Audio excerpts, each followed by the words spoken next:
Hello everyone, welcome to Open House Worldwide Festival 2022.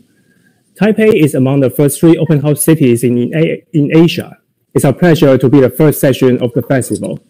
I am Richard Xu, co-founder of Open House Taipei. Let me introduce our co-host, Jeannie Lee. Hi, I'm Jeannie Lee, Open House Taipei General Consultant, Head of Architecture Department and Associate Dean of Ming Chuan University. Hi, everyone. So Taipei city government has developed several social housing in the recent years, but the one we are going to introduce today is one of the examples of co-living housing in Taipei. 9th floor is a special case in which a public building is operated by the private sector and supported by a real estate developer. It's also a cross-generational example of co-living housing. Let's welcome 9th floor.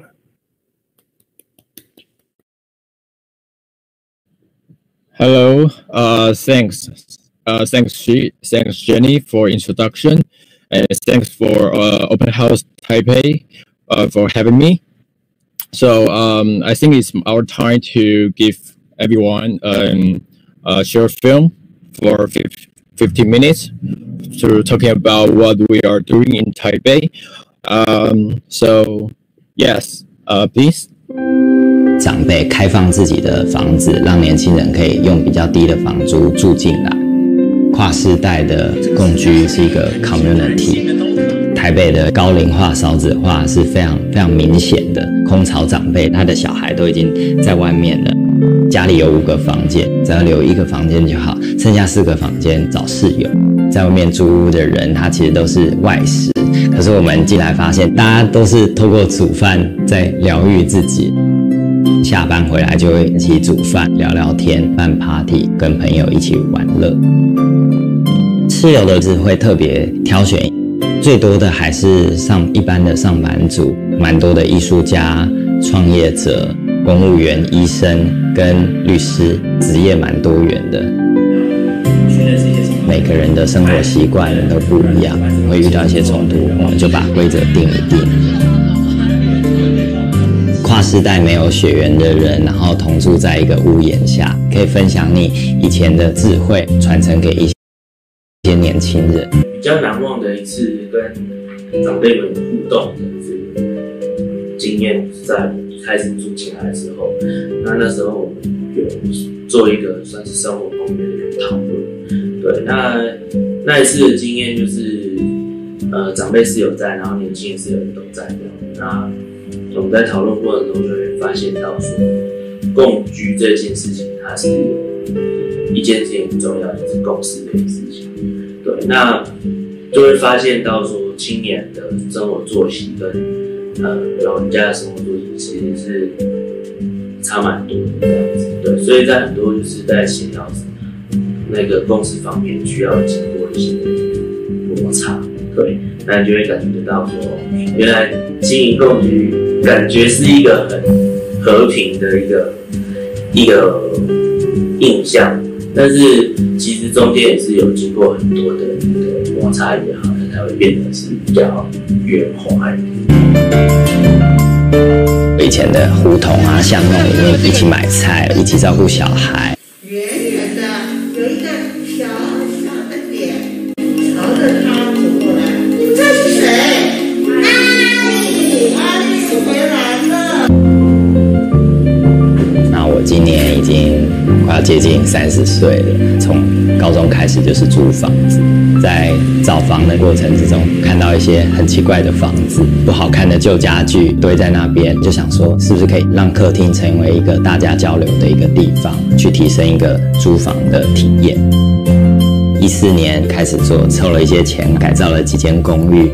以前有一个室友很会木工，还有一些室友有起屋主的旧家具，皮沙发、椅子、桌子、书柜，能用的我们都尽量去使用，一起把它整理好啊。那开始找了室友之后，就发现这个需求非常的强烈。我们能做的就是相互支持的社群。你可能要找一个产品经理，今天你想要做一些什么，那这个社群永远都在这边。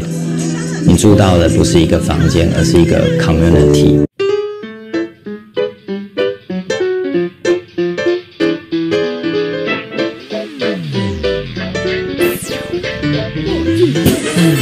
首先，这里是9楼共居与仆人建筑团队打造的全新共居环境。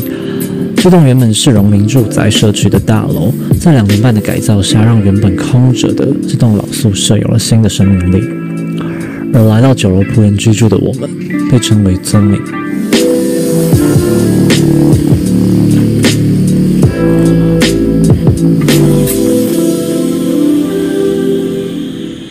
进出的感应门槛，还有着亲切的科技问候。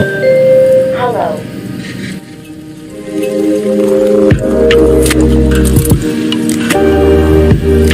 大厅会成为对外也开放的咖啡厅。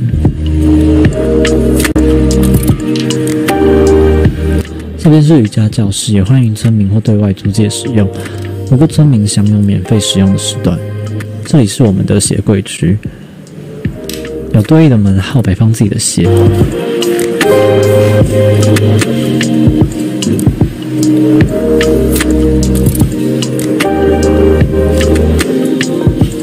这里是我们自己私人的投币式洗衣店。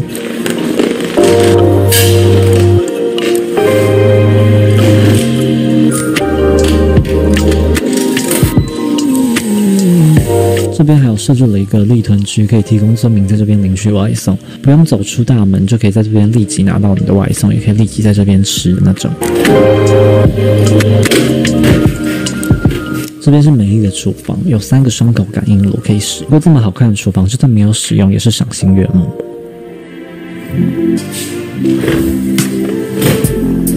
Can I call you tonight?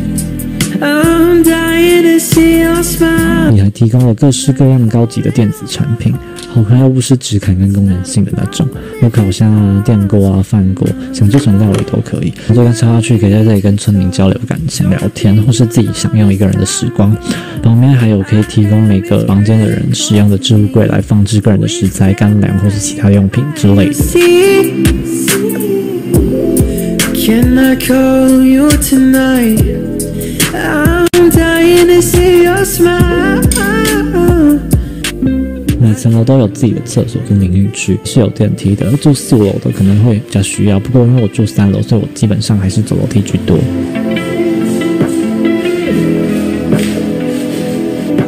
这边是录音室。感谢9楼让我每个月可以使用1次这间录音室，我的 podcast 几乎都在这边录制的哦。床垫附的是棉豆腐的，2张单人床并在一起，够大也非常好躺。房间里面它有一台小冰箱，很美很够放，而且还超级省电。房间冷气也是1级省电，安静无声，在这种颜值高又好用又省电的电器。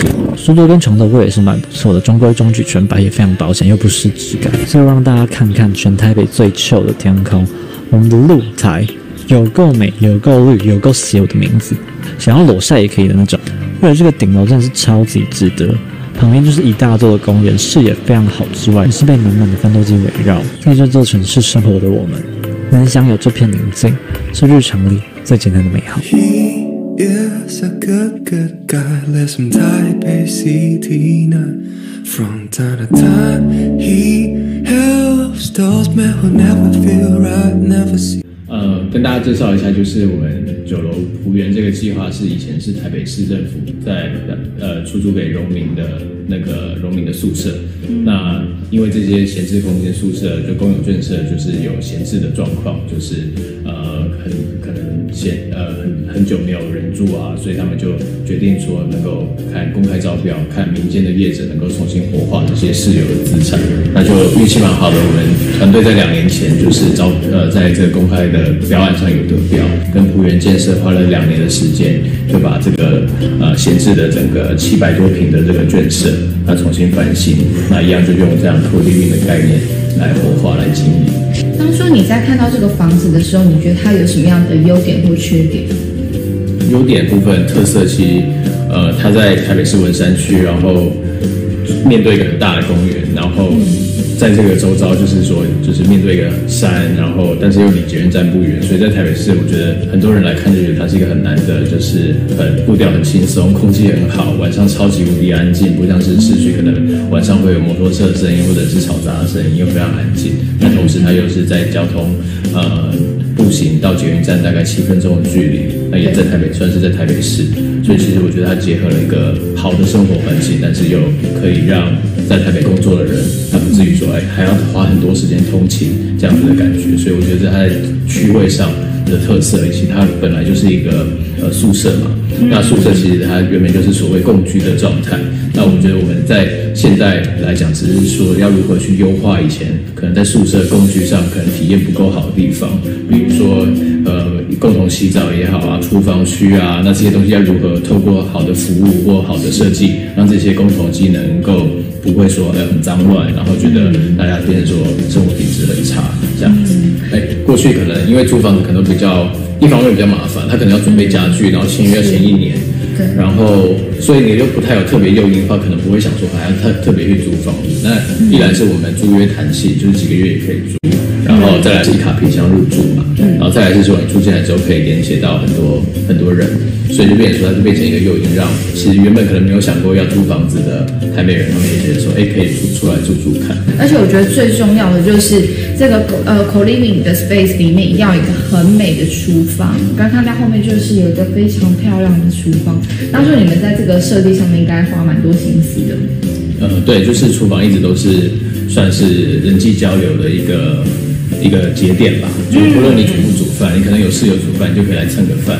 对，我们让一些很日常的事情让它很 routine 的能够发生，所以我们未来也会每一周都会有聚餐。那这聚餐就是可能前一天就是登记一下，那就可以一起吃饭。对，我们这边的话，基本上有5个主题，像是有煮饭的，然后有瑜伽的，有打篮球的、体育的，然后也有音乐 DJ， 就是会做音乐这样的表演，还有一个是彩绘艺术，那它就是会在我们的公共空间还有我们的一些空间上，那去有不同的主题的定调。说这里面其实有些空间可以满足一个人的工作跟生活是同时可以结合在这边的。对，就是有居住有房间，然后我们有工作室，让一些 freelance 如果他有一些工作室的需求，那甚至是我们还有录音的话也可以租借。那回归到就是房间内部的话，也是跟过去一样，酒楼就是就是里面当然第一个美是不用讲，那但是进去的话也是一个皮箱进去就可以入住的感觉。对啊。那我们这一次在新增，就是每个房间虽然是雅房，但每个房间都有自己的个人的独立冰箱，然后像是冷暖气机等等，然后这次也升级使用是智慧门卡，就是说从卡片或者是密码都可以使用，所以在人性上的管制，不论是说我们管理方能够更清楚、更能够去管控这些进出的安全之外，在使用上，家它就是使用登记制的，那就是已经包含在房租里面，所以它就只要进行预约登记，就可以在特定的时段免费来使用，包含1楼的外侧，我们就会有一些户外的座椅，让附近的民众啊经过啊，可以比较轻松的能够来消费，然后来体验什么叫做 co-living space 这样子跟建设业这样子的合作，其实对就是等于说建设这个产业，他们有什么样的好处呢？我们自己这样子互动下来，我自己觉得是2点。那对于一些建设公司来讲，他们会在思考说，尤其像台北市这样高房价的地方，他们要如何让品牌更能够往下扎根。就虽然说现在可能20几岁、30几岁可能还不见得买得起房子，但总要租房子。那如果再透过租房子，他能够去认识一个建设公司的品牌，哇，原来知道说他们可以提供这样子好的品质，租房品质，然后这样的服务。那当他们不论是未来要不要买房子了，那如果未来有买房的话，他他们就可以更去了解到这样子，建设公司他们也有在做这样子的事情。我觉得这是一点。那另外一点是，其实 co-living 或者是包租代管，其实它就是一种模式，那它不一定是给年轻人，像现在很多英法住宅，那或者是乐龄这种的，它其实也都是包租代管的一种。也就是说，在房地产业里面，其实就是在讲求空间的服务这一块。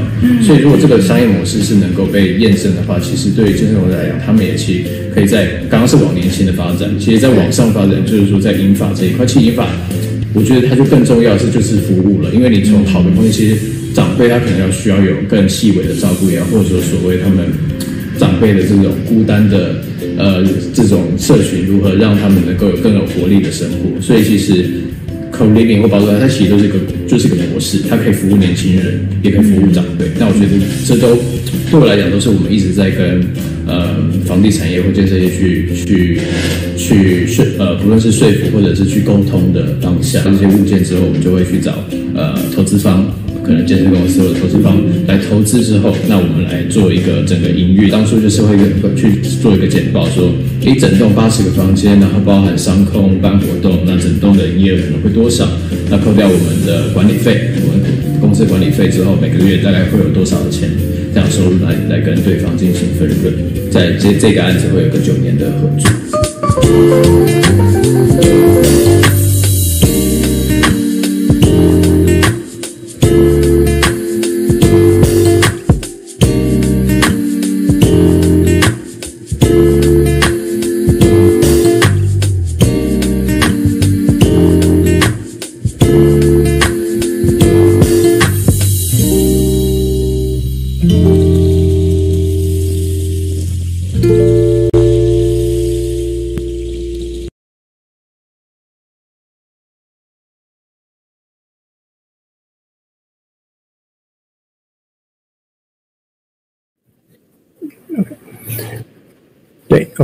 Okay, thanks Night Floor for the video sharing. It's a very interesting case.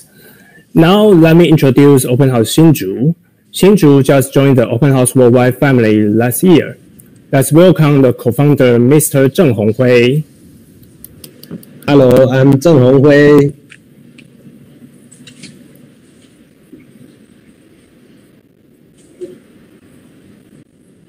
An urban regeneration center. They will share with us about their social housing projects in Open House Hsinchu. Let's welcome them. Hello, 大家好，我是 Architect 刘世伟。Thank you. Okay, so let's see the pre-recorded video of Zhongya Housing. Let's welcome. Hello， 大家好，我是打开新竹的创办人，也是活动策展的总召集人。我是郑宏辉，那今天非常开心哦，我们邀请到国家住宅及都市更新中心的董事刘世伟建筑师来跟我们一起分享。大家好，大家好。好的，那我想先跟世伟建筑师来分享我们新竹来承接这个打开新竹的这个活动 Open House 的活动，我们觉得非常有意义哦，希望能够作为一个平台。那么让我们的市民共同来参与。那在1年当中有48小时的时间打开这些空间。那希望透过这样的行动，让市民更加认识这个城市平时不为人知的地方或者秘境。那特别我们新竹市是科技城市而且是北台湾最早开发的城市所以我们已经有300多年的文化的厚度所以我们希望这个科技力、文化力还有创造力能够让世界都看见新竹。那所以我想今天我们想要介绍一下在新竹这个特别的城市，同时也是一个年轻的城市未来我们有很多包括自然的出生率的，那同时也有很多社会移民。新竹这个城市是目前少数维持人口正成长的一个城市。那当然，年轻朋友们或者是说很多长辈高龄化社会的来临，其实都需要政府部门对于这个住宅政策上面更多的努力。所以我们想要来探讨这个社会住宅的发展，所以是不是也可以帮我们介绍一下我们住都中心在社会住宅上面的这个努力 ？OK， 好，谢谢我的好朋友哦，那个打开新竹的总召集人郑宏威先生哈。那我今天在这边还是首先简介一下国家那个住都中心啊。那我们是一个非常新的一个单位，也就是在那个蔡英文总统上任以来一个他最重要的政策之一，包括公办都跟社会住宅。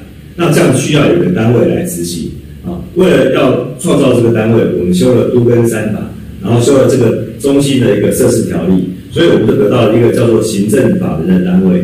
那我们将会做整个国家的公办都跟社会住宅的政策，好，那也就是说，这是所有营建的国家队。当然，我们会跟各地方的地方政府，地方上的一些有识的团队，来共同组合，在各地新建社会住宅。刚才那个召集人有说，新竹是一个有300年丰富底蕴的城市，但是我们要知道，这300年来，当然有一些建筑物也是有老化。都市也需要更新，所以在这个需求之下，中央跟地方就有一个很好的合作的机会。所以我们在新竹要推动一些适当符合新竹需求的社会住宅，也符合新竹现在整个未来城市的发展。我们推很多的公办都跟。新竹的需求可能除了各个城市都正在发生，比如说是高龄的人口或者说高龄的房屋。那当然也包括高额的房价，所以原来召集人就很清楚的点出新竹未来面对3高的问题。其实这3高也是有3个对策来去面对。首先我刚刚有说明过，就是我们做了一个叫做住宅补贴，政府用公共的预算让年轻人跟实际那个市价之间的一个差距可以得到一些弥补。好，第二个当然就是我们对的社会住宅的特性是只租不卖。跟过去的国宅政策是完全不同的，它是以租为主要的一个使用的方式。那第3个，新竹这样一个城市最需要的就是都跟围绕建筑的改善，因为才刚又发生地震，那这些老旧建筑怎么样去做围绕，需要公权力来协助来帮助。过去大家对于这个所谓的国宅有一种觉得说它好像是比较。也不能说他是贫民窟啦，但是就是好像比较经济弱势的朋友才有资格去购买，所以过去的国宅好像都是出售，所以就会形成一个好像大家觉得这个区域好像就发展不是那么好，但是现在的社会住宅好像已经不一样了。对，那个赵先生讲的非常正确，因为过去的国宅政策它用买卖的方式。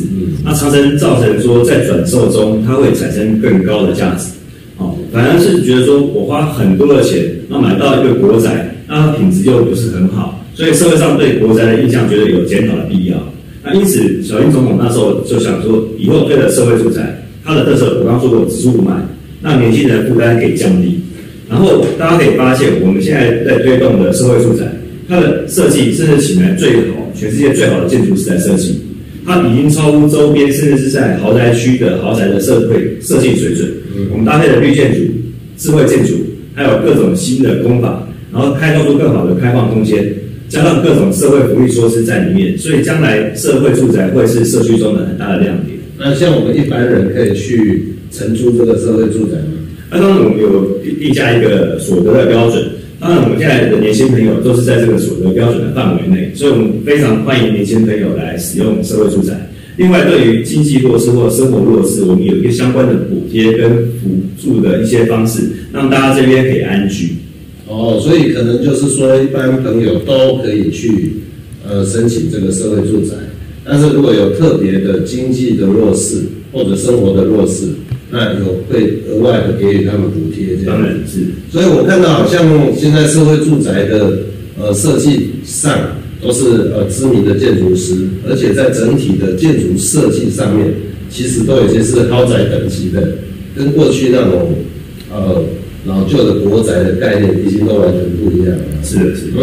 而且有一些是内部的设施，好像提供了很多服务，比如说对于长辈的照顾，那可能会有类似这个社会福利的机构，或者说应该说老人的照顾的机构。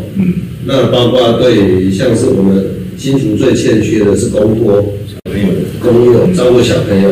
那如果在社区里面很方便，让家长就放心的去照顾，不管他是这个公托或者甚至是临托，也就是临时的托育，我相信都能够很大一部分解决这个社会的需求问题的。是，因为年轻人常常是要照顾老长辈，要照顾小朋友，然后生活上又有很多要忙碌的工作要考虑，所以我们是希望能够让年轻人有个没有后顾之忧的一个生活环境，实现居住正义。但是这个是不是会有机会也让这个社会住宅成为这个青年创业的空间的一部分？也就是说，部分空间让新创的朋友能够在里面去实现他们创业的梦想。那在很多案子里面，我们确实有安排了青创跟新创的一些空间，然后也提供一些友善的一些商业场所给他们作为开店或者是做一些其他的一些公共的使用。那所以对长辈的照顾也有，对小朋友的照顾的需求服务都有，还有青年创业的需求也提供服务。但是其实我们新竹市还是全台湾阅读率最高的这个城市，就是根据国家图书馆的这个调查发现我们新竹人很爱读书，很爱去图书馆借书，所以是不是未来在新竹的这个社会住宅，我们可不可以也放一座图书馆？待会在详细案子里面的解说里面我们可以看得到。那我们新竹市的社会住宅好像陆续在今年开始要动工了，我们从媒体有看到，像是中雅安居，那之外好像也有金城安居计划，也有这个建工安居计划。我们媒体当中我们看到报道，那个建筑的设计超新颖的，确实是好歹等级了，而且也重视绿化，智慧建筑的这个内容。所以是不是我们介绍一下新竹市即将要动工的这个中雅安居社会住宅 ？OK， 那以中雅安居来讲，当然因为大家看到这些模拟的图在事实上，因为在新竹市政府就会经过非常严格的都市计划、都市设计，还有一些相关的委员会共同来审查，因为它是一个公益性非常高的一个建筑物。那我们的特色，当然我们会在生活上，我们考虑到1房型、2房型、3房型，那不同的生活组成的住户都可以在里面可以适合的使用。然后我们在每个案子也都是用甄选的用最有意标，让最好的团队可以得到这次的一个设计权跟一个施工的一个后续的服务。所以以中雅安居来讲，它的基地位置也是在市区里面，非常适合大家，交通非常方便。那更重要的是，它将来会在社区里面它提供周边居民的一个生活的使用。你看到所有的社会住宅都会提供比较多的开放空间，然后他们在低楼层里面也会让一些附近社区的活动可以引入，让社会住宅跟附近的社区可以互相的流通。好，那新竹市看起来就是也开始展开了这个社会住宅的推动的工作。那我想我们很期待的中雅安居就在我们新竹市的金国路，其实它距离火车站好像只有1.6公里而已。那总共有640户，看起来是过去好像是眷村改建的中央留下来的土地所以谢谢住都中心能够赶紧的来推动。那640户当中好像也有1房、2房、3房的方式都有那其实如果能够完成后，我相信可以提供一些，就是说建户口盟嘛，来一些就比如说我们来弄个新竹市美术馆，所以我觉得这个是对新竹而言是需要的。那创造一个不同的境界，一个地标性。新竹的境界要再提升，能够升级新竹，我觉得就是国际化，然后这些公共艺术，比如说怎么样把这个奈良美智加进去，比如说把这个什么安迪沃荷加进去，对啊，你讲那些4大运的社会住宅，林口也有，那个光是公共艺术2亿多，公共艺术有5%，那2亿耶，后来花信云把它弄成公共艺术，但是它是一个艺术推广、教育、展览，整套的，那钱就够用了，他就弄得哇。环境参与，像别东来，所以社区的居民，每次下来，地方有艺术学习，又可以那个社区对，你可以做艺术教育中心，环境教育中心，把它怎么样去引进这些艺术相关的活动，我觉得都很有意义。对，要到他那个层级啊，他那个学历以后雕像，好，做这个，有啊，就是啊，所以我觉得我们新竹人。要能够有一些突破性的发展，可能就是这个。对啊，就我讲，社会住宅政策真的是对新竹这座城市来说是有急迫性的，而且需要赶紧的来推动，解决年轻朋友居住的问题。好，那今天就非常感谢我们刘思伟建筑师带来给我们的分享，谢谢。Okay, thank you, Open House Hsinchu, for a great video. It's very inspiring. So next is the session for discussion. We will welcome all the three speakers from 2 cities to discuss and share our ideas. At the moment, and Richard and I, and Richard and I will ask some questions for the Q&A. Yes, and at the moment there is one question coming in from the YouTube chat. Let me say the question. Okay, there's a question from Jennifer Lai. Could you speak about the demand since the 80-unit project opened? I think this question is for 9th floor. So here, Mr. Pan, can you share with us? Okay. The demand about the 80 units, I think, is talking about our pure co-living building. And we opened this building last year from January, and since then I think the average occupancy rate is above 80% to 90%. And I always think about the demand of the rental housing, especially for the average price. I mean, it's not for like a high level like a commercial building. It's like the normal housing, the rental housing is always in a high demand. So that's why we still looking into for many buildings that we are still expanding to our business about co-living, no matter you call co-living or the rental housing. Yeah, so I think we look forward to this business.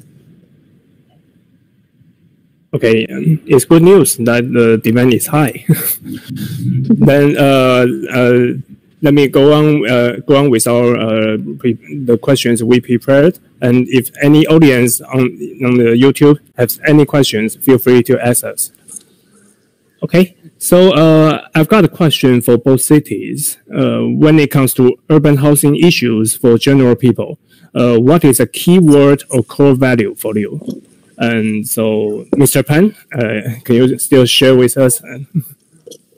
Okay, from our perspective, our keywords will be fulfill or satisfy, which means we view the housing or the house as not only just physical surroundings, and rather it's more like mental things, which means if we can. It's not just like we are staying in a room. It's more like if we are looking for a better career, better relationship. That's the housing can bring to us. So that's why we always think about what we can do for the house. It's not just for a product or for the physical things. That's why we do co-living things for the housing, and we think housing is more like a service. It's not just we build and sell. That's our core value. Very interesting. So how about Mr. Chen? Would you like to share with us your thoughts? Yes, I think there are 3 keywords acquire the lands, how to acquire, and how to increase the housing supply, and reverse the negative impression with high quality.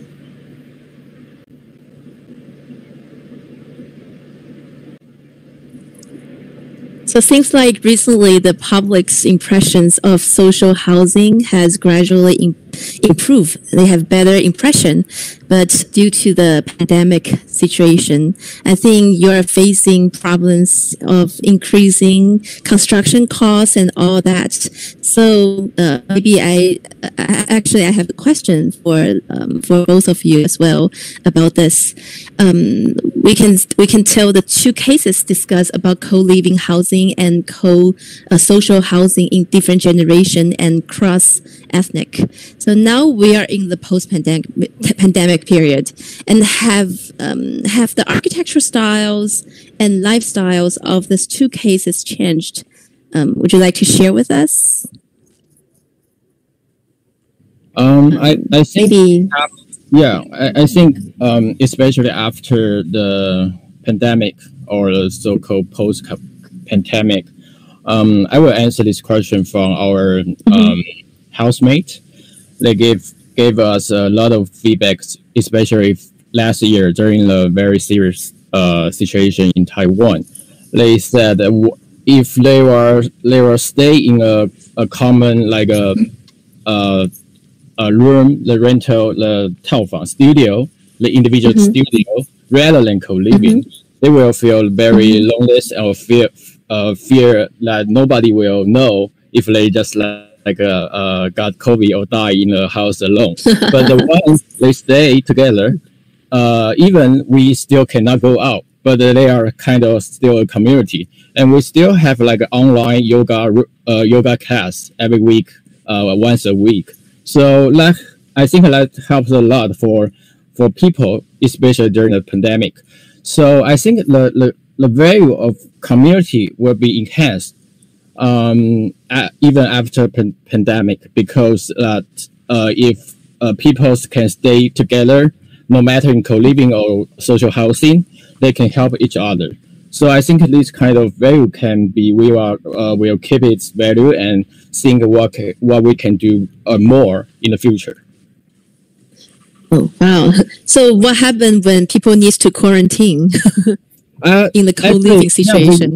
We still quarantine in last year, but our staff, our community manager will help them to deliver some daily stuff instead of like Uber Eats or something else. Yeah. So it's just like a big family. Very nice. So that's also what I mentioned. What we regard housing as more like a service.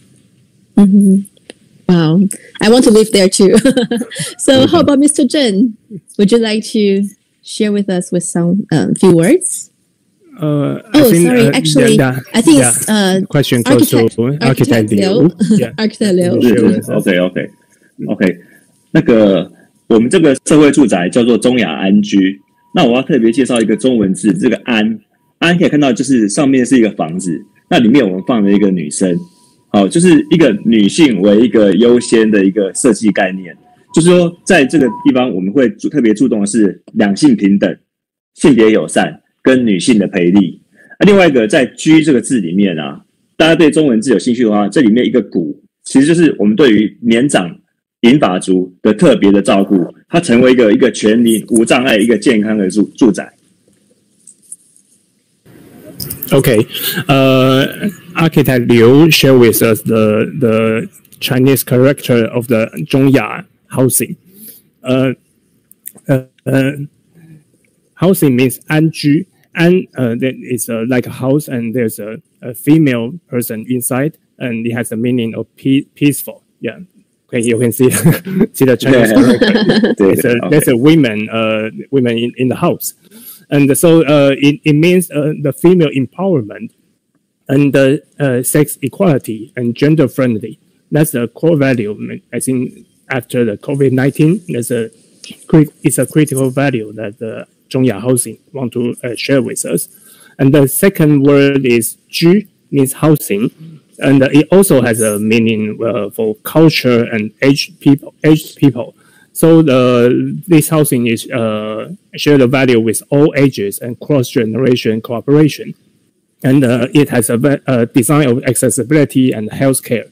It hopes to provide the residents with better well-being for the people. Yes. Okay, great. Then we have another question. Okay, when it comes to the communication and social bonding among housing residents, what are the spatial design ideas that can be applied? Can you share with us, Mr. Pan? Okay, I think we keep a very important design concept is that we will divide the big open space into different groups, which means I think the normal, especially for a big project, the community space is always like just a very big lounge or a library or something. But I think for housing, the homey feeling, it will be more important to make it more comfort to be like you just like 3 or 5 people. They can very easily to stay. Like you can just have a cup of coffee. You can use laptop. You can just reading, but you won't feel like you stay in a very big lounge or something. So I think it's no matter in what kind of house, especially in a very normal standard buildings in Taiwan. I think the most of type of the common area is almost the same. So I think we will think about how to divide into the different small groups that will make people feel more comfortable when they stay outside of their rooms. Because I think you have to make more chill, more comfortable, and they will feel more easy to go out.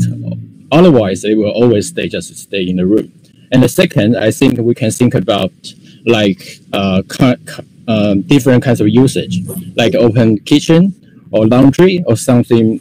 This kind of utilities they can also share outside their rooms. So once they cook or once they wash their clothes, they can have a kind of informal network or connection to each other. Yes, so I will share this kind of 2 concept of our design. Thank you. Interesting. So how about Mr. Zhen? Would you like to share with us a few words? Yes, it's social housing. So I think it's very important issue, how to enhance social interest and social meaning. So public interest will be the most important. So I think there will be some public spaces such as libraries, shops, and youth startup hub on the first floor and second floors. I think they will have some social welfare facilities to promote communication between residents to enhance the social housing public interest. Okay, wow. So another question coming from YouTube. Oh, okay. Okay. Go ahead. Okay. Miss Alicia Kiesel have a question. How you see creating community with short-term renting? I think this question goes for both people. And 短期的租赁怎么样去创造一个社区的邻里关系这样子。But I think for social housing is 3 to 6 years. But for night floor is several months. Can you share with us, Mr. Pan? Oh, that's a very professional question, which means that's a core question we are deal with. Yeah, and actually that's the things. The thing is that the community today is much different than before. Like from last generation or my grandma's generation, they always stay in a place for decades. But nowadays, people are always moving around. So that it's really, really crucial how to build up a community in such a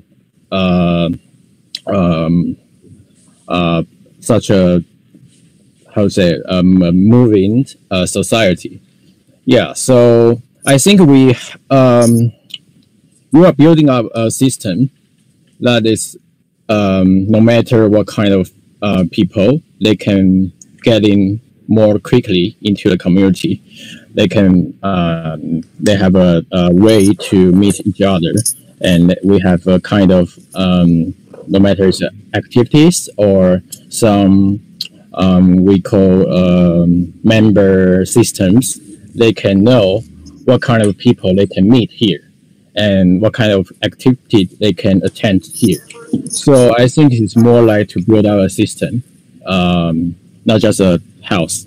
So once the people move away, but if they just stay in the same system from like A social housing to B social housing or A co-living to B co-living, but under the same system, they will feel more comfortable to stay. So I think it's more about a system. Is it like a membership if we regard it as more like a commercial way, we will say it's more like a membership system. But it's not only in a commercial, it can be a social housing project. So, but it's always about a system, a guideline. They can join a new community more faster. Okay, great. So can you share with us from Hsinchu, maybe from architect Liu? Yeah.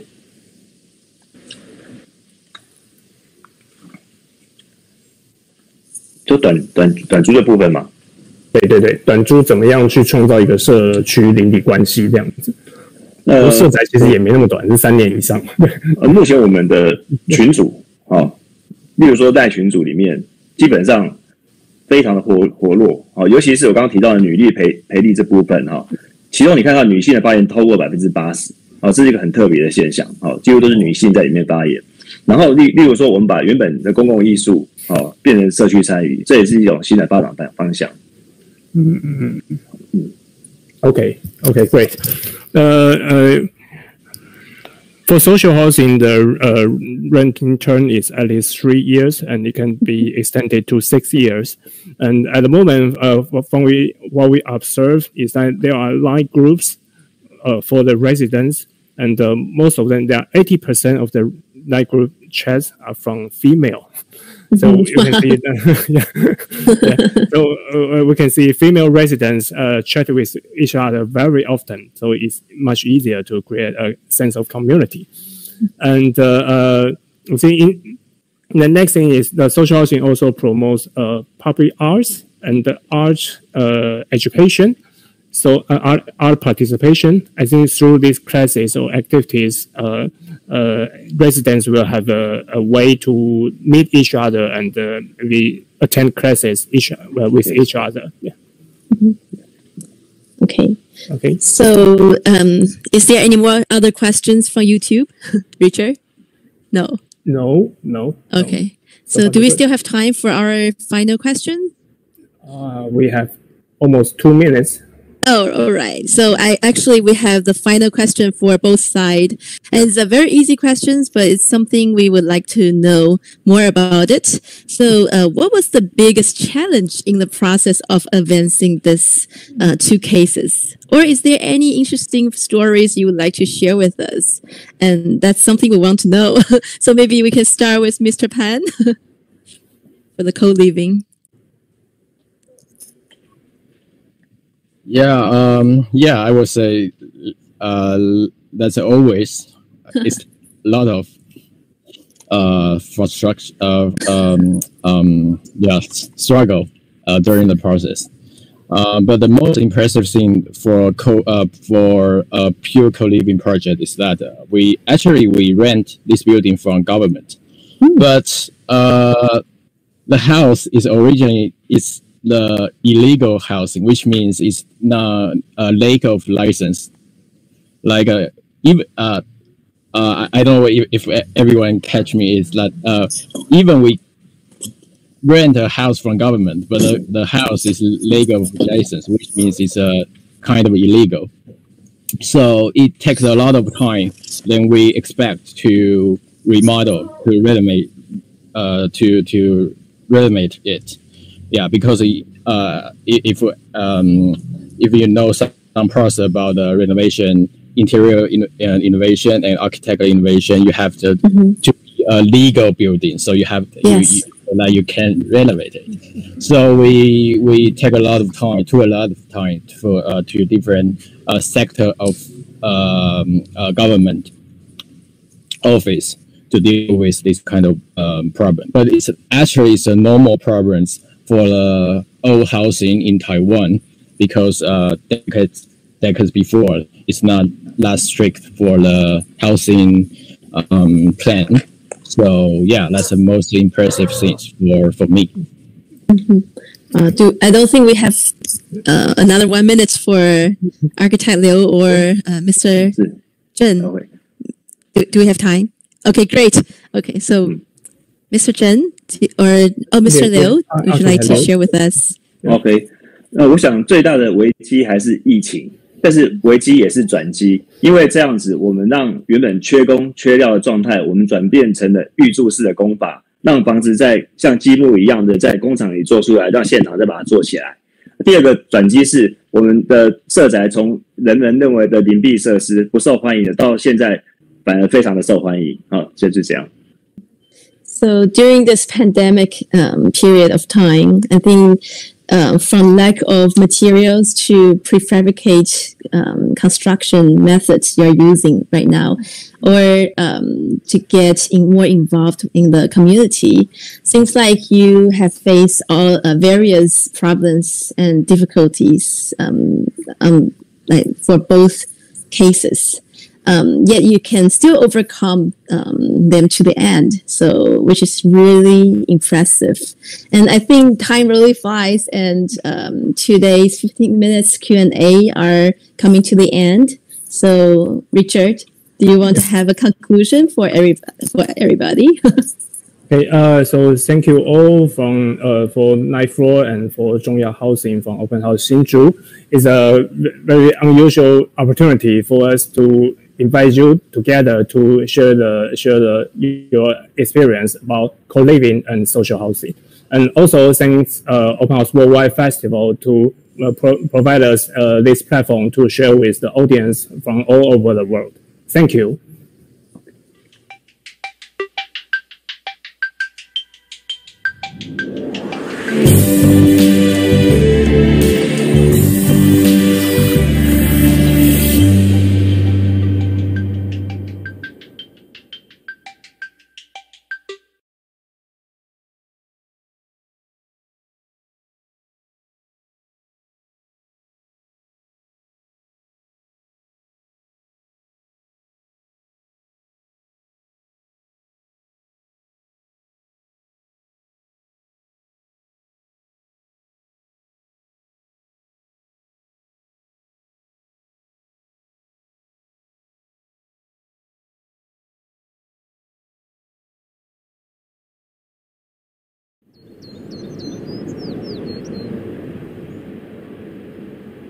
I'm Richard Rogers. I'm an architect. I run a practice, Roger Sturcombe Harbour and Partners. The Wimbledon house was designed for my parents. I guess we started in '67, and it's been through a whole series of different clients and users. Now we've given the house to Harvard, and they're using it to house graduate students. We've been strongly influenced by people like Soriano, Craig Elwood, Prouvé, Eames, and so on. We were looking at a prefabricated system, process construction. The idea was that we could put up the house fast. It could be all built in a factory, so you didn't have to have all the weather problems. It could be programmed. And really, the final idea, you could buy it from your local shop because you could have those standard components. We ended up with this simple rectangular plan, 2 parts, courtyard in the middle, the house on the north side, and then what we call the lodge. So we decided to use a very simple steel frame, upside down C's, and you could have as many as you like in a line, and the house could be as long as you wanted. And then you bought bus doors and bus windows and put those on the sides. And at the ends of this long tube was just glass, so you looked out to the common or looked out to the garden. So it was an absolute visual continuity. This wasn't going to be a one-off like our previous buildings. This is going to be a standardized system to solve the whole of the British housing problem. It didn't, but, but it did certainly lead to most of the work which I still do some 50 years later and more. And in a sense, it's a prototype also towards the Pompidou Centre. Now, Renzo Piano had obviously added his technological knowledge, which was absolutely brilliant. So if you put the Wimbledon house and you put Renzo's work together, you sort of get the Pompidou Centre. Now, it's a much bigger thing. It has escalators across the facade. The actual open spaces in the floors are the size of 2 football fields. You can't say that about Wimbledon and so on. But the concepts were there, and the bright colours are there. So again, we wanted somewhere which could be fun, which could be enjoyable, which you could participate with, which wasn't just a brick house with windows cut into it.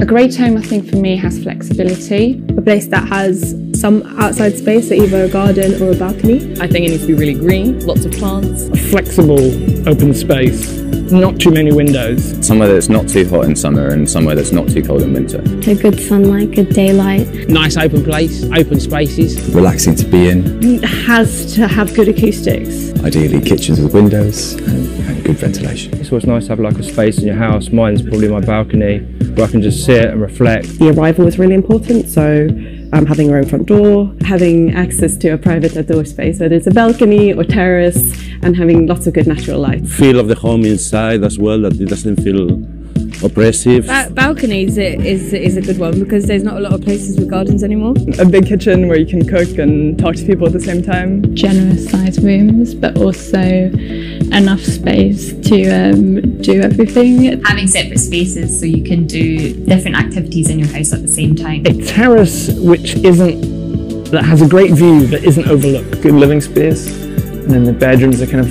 how they relate to that space, how they work off that space. Daylight, like natural light coming into a room. Kind of windows that open, windows in the bathroom. I think you want the right amount of density, don't you? You want people's homes to be close to where they shop, to where they drop the kids off. Having an understanding of kind of what colours help add to your mood. You can adapt and change over time, so your needs might change, and a good home is somewhere that allows that to sort of evolve as you stay there.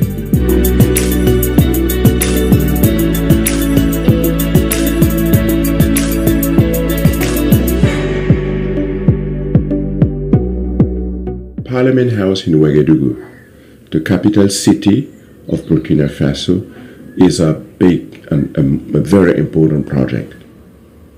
In 2014, there was a revolt which led to kick out the president who wanted to change the constitution and make himself president for life. So during this revolt, people burned down the existing Parliament House. So I was lucky to be called to join a group of thinkers and activists, artists, musicians, to think about how to build a new one that responds to the need of Burkina Faso and his people. So I started to think, what can it be today to build a parliament house for Ouagadougou, for people that now has access to information and want more. We designed first a huge structure, which is a pyramid. I wanted to create a transparent building. If a parliament building is transparent and open, if people can go on top of it at any time, during the day, during night, symbolically, it is transparent, it is open. Another idea was to combine in this pyramid field where you could do agriculture, because Burkina's economy is based mainly on agriculture. So I wanted to create this public space with everything. We have a garden around it, and then we have the pyramid which is elevated. We have a cornfield on the top. So it is more than such a simple parliament building.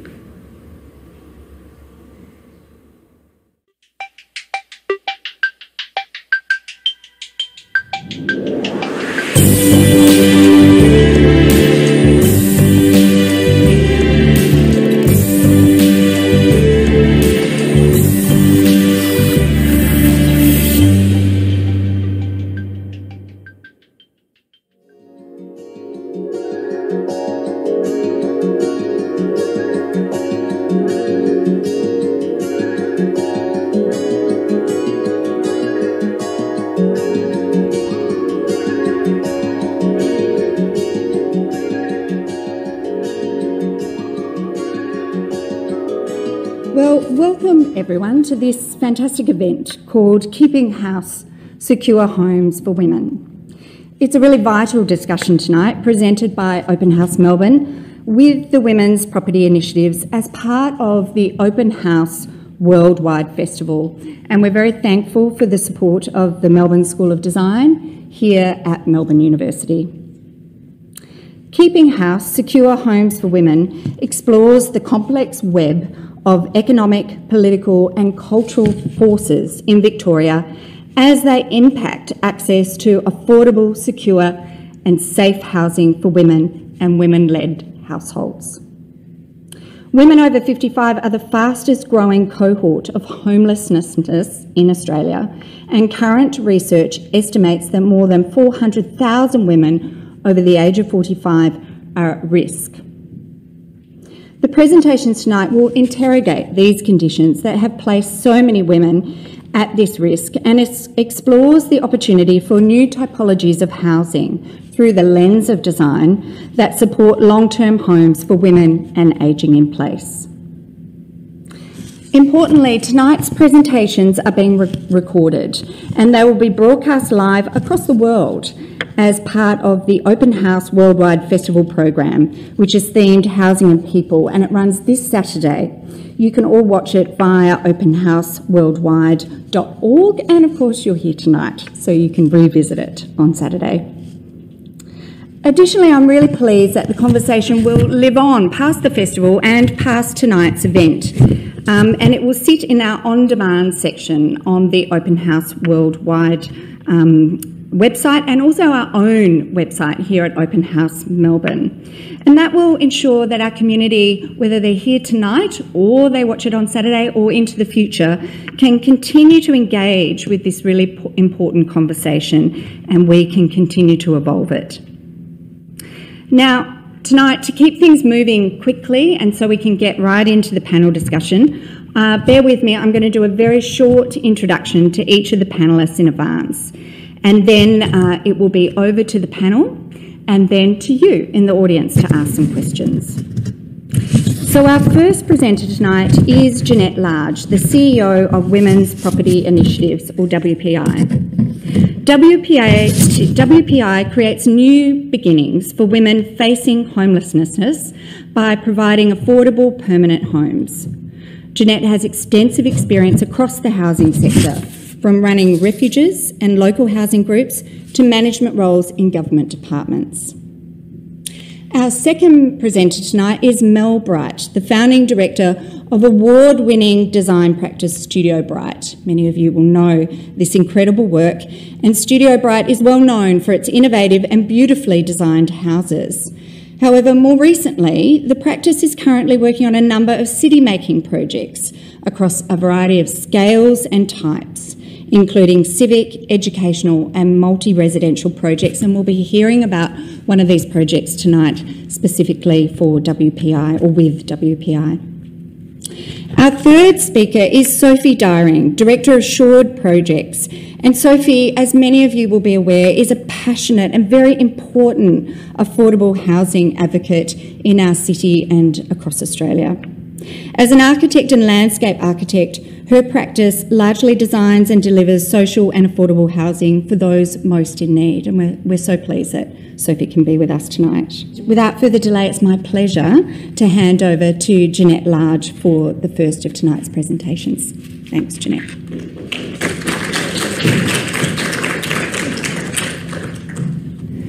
Thank you very much, Fleur, and I'm delighted to be presenting tonight, to be partnering with Open House for this event. To start with, however, I would also like to acknowledge the traditional owners of the land, the Wurundjeri people of the Kulin Nation, and pay my respects to their elders, past and present. So, women's property initiatives. Also very excited to say that we're actually celebrating 25 years this year, and we intend to have some great events to facilitate those celebrations. But this organisation was developed by a group of women 25 years ago who had determined through research that had been undertaken, but also because of work that they were involved in, that there was a need for long-term secure housing for disadvantaged women-headed households, vulnerable women-headed households. So the organisation was established that long ago. It took quite some time for them to actually get any housing on the ground. That group of voluntary women who set up a board, at that stage it was called Victorian Women's Housing Association, and we rebranded to Women's Property Initiatives in about 2013. When I joined the organisation, they had delivered 11 homes. I'm pleased to say now that we actually own 101 homes, housing about over 240 women and children. We also manage an additional 150 homes where we're housing about another 250 people in those homes. The important thing about the homes and the affordability of that is that we never charge more than 30% of household income or 75% of market rate, whichever is least. The homes we see, as Fleur said in the introduction, are permanent housing. So the women and children can stay in those homes as long as they need to, as long as they want to. We focus on women-headed households because women are more disadvantaged, continually more financially disadvantaged in our society. Yes, there is still that pay gap. Yes, women are still predominantly the carers in our society, and that's the carers, whether that be in the paid force or out of the paid force. So we have many women who are in the paid force in those caring professions. Those caring professions are the professions that earn less. So we're talking about the childcare, the aged care, community sector, nurses, teachers. Women make up about 70% of that workforce, and about 40% of those positions are part-time or casual. So throughout the whole life cycle, many, many women are disadvantaged financially. The impact of that then as they age is that they've had less money to put into savings, they've had less money to put into superannuation, and so the cumulative effect of that as women get older is that we're finding, and we'll be focusing on this a bit later, that there's many older women who are really being disadvantaged in our society, and the impact for us is in relation to their housing. Women are also still predominantly the single parents who are caring for the children. And this, as we know, if women are caring for children, often they need to take the time out of the workforce or work part-time. But women are also still predominantly the carers for the aged and for the disabled in our community, unpaid work. So when it comes to homelessness, and that's what our organisation has been established to do, is really to prevent homelessness. With the 101 homes, when we're not going to be doing that completely, absolutely, but our mission is to continue to grow and have many more houses. The financial disadvantage I've talked about, the housing affordability crisis, and many in this room might relate to that as far as home ownership goes. But that housing affordability crisis really hits people who need to rent. The private rental market is totally unaffordable for many people out there, for your low-income earners, but particularly for those people who are on Centrelink benefits. So if you're on a Centrelink benefit of job seeker allowance, you're earning about just over $300 a week. There's a report that's undertaken by Anglicare about every 12 months, and that has determined that there is not one affordable private rental in any major capital city in Australia that a person on the job seeker allowance can afford. Not one. The Department of, well, it was called the Department of Housing, now it's called Homes Victoria. In their research in relation to private rental, they've determined that a single woman, single parent, can afford about 1 in every 100 properties in Victoria. Now, I'd suggest that that one property is probably not particularly well located near public transport or schools or childcare. So housing affordability is a real issue, and the private rental market cannot cope with that, and we have a crisis. Unfortunately, family violence is also something that has been major impact in creating homelessness. So, as you can see on that slide, a huge number of people who have approached homelessness services over the last 12 months. The majority, 60%, are female. 50% of those are women who have escaped family violence. And the number of accompanying children, so the impact on the children accompanying their parents to homelessness services, and unfortunately the number of people that are turned away from those homelessness services with nothing. So, and again, many more women are turned away than men from those homelessness services. So for the women who are escaping family violence, that means that they're returning often to homes that, well, they're not homes, they're houses, they're a roof over their head, that are unsafe. It's not a home. And also, I'd suggest that the numbers that we're seeing are probably much higher than are reported. Many women wouldn't report themselves as being homeless. They see it as a real stigma, and particularly that's the case for older women. So to get on to maybe the more positive side of things, the homes that we do provide, we've had independent research undertaken to determine the impact of the homes that we provide. And we want to do that so that we can have that and know that ourselves as an organisation, but also that the supporters of our organisation will know that. We have many people that fund our organisation, support our organisation, and it's great that we can get it out there. And also, hopefully, that government will hear this. So the impact is immense, as you can see on the slide. There are actually improved educational outcomes for the children. Those permanent homes make a really big difference. For some of the children in the homes, they're actually doing tertiary education, they're going to university. These homes are breaking the generational cycle of poverty. It is so important. The other part of our work is we need to partner very closely with support organisations. So our organisation develops, provides the housing, we provide the tenancy and property management, but we need to partner with our support organisations for the needs that many of the women have. We want the women to move into independence rather than dependence, and many do, but along the way they might need that additional support to get into work. Yes, many of them still might require counselling, or assistance to get into employment. Some do move on to independence, some don't.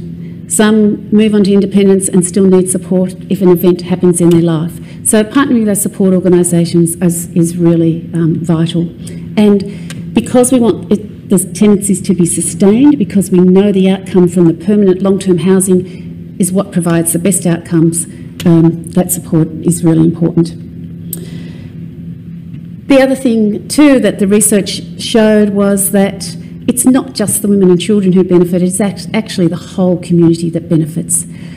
And society benefits just, overall. So there are absolutely savings in so many ways to our government in particular. The provision of crisis accommodation and transitional accommodation is incredibly expensive. The women are not returning to prison. Some of the women we have housed have been in prison. The women are working and paying taxes.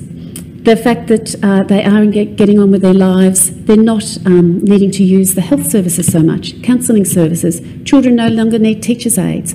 All of these are savings to the community. The women are contributing to the community. They're getting involved in their children's school. They're getting involved in the local neighbourhood house, becoming really terrific contributing members to their community. All of this was verified by the research that we had undertaken.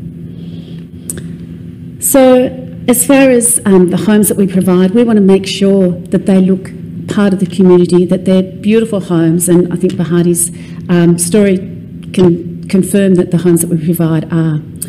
So when we develop them ourselves, we want to make sure that they fit in with the neighbourhood of the character, so that will differ from whether it's in inner urban or whether it's out in the outer suburbs. We want to make sure that they can't be really identified as social housing. We think that's good for the neighbourhood, but it's also very important for the women that we're housing, because we want to make sure that they're not identifiable in the community. Many of them are still vulnerable, and it's so important that you can't come along and say, well, that's the social housing, and possibly, the perpetrator can say, well, maybe the woman that used to live with me is living in that property.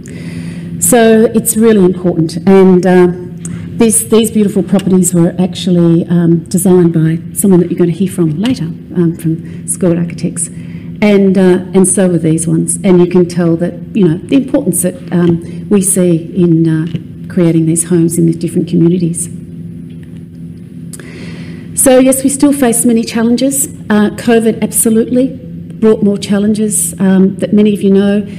The women that we were housing, many of them were in casual jobs, so yes, they were the first ones to be losing their work, as was shown across the whole of Australia, that yes, many of the women were the ones who lost their jobs. Family violence skyrocketed. And older women's housing continues to be a real challenge for our organisation and for the community as a whole, I believe.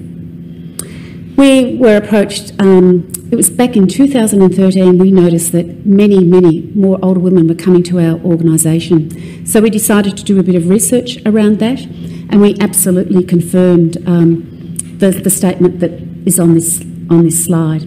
From the research that we did, the recommendations that came out of that were that absolutely we needed more investment in social housing for those who are most disadvantaged in our society. That there should be mandatory inclusionary zoning, that developers should be, when they're doing new developments, making sure that a certain portion of their development is allocated, it has to be allocated to social housing. That the private rental, the insecurity of private rental that the older women were reporting on was just devastating to many of them. That the fact that they were thinking as they were going to be ageing, that they were going to have to continue to move, that the unaffordability of it, the fact that many of them were really choosing between good food, whether they'd pay their utility costs, keep the heating on or not keep the heating on, did they have enough money for their medication? The unaffordability as well as the security of the private rental was absolutely a crucial issue for many of them. We also, however, identified a group of women who actually had some money behind them, older women. Yes, absolutely the private rental was an issue for them, and they were depleting the money that they'd saved over their lifetime in that private rental and feeling, well, that wasn't particularly fair, but also feeling that that was eventually going to be pushing them in to either being eligible for social housing, which we know there isn't enough of, so potentially becoming homeless. So while we continue, as I said, earlier in the earlier slides, we continue to advocate absolutely for social housing, and we need it. We identified another group of women, older women, who we thought we needed to look at what we could do. And these were women over 55 years of age who actually had some assets. Those assets meant they were not eligible for social housing. They had no option other than to be living in the private rental market. They couldn't achieve home ownership because the amount of money we're talking about was somewhere between, say, 100,000, 250,000, maybe even up to 300,000. They were not in the position that they were able to access a mortgage. The banks would not give them enough mortgage so that they could get enough to get into home ownership. And they were, as I said, depleting their savings pretty rapidly for some of them in that private rental market.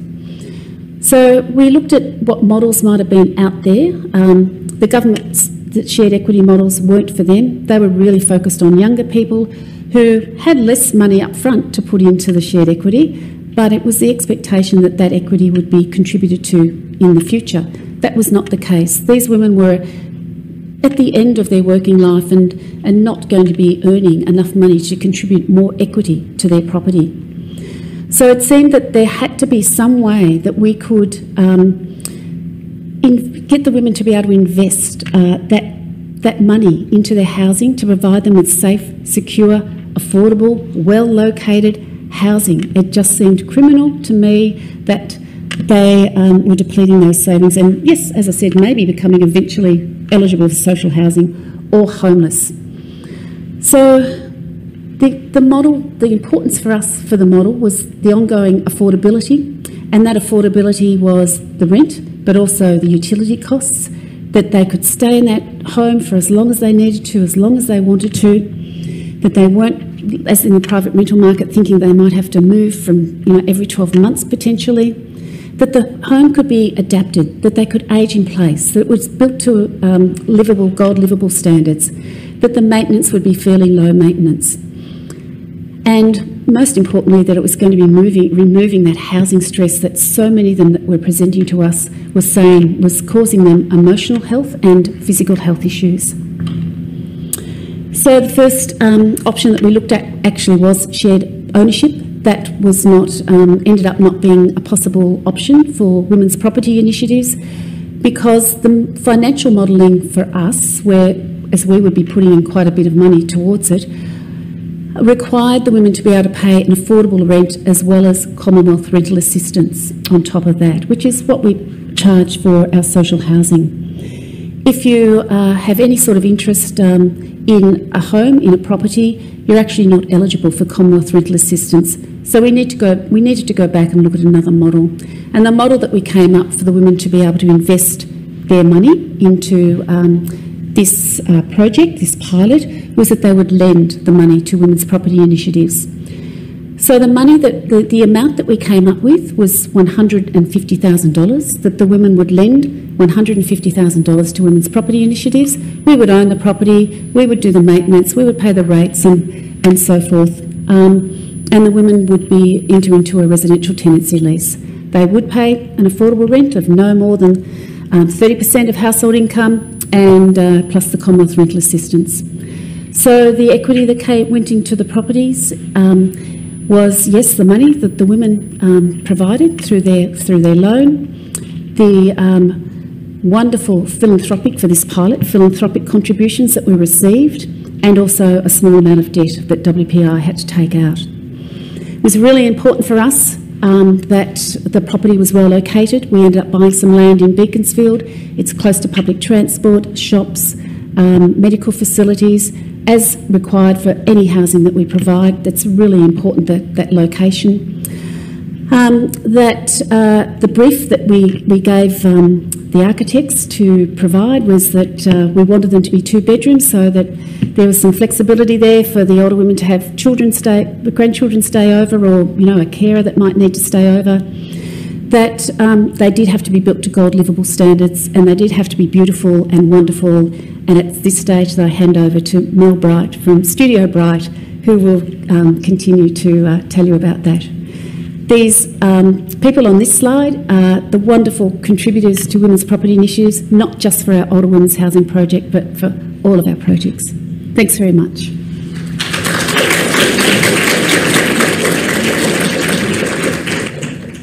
Hello everyone. So I'm going to talk about the women's property initiatives older women's housing project in Beaconsfield that Jeanette's just introduced to you.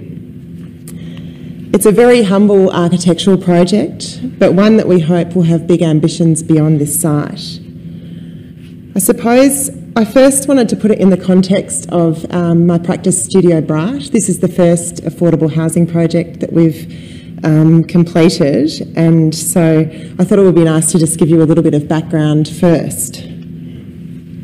I've really spent the last 15 years primarily designing private houses in inner city Melbourne.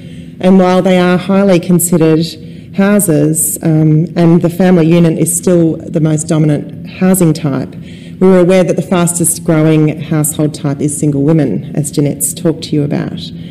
And we were really keen to apply our design thinking to this important issue.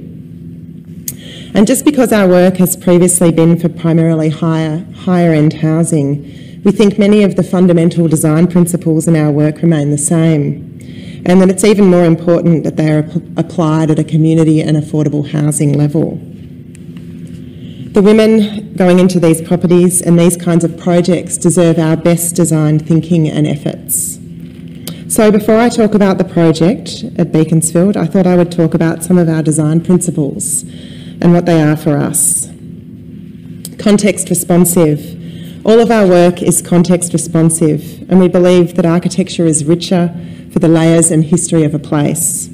Our work is sensitive to context and heritage, but never apologetic. Opportunities for community connection. We look for these and try to think about ways that our projects might give something back and connect, I keep forgetting to switch the slide, and connect with the broader community. We think about our houses as houses with civic ambitions. Landscape is hugely important to us and to the success, I think, of a project. Gardens and connection to nature are so essential to our well-being. We don't see landscape as an afterthought, but as important as the architecture itself, and often doesn't require as much space as you might think.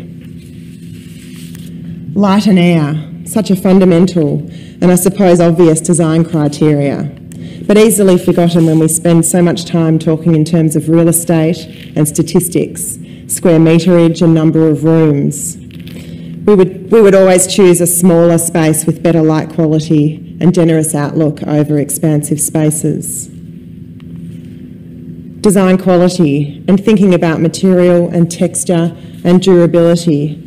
So I think so important in affordable housing. We use materials that are built to last in terms of maintenance and ongoing affordability, and it doesn't have to be expensive. Small things can make a big difference. Seats and edges, so important in our work. Sustainability, another obvious one I suppose, but also important in the context of affordable housing, as solar-powered homes support ongoing affordability and running costs. Flexibility and adaptability. I dug this old project out from 2009 when I was obsessed with granny flats in front yards as a way to activate our streets and make useful a suburban space that was so often just used for decorative gardens. We considered issues around ageing in place and thought about multi-generational design. Importantly, we thought about how the space could be designed to be loose fit and to change over time. Empathy and kindness. We try to design with empathy and kindness always, and see homes as our refuge. They should support us in life, and they should allow us to feel safe and secure. Orientation, simple things. There's no excuse for a building that doesn't respond to orientation. Catch the sun, provide shade, feel the breeze, warm your bones. Always thinking about the next generation of women, and I'll take any excuse to put a picture in of my girls when they were cute and little. So now back to the project in Beaconsfield. I have some stats in here as well. I think Jeanette's already, talked about older women as the fastest growing cohort of people experiencing homelessness, and I know Sophie's going to talk about some really important research that she's been doing. So I won't go into it too much, but obvious things: persistent wage gaps, unpaid caregiving, domestic violence, underpayment in female-dominated industries, gender and age discrimination in the workplace, and inequity of superannuation. This is an ongoing issue, and it's only been exacerbated by the effects of the pandemic. So, to the project. It's located in Bunurong country, and we acknowledge the Bunurong people as the traditional owners of this land. In Beaconsfield, you can see its location in relationship to Melbourne. And while it is a long way out, the site was selected for its affordability and its connection and access to services and amenity, with a train station nearby and activity centres within walking distance. The brief was, as Jeanette said, for 2-bedroom houses, 4 of them single-storey on a suburban-sized site, each with their own car space, and they've been designed to NDIS improved livability standards and in line with Gold Livable Housing Guidelines. The key drivers for the project are more about the life impacts for these women than the architecture: secure, affordable, stable housing that provides a safe haven and encourages growth and independence. And so this is the site context: largely low-density suburban houses. And here's our site, a typical suburban-sized block. So just a few little diagrams on the site context and our approach, with north off to the side. The built form is offset from the boundary to ensure more affordable construction, and so that the design of the units is more easily adaptable to other sites and orientations. We've aligned the built form with the adjacent houses on the street, and we're keen to ensure the frontage was not dominated by cars. The car access is aligned down the south of the site, and by doing this we were able to wrap open space around the northeast, giving solar access to private open space and all of the units' living spaces. The units are designed, we tried to think of the units as a repeatable module that can share some party walls. One of the key considerations was where to locate the necessary car parks and entries and access to the units. We wanted to provide opportunity for neighbourly connections and thought that if we located some of the car parks together, they could be more flexible and useful than just for cars. The car spaces create an opportunity for small shared courtyard spaces with the unit entries nearby.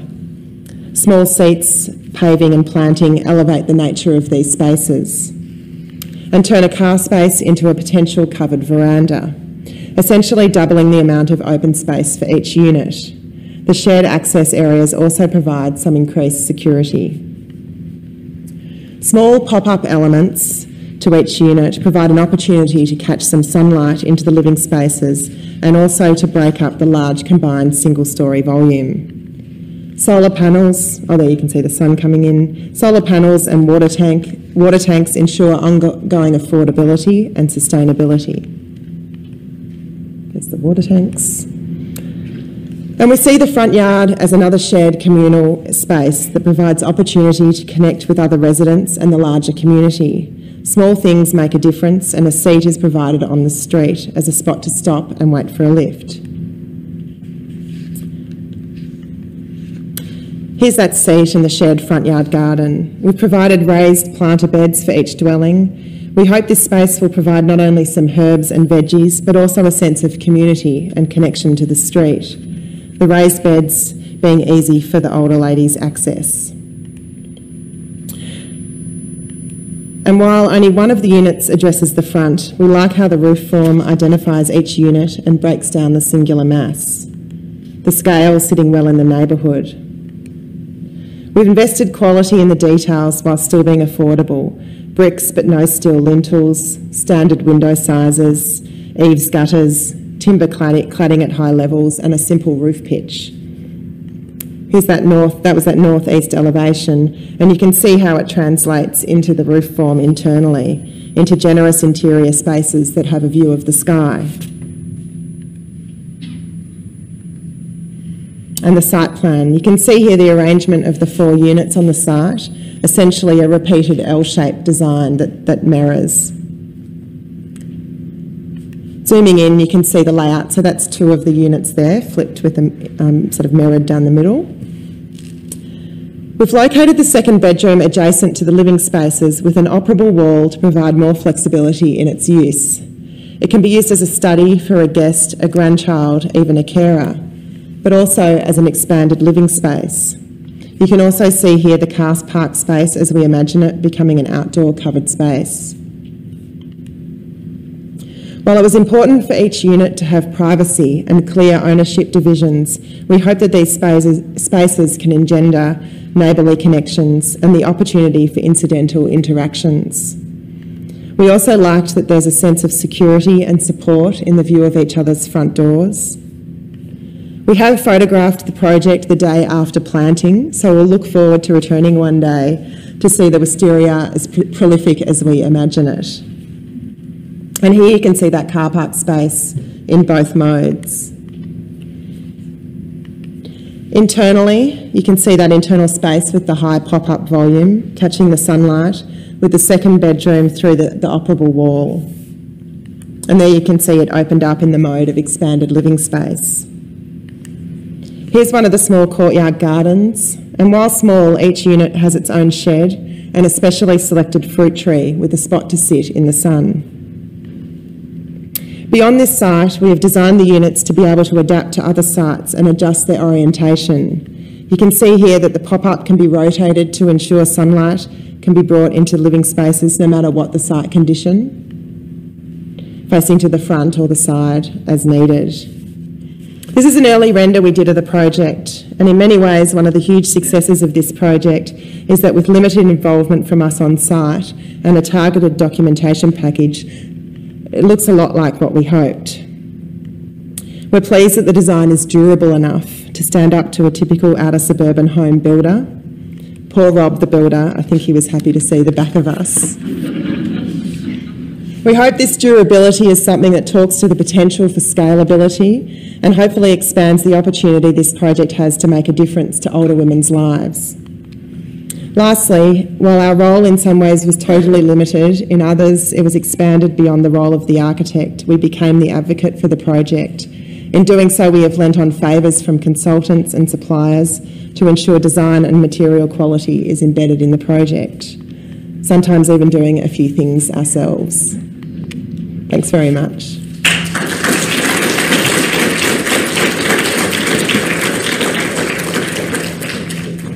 Thank you, Mel, and what a beautiful project. You should be congratulated, you and your team. So today, or this evening I should say, I'm going to talk about how SCORED Projects addresses secure housing for women in 3 ways, and that's through the research that we do, the advocacy that we pursue, and the built work or the practice.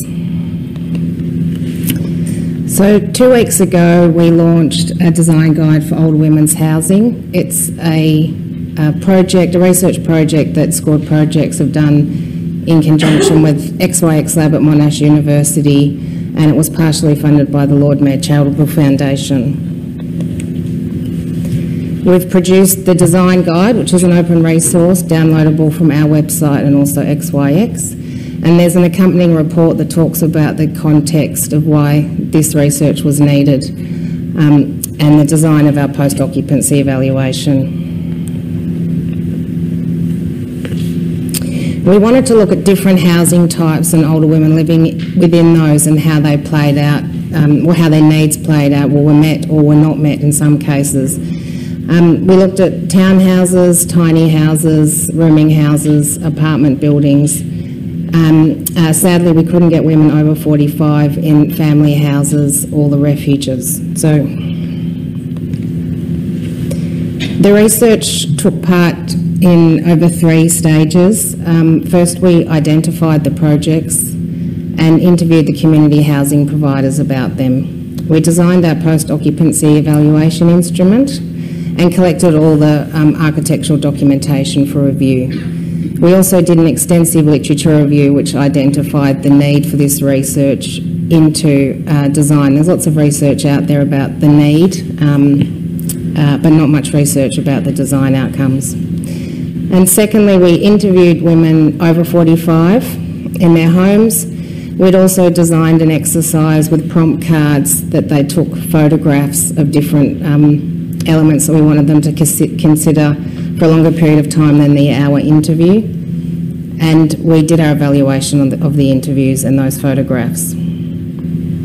And finally, our draft report and design guide was presented to an expert panel of people in our sector, the community housing sector, also in the health sector, and we've now finished the final design guide and report.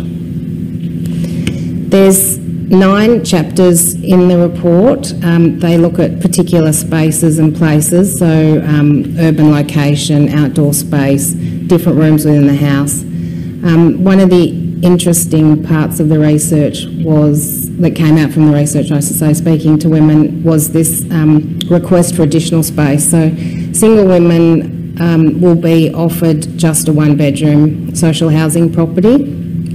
But we did find that women over 45 are incredibly active. 45% were studying to improve their employment opportunities. They also babysat grandchildren, were makers. So this sort of half space or a half bedroom would have really improved their well-being in their housing. So we have an introduction to each chapter. We talk about our objectives for that space. We have these beautiful drawings done by my co-author Sam Donnelly, who's a UTS PhD candidate, and we identify the elements that need to be carefully considered within these spaces. We then talk about actions, which are really positive things to include and things to avoid, and then finally we talk about how this space can play out in the different typologies that we began with.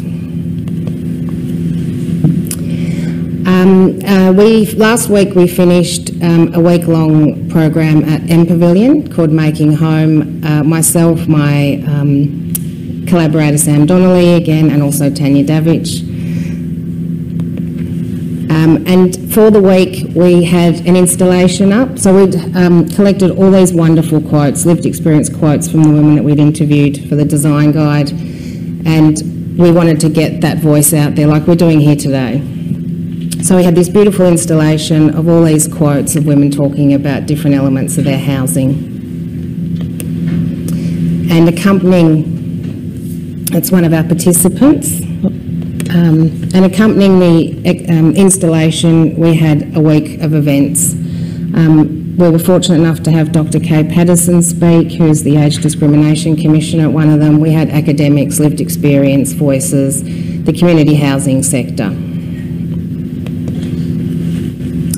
And the third research project that, again, Scored Projects did with XYX Lab at Monash University was our competition entry for the NGV Sculpture Garden.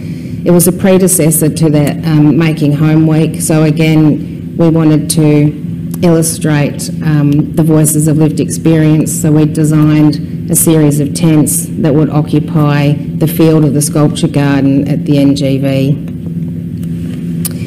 They were able to be lit at night. They had audio recordings in them and stories of lived experience printed on them. There was 3 sizes. There was a small one for a single occupant to contemplate the large issues that we're grappling with here this evening, a mid-size one for a couple to occupy, and a larger tent for a group to occupy. There's a great deal of crossover between research and advocacy. But the first advocacy project I'll present is the first time that we collaborated with XYX Lab and Monash University when we designed a day-long symposium for Melbourne Design Week back in 2019 called Women, Design and Housing. The day consisted of 3 panels. The first one looked at women and social housing. The second one looked at women in transitional and refuges and domestic violence issues. And then the third one sort of expanded beyond the idea of housing and also looked at research and, landscape and Indigenous housing for women. Another opportunity to get the word out we took up was actually presenting here at Melbourne University at the Transformations Equity Symposium a couple of years ago. That's my collaborator Sam Donnelly there laughing, and we were asked to both present the work that we do in this space. And I think another part of advocacy for us is our pro bono contributions to our partners such as WPI. Unfortunately, there's not enough funding in the space, so a pro bono contribution is critical for these organisations to understand the viability of their projects prior to them investing anything financial, which they just don't have enough of. So one that we're currently looking at with WPI, and one that we worked on a number of years ago that didn't proceed with WPI in Croydon. And to practice the built work. We've been lucky enough to collaborate with WPI for nearly a decade, and this was our first project that was completed in 2016. It's 5 townhouses, 5 one-bedroom and 2 two-bedroom. And as I said, completed in 2016 and located in Coburg.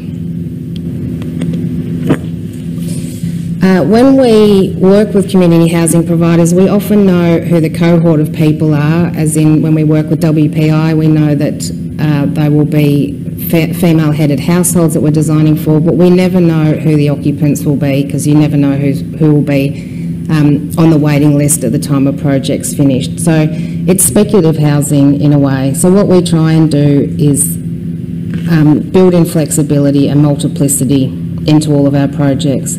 And one gesture at the Coburg townhouses was the access way to get into your courtyard before entering your townhouse was a shared space. So it was designed in a way that you could sit on your own, you could sit with your neighbour.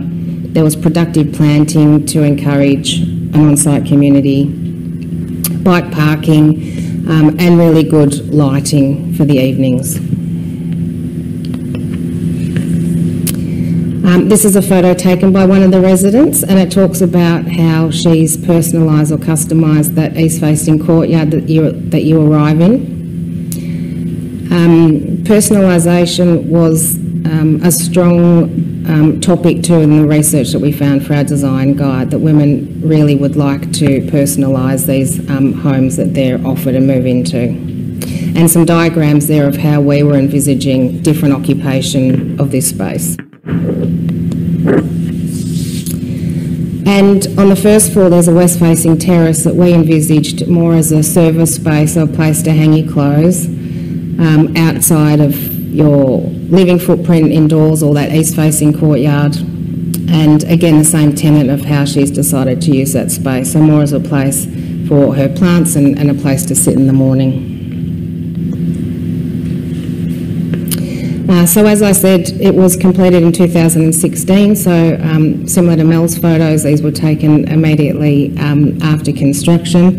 It's located on the upfield train line and bike path, so it was critical to our thinking to security for the women and also acoustic separation from that bike path. And again, Jeanette touched on social housing for women, well, all social housing tenants I should say too, not to be stigmatised. So it was important that this building sat very comfortably in its context. We work with reasonably tight budgets for social housing because you do want the very few dollars that are out there to go as far as possible. And we think about costs three-way: cost to build, cost to maintain for the organisations, and also the cost for the residents to operate or run their homes. But we look for moments of luxury too where we can, and particularly where they can give a real bang for their buck. So on the right is the master bedroom with a cathedral ceiling, and on the left the cathedral ceilings again over the staircase, moving up to a nighttime purging window. The front townhouse here in its front garden, newly planted, and another moment of luxury, or several, I guess, coming together. The yellow soffit for a bit of joy, a built-in seat, which is also storage for your garden, and a service cupboard. Passive design principles are critical to include, so we do that across the board, and this reduces the running costs for future tenants as well. The second project we completed with WPI is family housing in Pakenham, 6 of them, and the tenants moved in during the first year of the pandemic. They're much larger than the townhouses.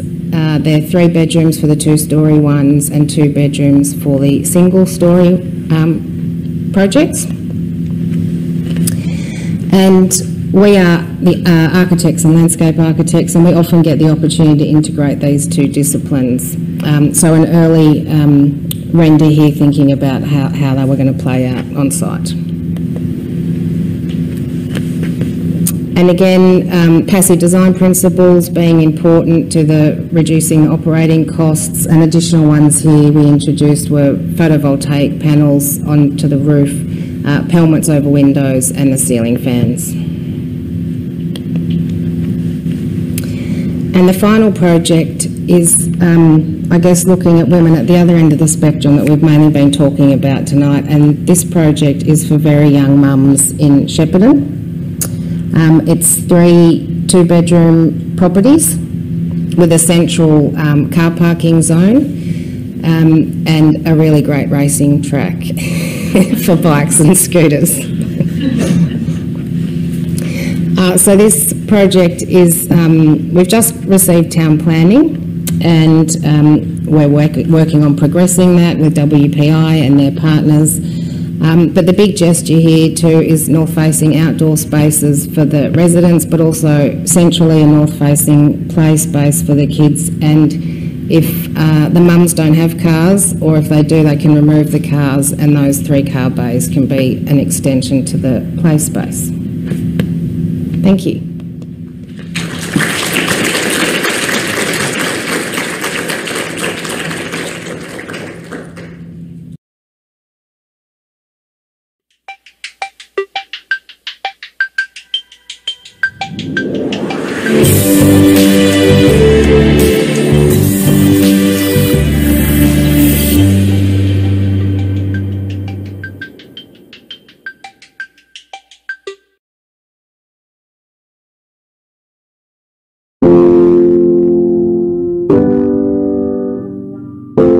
Rosemount Court's a dwelling of 44 high-quality social townhouses in Rosemount, Dundrum. So there was 84 apartments there, split into 3 5-storey apartment blocks on the site. They'd been there for a long time, and people no longer wanted to live in the apartments. So as the apartments emptied, kind of this spread antisocial behaviour, and then as more antisocial behaviour happened on the sites and in the apartments, then people wanted transfer. So eventually they were untenable by the council, which meant that there was a decision needed as to what we were going to do with the apartments, demolish them or refurbish them.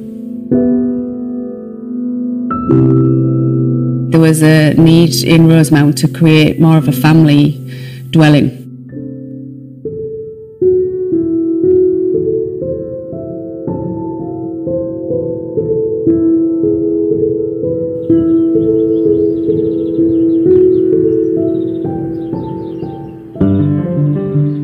So the first move was to, I suppose, repair the edges or the boundaries, and then to form the houses there centrally into 2 outward-looking blocks, separated by the green, but then contained the streets and provided edges. The leftover space, the intent was to make those kind of air spaces where the families can kind of inhabit and just make the community. In terms of architects, we just, I suppose, provide the space. We provide those opportunities and encourage it. But also the car in that environment is really played down in the hierarchy of where it sits normally in an estate. It's not in every instance outside your front door. You have to park the car at the edge and you walk to your front door. Therefore, you're mixing with people, a lot more opportunities. On the access to the apartment block, there was an existing ESB substation which couldn't be moved. So it meant that the elevation along their western boundary was broken. So that was an opportunity, and a Dutch gable type elevation was introduced there. The change in aesthetic just kind of lifts it a little bit more and makes it a bit more unique. I suppose they're the setbacks of the building let light into areas which you wouldn't expect, and then there was the brick detailing just to play up the shadowing of the light as it moved around, just to animate the elevation a little bit. When you're lucky enough to get a scheme like Rosemount, then it's all encompassing. You want to put your heart and soul into it and do the best you can for the end user. It becomes your baby, and you want to nurture that and look after that. Every place has to have its own individuality, its own identity. So when you're from a place, you know it's my place. It has its own kind of, I suppose, heart. So when you say you're from Rosemount Court, you know you're from Rosemount Court, and when you're in Rosemount Court, you know you're in Rosemount Court. You don't have to look for a street sign if you're not from the area. People moving in and, you know, enjoying the area, I think it's very satisfying. You want the people in there to feel as though they're living in a home, that they've not just been given a social house to live in, that they're actually going to accept it as their own.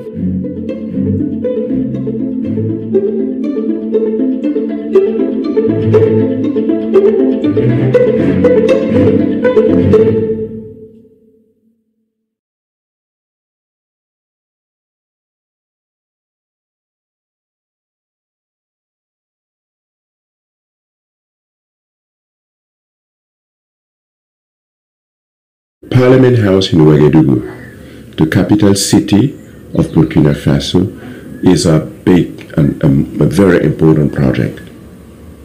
In 2014, there was a revolt which led to kick out the president who wanted to change the constitution and make himself president for life. So during this revolt, people burned down the existing Parliament House.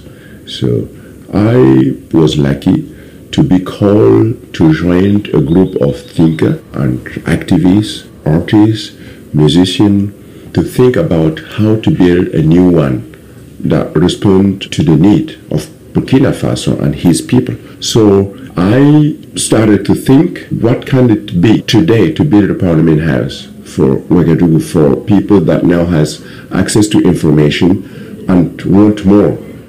We designed first a huge structure, which is a pyramid. I wanted to create a transparent building. If a parliament building is transparent and open, if people can go on top of it at any time, during the day, during night, symbolically, it is transparent, it is open. Another idea was to combine in this pyramid field where you could do agriculture, because Burkina's economy is based mainly on agriculture. So I wanted to create this public space with everything. We have a garden around it, and then we have the pyramid which is elevated. We have a cornfield on the top. So it is more than such a simple parliament building.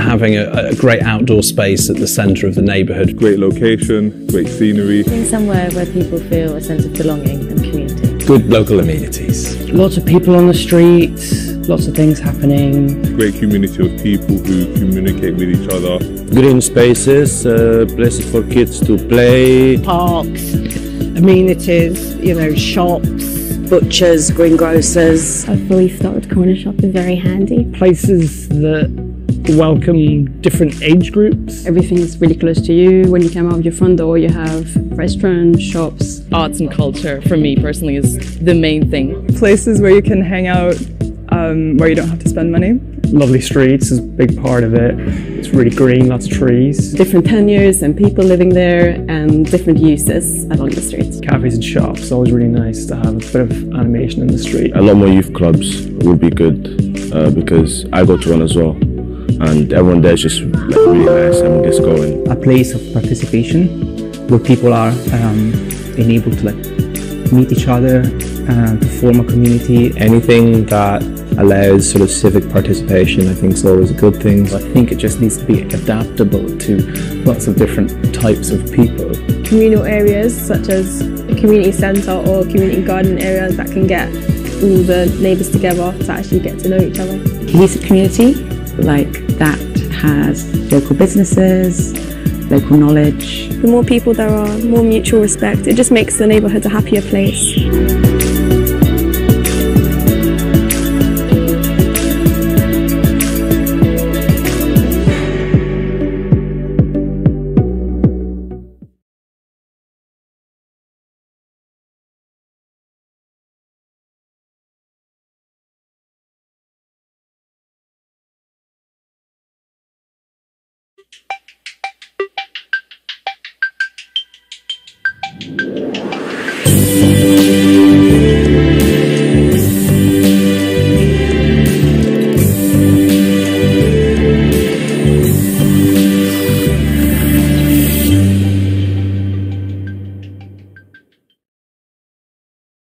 Good morning, good evening, and good afternoon to you wherever you're joining us from.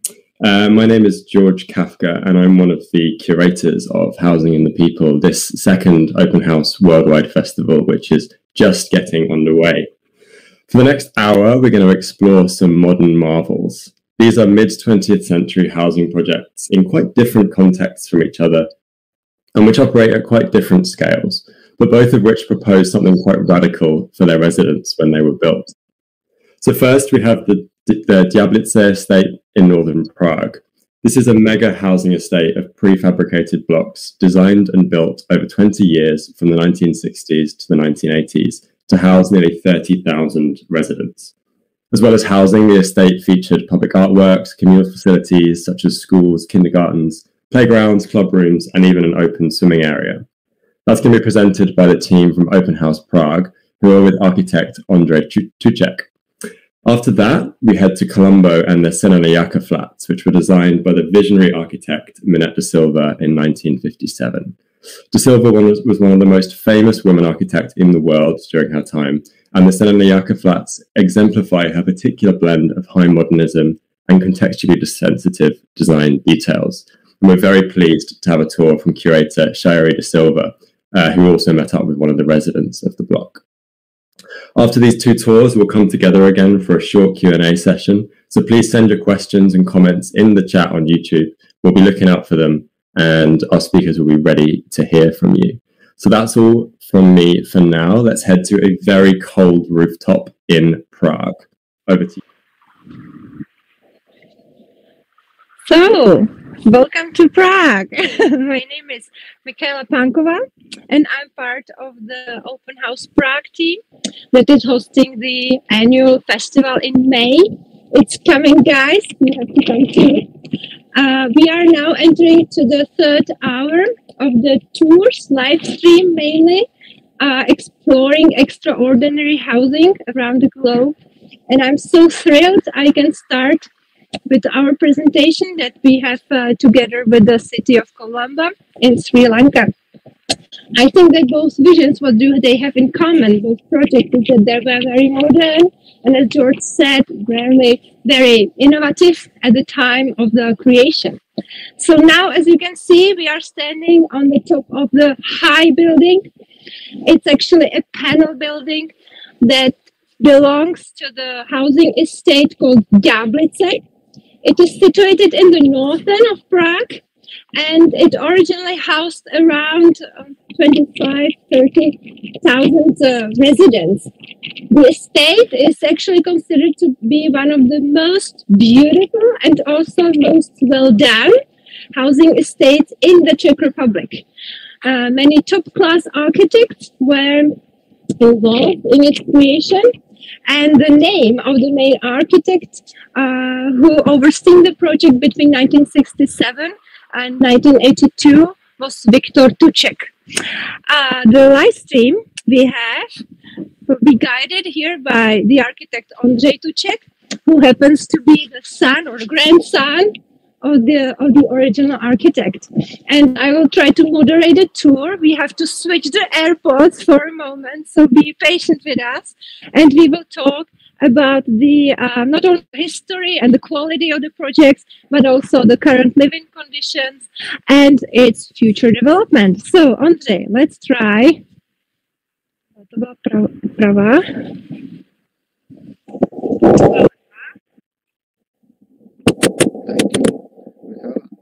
For the work. I hope you can hear me. So what we can see here from the roof formerly was the agricultural land, the field on the northern boundary of the capital of Czechoslovakia. Its development was intended in the mid-war period, but finally it happened in the 60s and 70s. The design and the urban plan of the housing estate was based on the architecture and urban competition in the 1963, and was very quickly built according to overall master plan from the competition, and it's based on the idea of the town in the park, houses in the park. So we can see the solitaire freestanding residential buildings surrounded by the mass of greenery and the public areas, which is the big value of this part of town.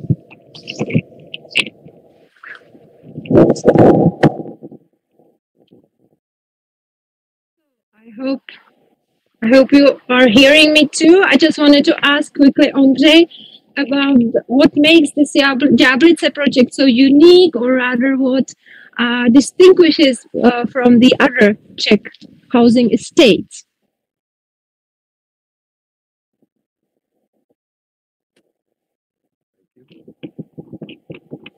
So,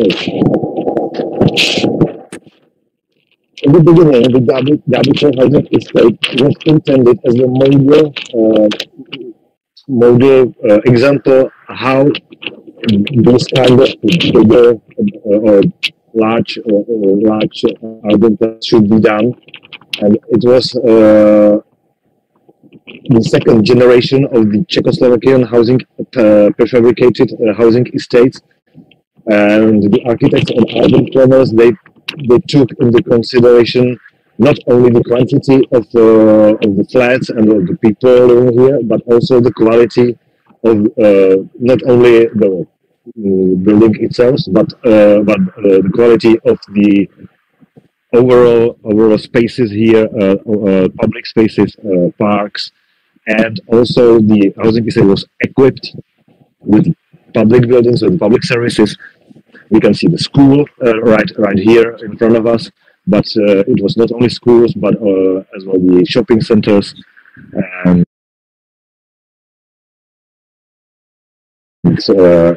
health care buildings, and so on. The high value of the Diablice housing estate is the traffic, because all cars circulate on the outer perimeter and do not cross the interior of the housing estate, so the middle stay untouched with the traffic, and it's created as a big city park and public space. Also, the buildings are quite unique and make some landmark. As you can see, just in front of us, these residential buildings has a higher ground floor with no flats. There are some public services and also big openings, so pedestrians can cross the buildings. And the roofs of the buildings, which we are standing now, they have cantilevered slabs, which make some architecture ending on the roof, and the buildings are also decorated with small red squares, and a lot of them are also equipped with the art pieces, because art was the very important part of the whole architecture.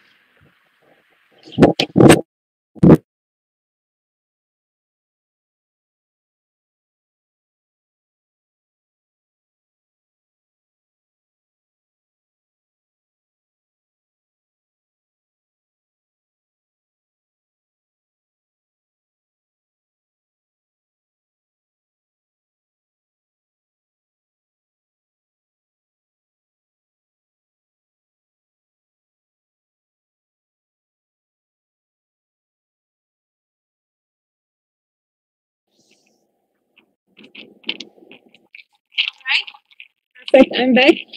Because I myself am a resident of nearest city quarter, and I went here to my kindergarten and school, so I know there are a lot of artistic pieces here in Jablitze. Can you confirm that, Andrei, or what do you think about the quality of the artistic production here?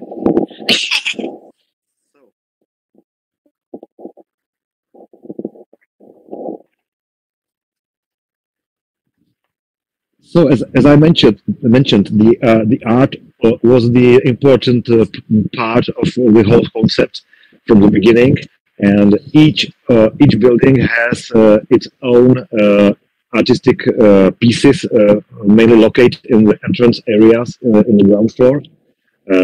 Each building has its own author. So here we have a collection of lots of pieces from different kinds, from different materials in the interiors of the residential buildings, but as well art was used in the interiors of the public buildings, also on the facades of the public buildings. Ceramic tiles were designed very carefully by artists, and lots of freestanding pieces of art are placed in the public space, in the parks, in the squares. The quality of the art varies. There are beautiful pieces which are very popular and famous here, and some of them not, and some of them are were destroyed during the years. So people didn't take the quality.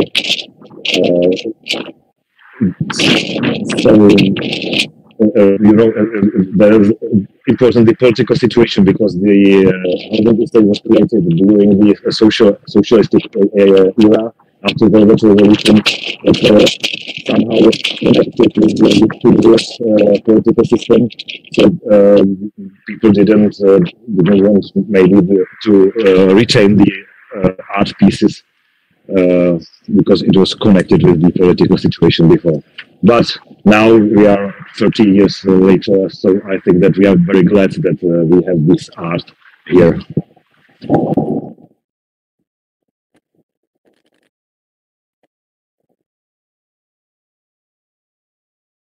So we are now approaching the final part of our presentation.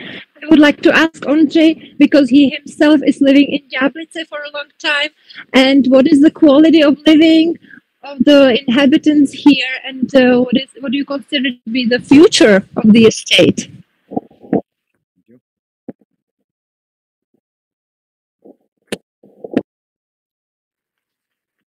I think that Jablitze is very cozy and a fine place to live.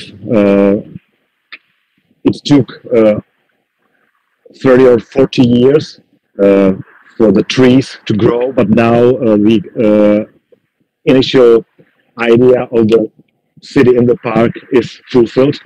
And I think this is one of the most important things that people mention as the quality that they recognize here is the quality of the public space and the quality of the greenery here. But also, I think that the living in these huge buildings is quite fine, and the public services work very fine as well, schools and so on. Some of the public buildings, and one of them we are looking on now, they are empty and they are not work very well, and there's big discussions here between the inhabitants what to do with these relicts and how to add modern or up-to-date layer of new structures, of new buildings in this finished housing estate. And the discussions are not finished yet, but I think that as any other part of the town, central parts of town, these new housing estates need some refreshment as well. The buildings are modernized and insulated. They change their colors. The public spaces need some modernization as well. And some of the buildings, we might find them not useful in the future. And I think that we can think about destroying them and add a new architecture, new quality architecture in these structures of the housing estate of Jablitze.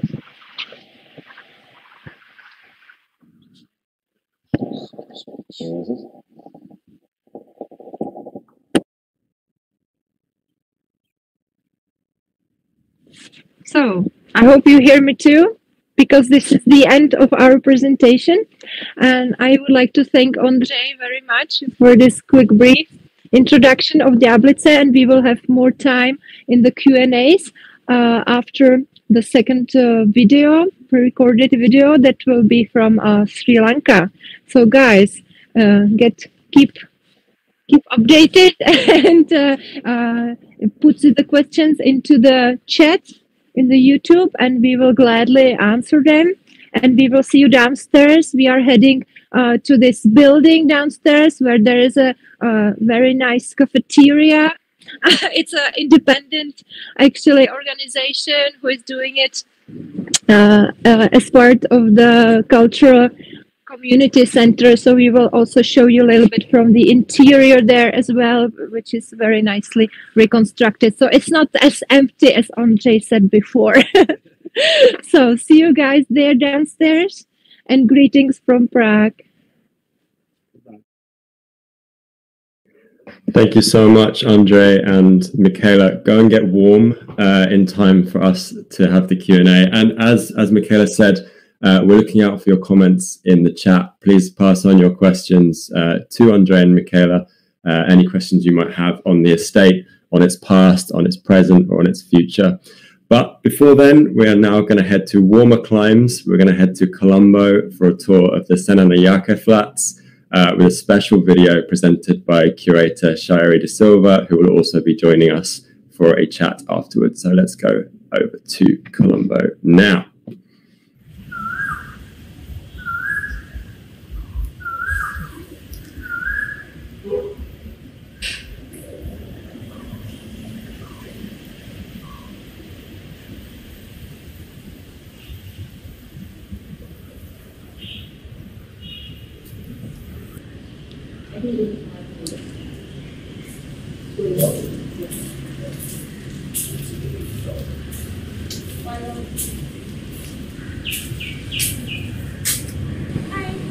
I'm Shairi. I'm a curator and architect, and with Surya who is one of the residents of this incredible building that we're at, which is the Senanayake flats designed by Videi de Silva between 1954 and 1957. So it's 10 apartments made in 2 blocks, and you can see that they're really structured around these very open stairwells, which Minette speaks about the importance of really bringing light and ventilation as a way of making multi-unit houses in Colombo.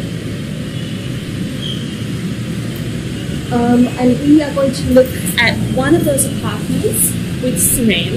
Suren, do you want to tell us how long you've been here and maybe how you found the flat? It's been a long time coming. I actually went to school across the street from here, and I always admired it. I've had a love of modernism and architecture for a long time.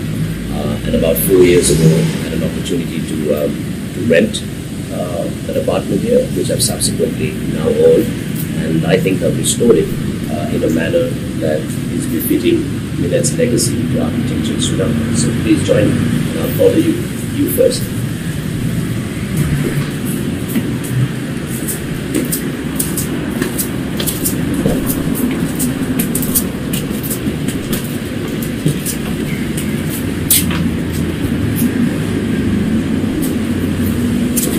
So, welcome home.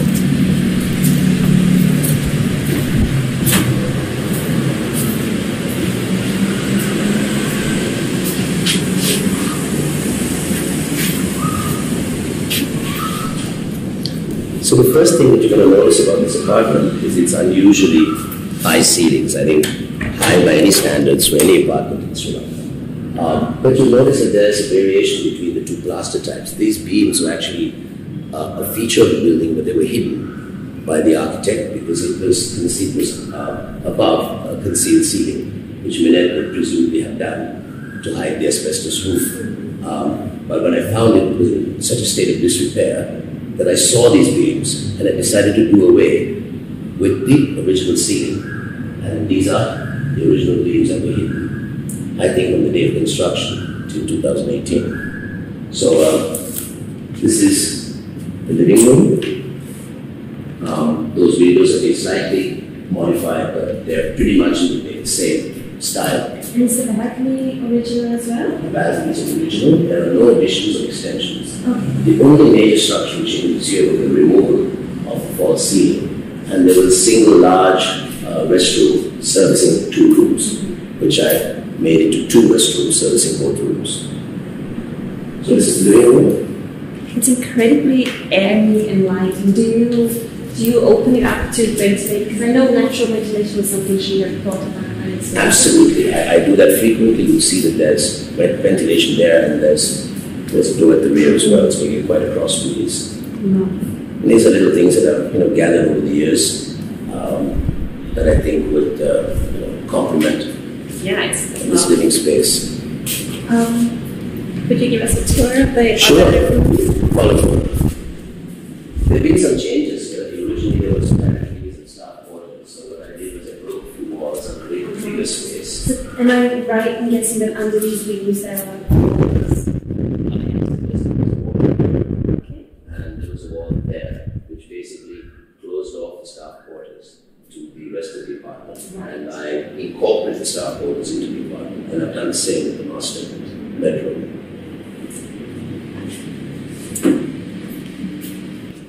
So this is the second bedroom? This is the second bedroom, that has its own little balcony as well. Oh, that is lovely.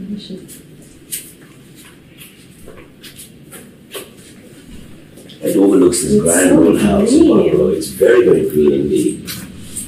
And you have the same, I hate to say it, but we have great views for the bathrooms as well. Very important.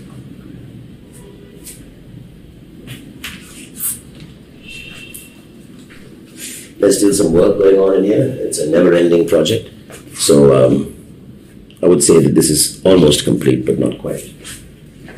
I think it's very nice to see how these buildings kind of change over time. Evolve over time, absolutely. Opening up is absolutely a contemporary way of living.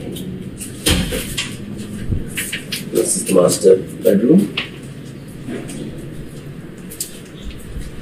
It's actually about double its original size. I was mentioning the staff quarters earlier, and the original extension of the staff quarters has now been incorporated into this bedroom, giving it a much larger look than a traditional flat.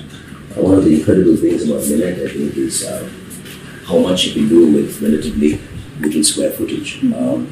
It's a fairly modestly sized apartment. It's certainly not large by any standards. It's under 2,000 square feet, but it feels much larger. It feels very expansive.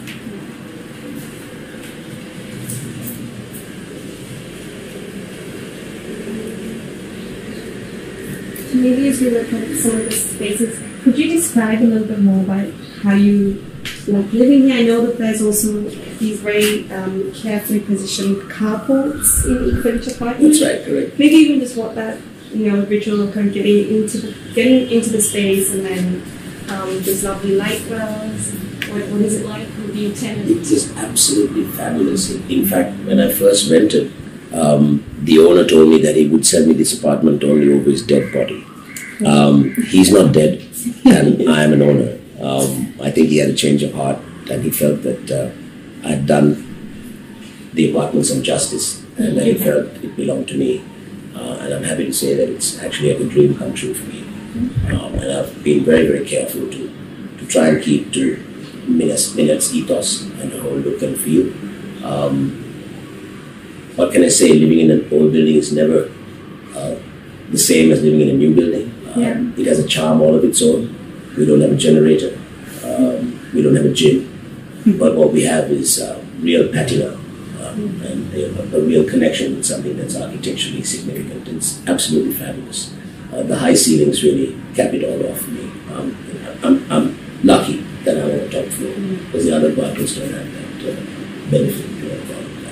Do you think, also as we see Colombo increasingly getting apartments and just multi-unit housing, do you think that this kind of offers Absolutely. This is really not only a residential oasis just look out the window, but it's also an architectural oasis. To own or to live in or reside in just one of 10 units from an architect long gone.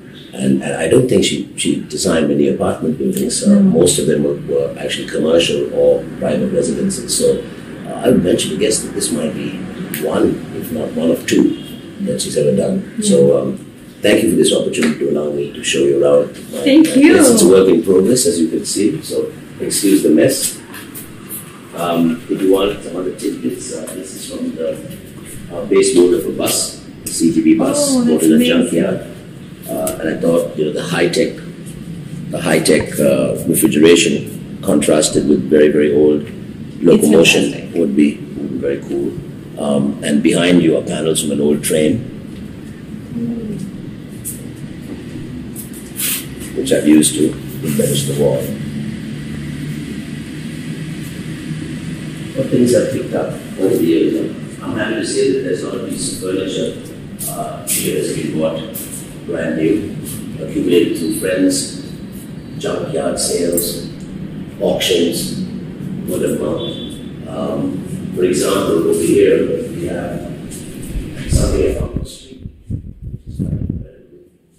It was under a tree on Gregory's Road, and this must be weighed about 50 kilos. It says gas on it, and this is an original valve marker for the gas lines that ran down Gregory's Road in the late 19th and early 20th century. It takes 3 people to move it. It did take 3 people to move it. And here it is. Luxury, I think, is what's rare, requires effort, it has meaning. So anyone can own a Rolex, but there's only one of these. And I put it to you that that's a great luxury. I think Nanette would be, looking at things from different periods in time is so important. Yes. I think she would really love what you've done with the face. Thank you Not very that much. I would love it, but I guess. Thank you very much for allowing me to show you home. But we're not done yet. Where I spend most of my time is in a room. That's right here.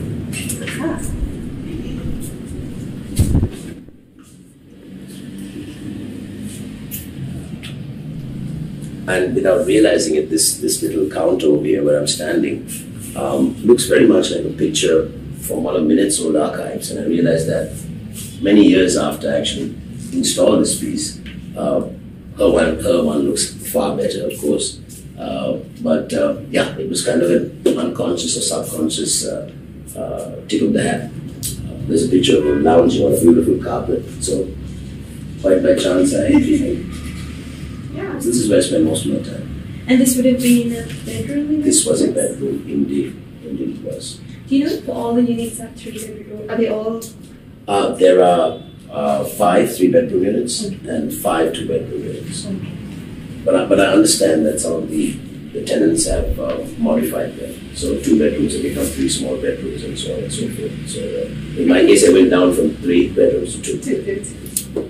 But I think that is one of the really nice things about this set of units, how each one has been sort of made their own, which is not a freedom you always get. Absolutely, yeah. I mean, we don't really have the condominium management police coming and checking on us. Managing this building obviously is a challenge because it's old. So there are infrastructure challenges. Who paints what? Who does what? So, but it's just like living with the neighbors. Yeah. Whether you had a house or an apartment. So I think Minette also had wanted to build bungalows in the sky. I read that somewhere. Yes. And I'd like to think that as the years have gone by, this apartment or the conservation of it has shown how space can be regenerated. So it was originally a space that looked a lot smaller, but not by chance, we were able to make it look a lot bigger, unlike how it is today. I think so. Maybe we could just take a look at the book, which features her book, her archives, really, which feature.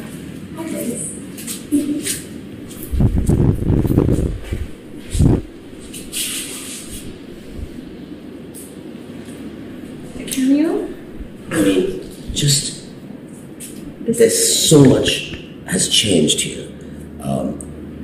These open carports no longer exist. These are walled garages with gates in front. I mean, I've never seen this feature before until I looked at this page just now. And I was thinking, before we started this, I had a quick glance at this and I couldn't figure for the life of me. And I was going to ask you, what building is this?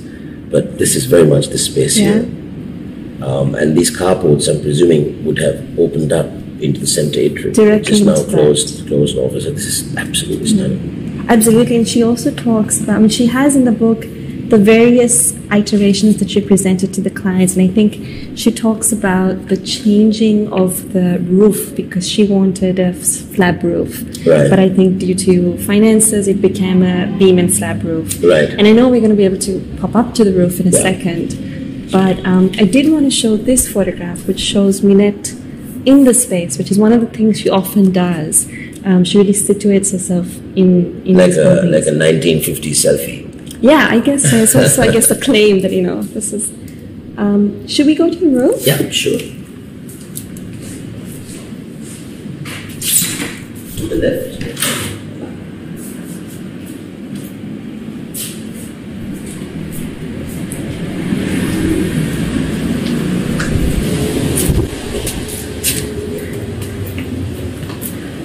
That's a great view from here.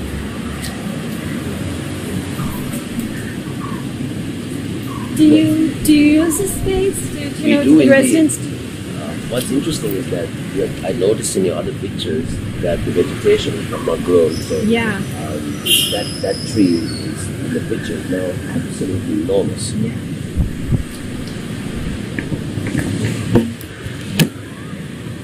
So the building, I think we've had a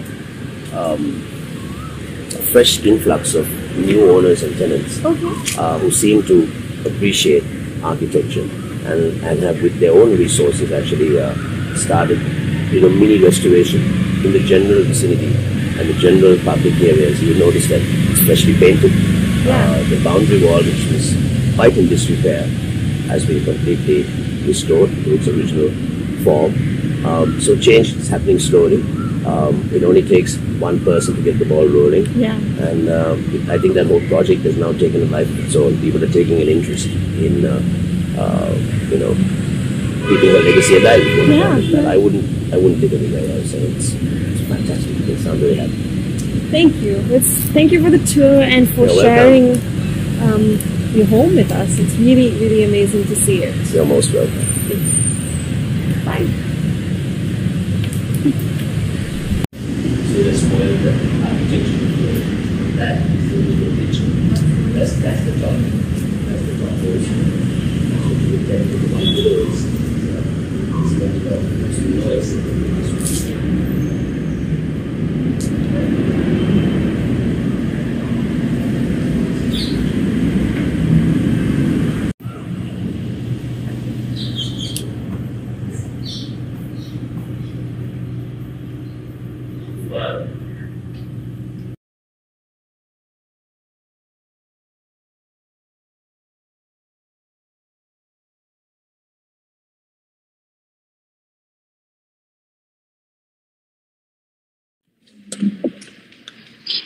Thank you so much, Sherry, and welcome everyone back for a little Q&A.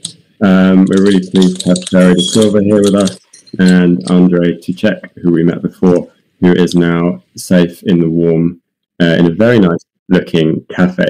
How are we all doing? Thanks so much for those videos, guys. I wanted to begin by asking about the ideas and the influence of these projects. So they both proposed something quite interesting for the future of their cities when they were built. Both of them were kind of an argument for density, for modernity, for quality housing. Did these ideas catch on? Did they influence other buildings and developments in Colombo and in Prague, or are they kind of one-offs that are kind of resigned to history? Maybe, Sherry, do you want to kick us off? Sure. Thanks, George, for having me. It was really great to be able to show these flats because they are, as you say, quite visionary, and they, I think, definitely respond to a moment where Colombo is getting from being it's still a quite small city, but it goes from this moment of being to being more dense and just also people questioning new ways of living. And I think Minette was really able to respond to that. She did about 2 other similar scaled projects and then a housing project. But I think what's really interesting about this particular set of flats is the way she's suggesting it's almost a transition in a kind of living as opposed to this complete rupture. So she describes them as having verandas, and she uses some of these elements that I think would be familiar to people in houses here, but then she also completely reconceptualizes it. It's, you know, there's this the whole flats, they sit on these 10 carports. So she's also thinking very much about, you know, how you would access or how you would navigate the city also. Unfortunately, they don't become as they don't really become a kind of model, I think, in terms of housing in Colombo. But I think that has a lot to do with how housing develops and how the city develops. So there is, one of the things you see architecturally in Colombo is that there is an increasing kind of rupture between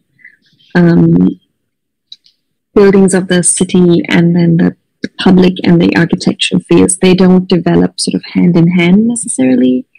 So she does do, for example, a housing project in Kandy for the state, but I think that doesn't become the norm for architecture in general. And I think perhaps also we don't talk, and they're not very well known flats, even in Colombo, which is kind of interesting. But I think as we're seeing some of the changes happening, maybe they will be looked at because they're, in terms of scale, a quite interesting mix between the single family house, which is still very prevalent, and then these like mega blocks, which are also increasingly, you know, coming out, sort of mushrooming all over the city.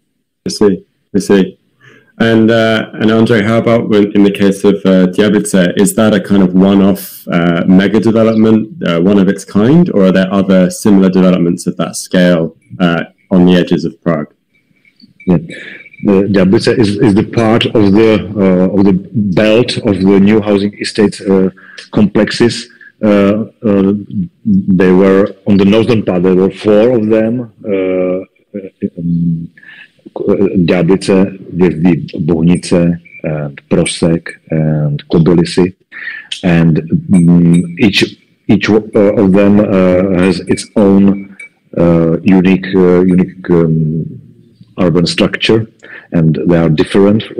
They differ one from each other, and we can say that maybe from the beginning, the first housing estates were maybe more complex and more author work than the later ones, and the last one, the Bohnic housing estate from the early 80s, maybe was a little bit changed during the realization, and the initial idea was not very fulfilled.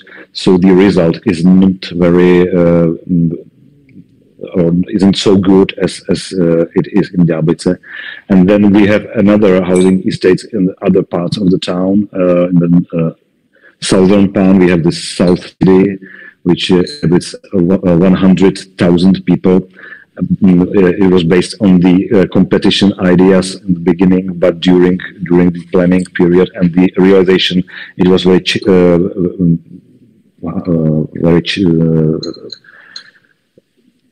the result is very different from the beginning, from the initial design and ideas, and the result isn't so fine than it is in Ďáblice. And then on the end of the 80s, this era of big housing prefabricated developments ends, and afterwards we don't have any such huge housing estates in Prague or in Czech Republic at all.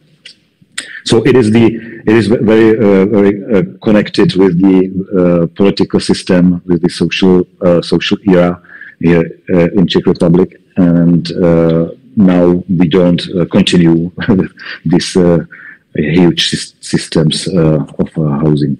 Yeah. Actually, kind of leads me quite nicely onto my next question, which I think you've both started to touch on, is how are these projects seen now? Are they seen, do we see them as exemplary, as examples of how we'd like to build? So, for example, those communal facilities in Ďáblice seem fantastic to me, and the quality of the homes in the Syna flats are fantastic. Are they seen in that way? What's the reputation of these projects in their context? Andre, do you want to start? Yeah, I think that people know. Are informed, or the architects and urban planners, they know Ďáblice very well. It is published very frequently in the press or in the books, and it is mentioned in some exhibitions and so on. So I think that the people now, after a couple of years, they return to this era and think about how can this be possible, or what is the quality of these parts of town. And I think that it's very popular in public as well, and the people like to live here, and the flats here are quite expensive. So I think that the quality is very, very well known. And Shari, yeah, same question for you. I mean, Minette de Silva, I feel like, is having a bit of a moment of reappraisal, or like a lot of women architects of the last 150, 200 years, her work has perhaps not been as recognized as some of her collaborators. For example, she worked with Le Corbusier, who's one of the most famous figures in architecture, but she had her own voice, her own style, which is starting to be reconsidered. How is she understood in Sri Lanka, in Colombo, alongside the apartments that you showed us? Yeah, I think there definitely is. I think that her work is getting really considered, also at a time where I think maybe there's just a slight resurgence in generally thinking about and talking about architecture and architecture of the last 100 years, which hasn't really been particularly a focus, I think. These flats, because they're just 10 units and there's no really sort of public space within the site itself, I think, have not been so well known. But the resident we met, for example, mentioned that there has been, in the last few years, new younger residents who are very, very proud of living in this building. I think also Colombo, we are joining you from the middle of a major economic crisis, and I think what will happen with that is that building is really, and we've had a massive building boom in the last few years, and lots of really enormous projects of gigantic budgets and sort of many high-end apartments. I think that now as that those kinds of projects come into crisis, there will be a lot of reconsideration of these sort of medium scale, smaller scale, multi-story responses to urban density. So I think I feel very hopeful about how work might be considered now. Yeah. And now to turn slightly to the future of the project, Andre, you spoke about the kind of ongoing discussion about the Diablice estate. You're in one of these communal facilities now, which is maybe being reconsidered. I was wondering if you could tell us a bit more about the type of development you might see taking place on the estate in the next couple of years. Like, what kind of changes are being proposed? Yes. A couple of years ago, here came a big developer which intended to destroy smaller shopping centers and build tall towers for new residents, 15 stories high. There were 3 or 4 of them, and it caused quite strong resistance of inhabitants, of people here, and it creates some protests, and now it is stopped, and the plans are freezed for a moment, and on the city level there is a new urban master plan prepared, which should create new boundaries and new limits for new or reconstructed buildings here. And now it seems that some of new refreshment will be possible, but not in this volume that was intended before. So these smaller buildings could be raised up to 2 or 3 floors high, but not more, and should play the public role. So be intended to be used as public buildings, not the residential. But the process is not finished yet, and the plans are not clear for the moment. But there are some empty places as well, some areas that was not built up, but they were intended to be. So some areas of planned school, artistic school, which was not realized, and some smaller lots that can be maybe used. And I think that the discussion and the future is open. So we will be maybe surprised what will happen. Yeah, and as a resident and a relative of one of the architects of the estate, what do you think of these plans? Do you think it should be left as it is, or do you welcome these new proposals? Yes, there is one point of view which is heritage or protection point of view, that people, some of them say that this housing estate should be preserved or protected and stay as it is. I think it's not the right way, and I'm sure that one of the problems of this housing estate is that we don't have any job options here. All people have to travel for their work, for their jobs somewhere else in the city center. So they only sleep here, and children attend to schools, but adults have to move away for the work. So I think that some kind of job offers should be additional quality for people here. So maybe some administration or other kind of services is missing here. So it would be fine to build some here. And as well, these secondary schools are missing here. We have only the primary schools, but not the but not the secondary teaching level. So I think that this kind of service is missing. Okay. So, and Shiari, same question for the Santo flats. I mean, what does the future hold for those? Obviously, with residents like Surain, they're in safe hands. He's obviously taken a lot of care for his home, but is the building itself safe from, say, demolition or other renovations which might ruin some of that character? Legally, it is not, because in fact, Sri Lanka's laws around sort of heritage buildings are really outdated. A building has to be built before 1815.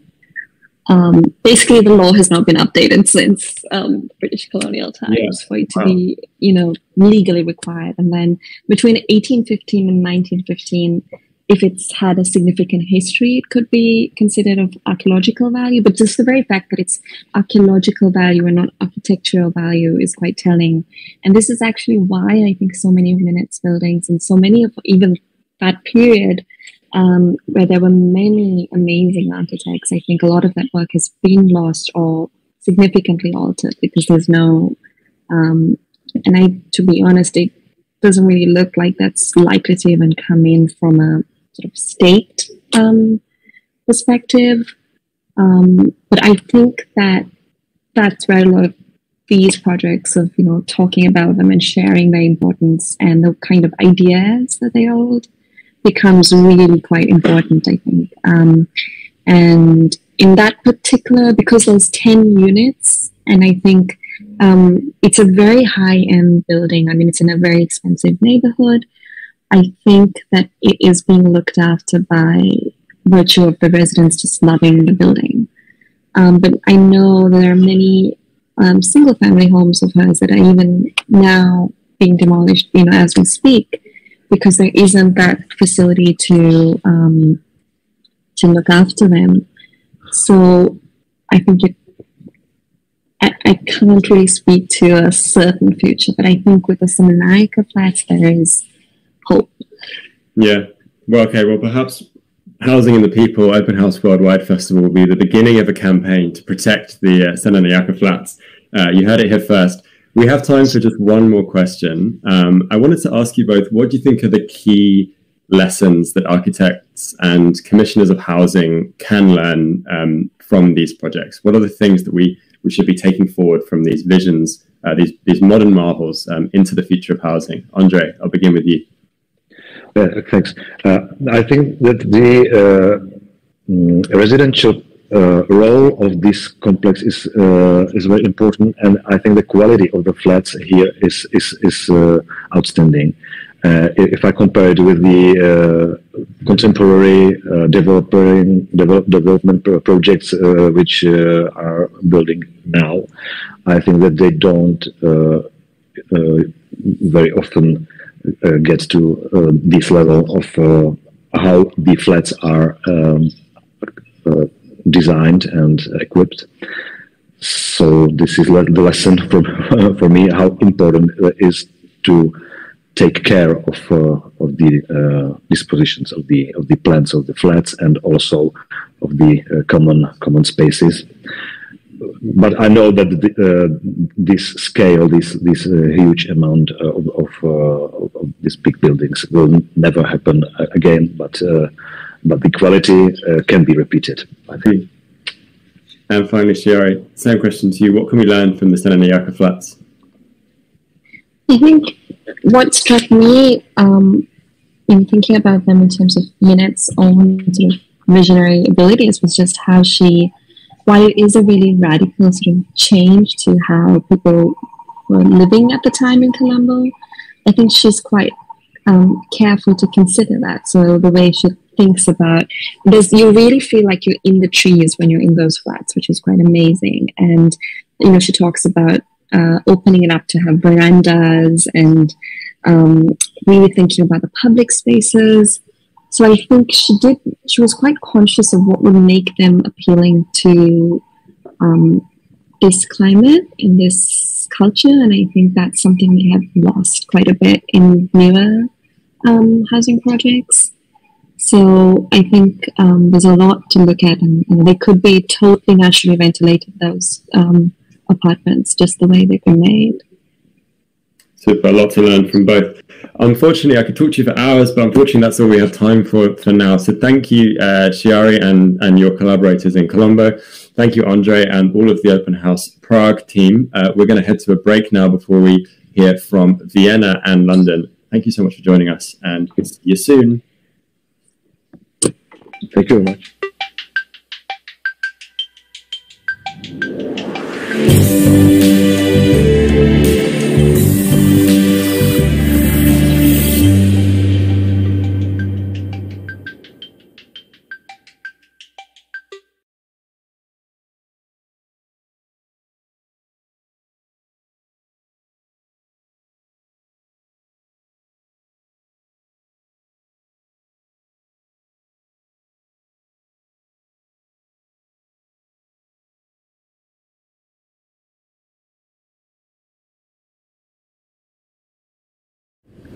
I'm a resident here in Vindmøllebakken, and I'm also the architect. To build a community is maybe the essence of it. People have their own apartment, but they share 500 square meters. We have to all the time find agreements, how to use it, what activities to accept, and this is a negotiation that is important to participate in. I lived in a family, and after the divorce I lived alone for 10 years. For me, it was totally out of the question to live in a community like this. I wanted to have my own space, my own life, in a way.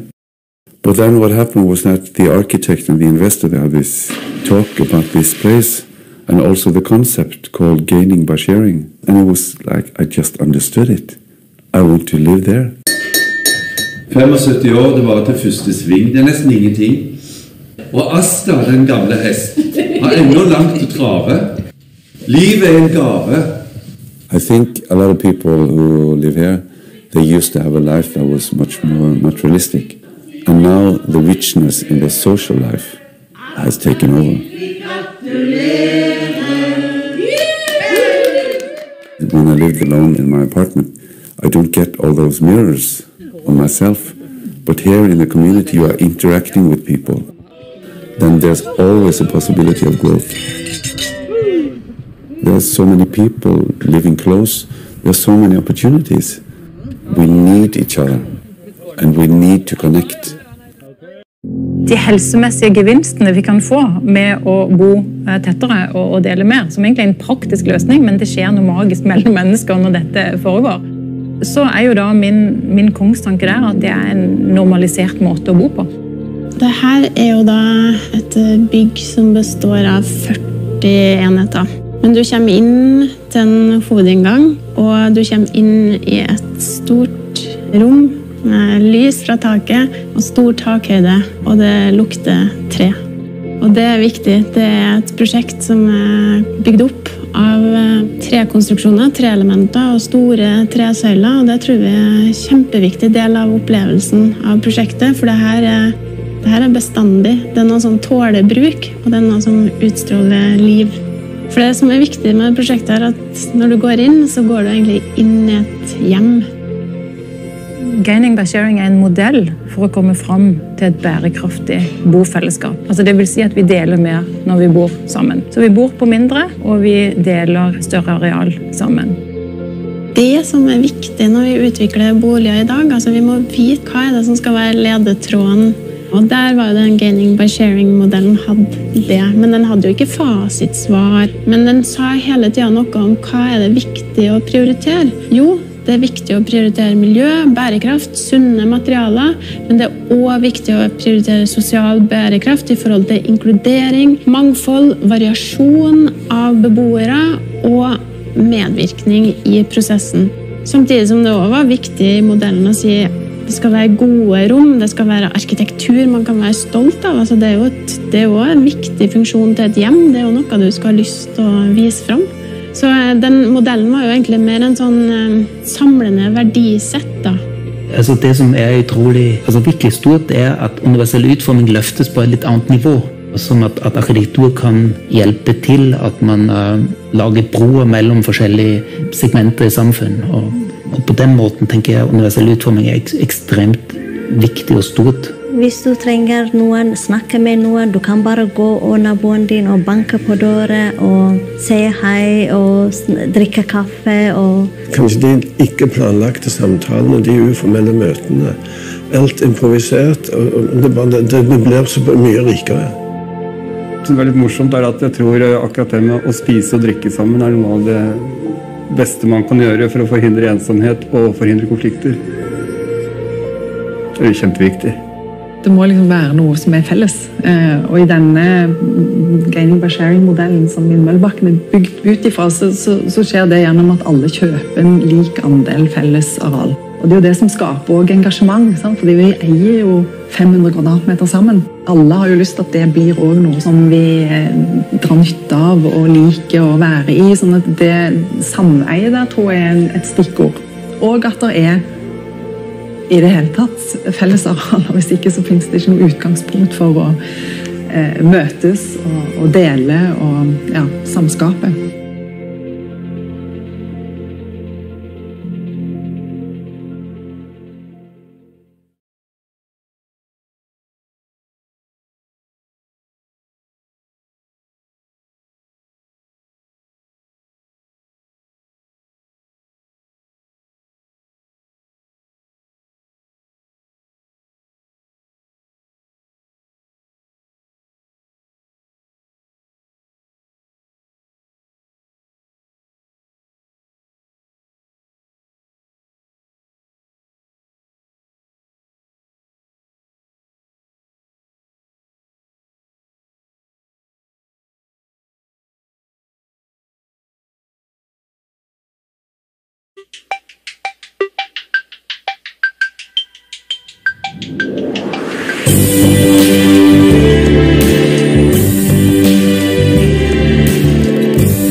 Hello everybody and welcome from Vienna. I'm delighted to be the host of this session, and my name is Iris Kaltenecker, and I'm an architect and founder from Open House Vienna. So what's the program of the next hour?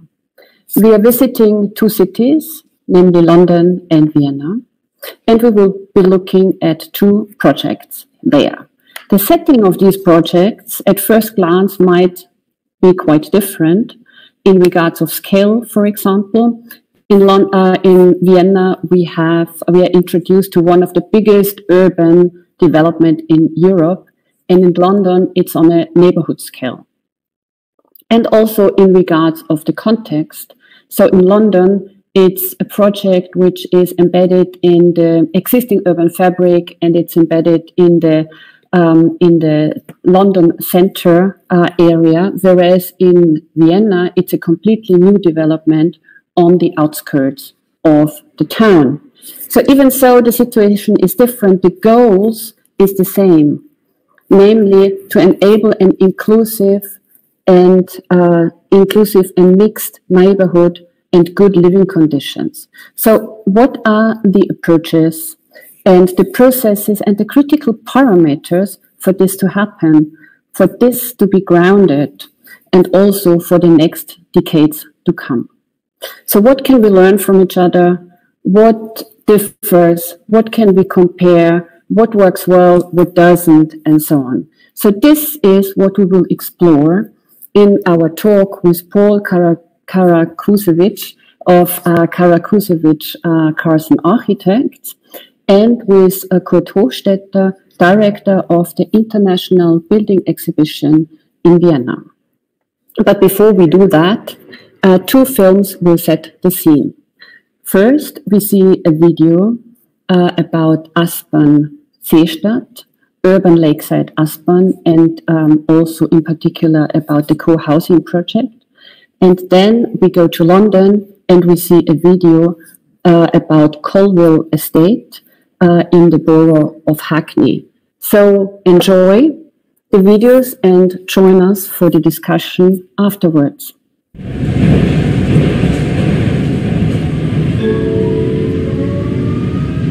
Seestadt.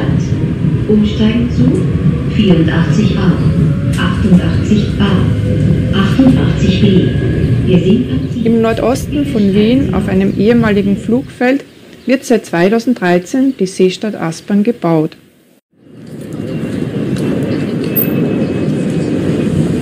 Es ist eines der größten Stadtentwicklungsgebiete Europas. In mehreren Etappen sollen Wohnraum für 25.000 Menschen und über 20.000 Arbeits- sowie Ausbildungsplätze entstehen. Ein gewaltiges Unterfangen.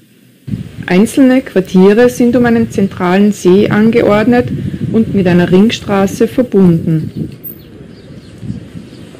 Der Masterplan stammt vom schwedischen Büro Tovat Architects.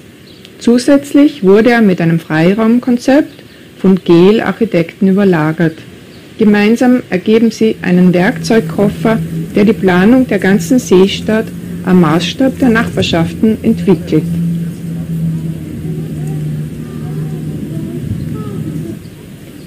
Zuerst wurde die U-Bahn-Linie errichtet und so eine gute öffentliche Anbindung sichergestellt.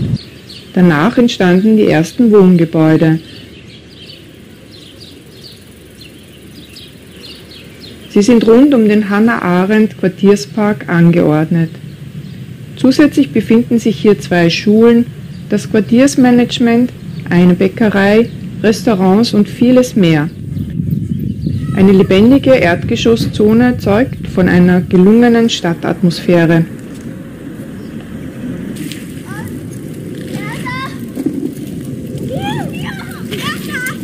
Diese wird natürlich auch von aktiven Bewohnerinnen mitgetragen. Wir sind die Verein Seestadt Grün und begrünen hier die Seestadt. Wir haben hier eine Pergola gebaut und wir haben dann ein Gießrad, eine Erfindung eigentlich, womit wir hier Flächen pflegen können, begießen können. Es ist wichtig, dass Bewohner hier mitmachen und dass sie sich identifizieren mit ihrem Wohnumfeld. Wir errichten hier diese Fläche und pflegen auch gemeinsam. Es werden hier Staudenbeete sein, mit auch Sträucher, teilweise essbare Pflanzen, Kletterpflanzen, auch Weintrauben, Trompetenblumen, Kiwi. Ja, das ist ein Experiment eigentlich.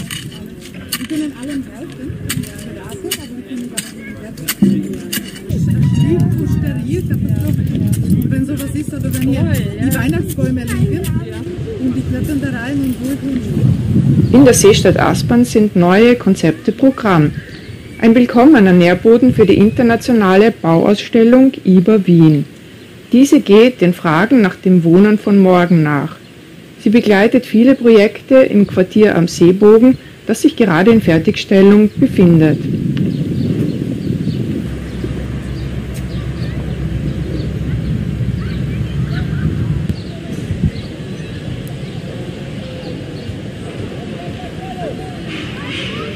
Wenn ich mir überlege, wie wohnen wir morgen, dann ist speziell hier in dem Gebiet in der Seestadt, am Quartier am Seebogen, ein Thema ganz im Vordergrund, das ist die Quartiersentwicklung.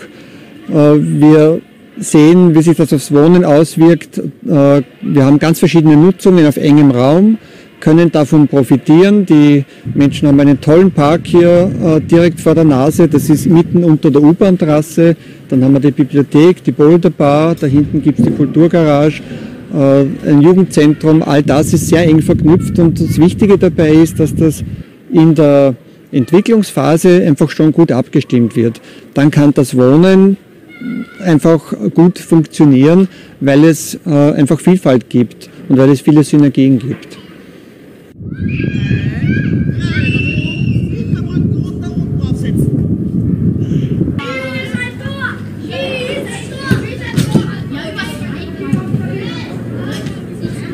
Also das Spannende hier in der Seestadt finde ich, dass es immer wieder gelingt, ganz verschiedene Akteure und Akteurinnen zusammenzubringen. Das macht eine bunte Vielfalt aus.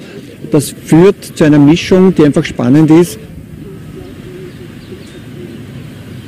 Zahlreiche Wohnbaumodelle finden in der Seestadt Platz. Neben dem geförderten Wohnbau, der Wohnbauinitiative und frei finanzierten Projekten gibt es mehrere Baugruppen sowie studentisches und betreutes Wohnen.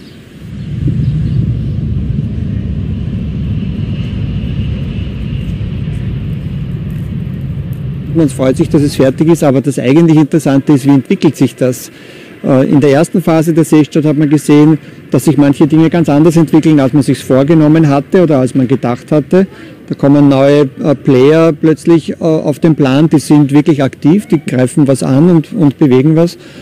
Und das muss man abwarten. Wichtig ist, dass man Raum bietet dafür, dass sich wirklich etwas tun kann.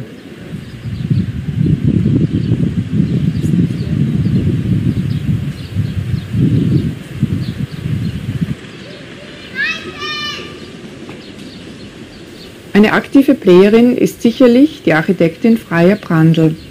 Sie ist Mitinitiatorin des Baugruppenmodells Kollokation, das sich dem gemeinsamen Wohnen von Alt und Jung verschreibt. Kollokation, gemeinsam urban wohnen. Da sage ich noch dazu, dass uns das Urban schon wichtig ist, weil wir sagen, wenn man älter ist, möchte man einfach leicht zu Veranstaltungen gehen können oder Kurse besuchen oder noch ein bisschen arbeiten können oder so. Ne?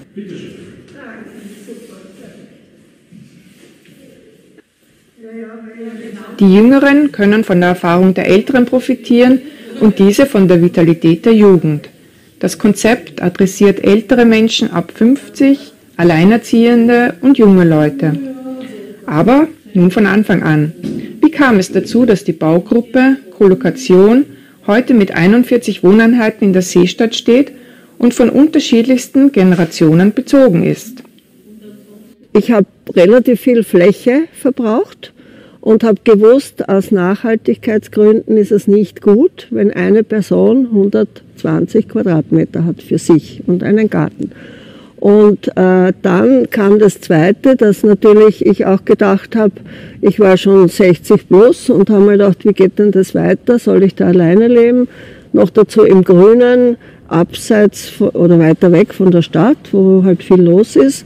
Und wollte also unbedingt gemeinschaftlich irgendwo wohnen und habe dann Reisen unternommen nach Skandinavien, nach Schottland, nach Holland, nach Deutschland und habe in Gemeinschaftsprojekten Probe gewohnt und wäre am liebsten dort geblieben, weil ich gefunden habe, das ist optimal. Und dann bin ich nach Wien zurück und habe mir gedacht, oh je, da gibt es gar nichts.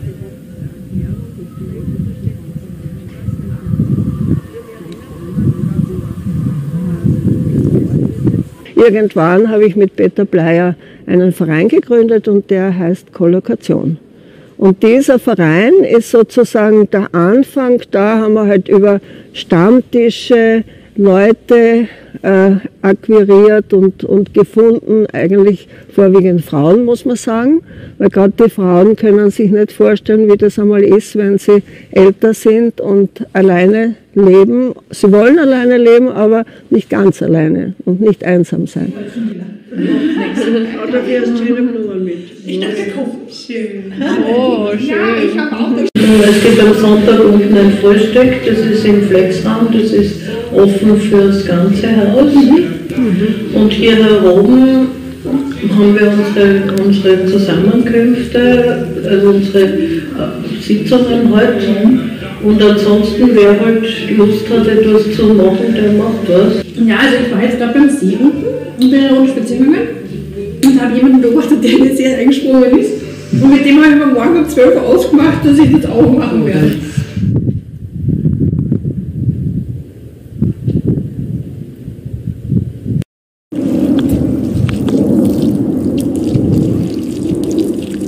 Ich bin relativ spät hier eingezogen, was ja, mich erinnert an Freyers Argumentation in Bezug auf Nachhaltigkeit. Ich habe auch in einer billigen Altbauwohnung in einer größeren vorher gelebt und Freyer hat immer argumentiert, es ist schon allein dadurch nachhaltig, wenn die älteren Leute dann dort ausziehen, dass billiger Wohnraum für junge Familien und so geschaffen wird.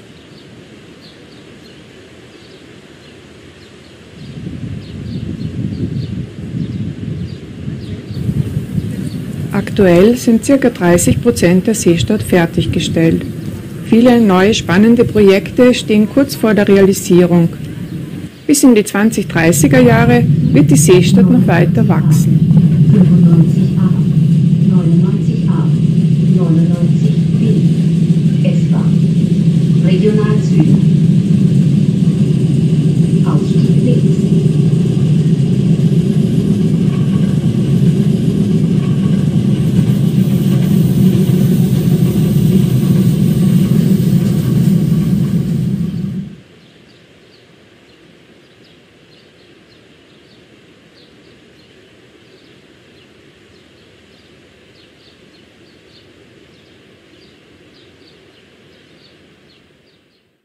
Hello everyone, and thank you to Open House and Open City for getting us involved in this wonderful weekend of discussion on housing. My name is Paul Karakusevic, founding partner of Karakusevic Carson Architects, and I'm going to speak today about the Colville Estate in Hackney, which is a wonderful project we've been working on with the residents and Hackney Council over the past 15 years. London contains 32 boroughs. I'm going to talk a little bit about Hackney Council today. You can see outlined in the black on the plan just north of the river. One of the most populous councils in London, with upwards of 300,000 residents. So here's Hackney in a little bit more detail. You'll see the large north-south spine road.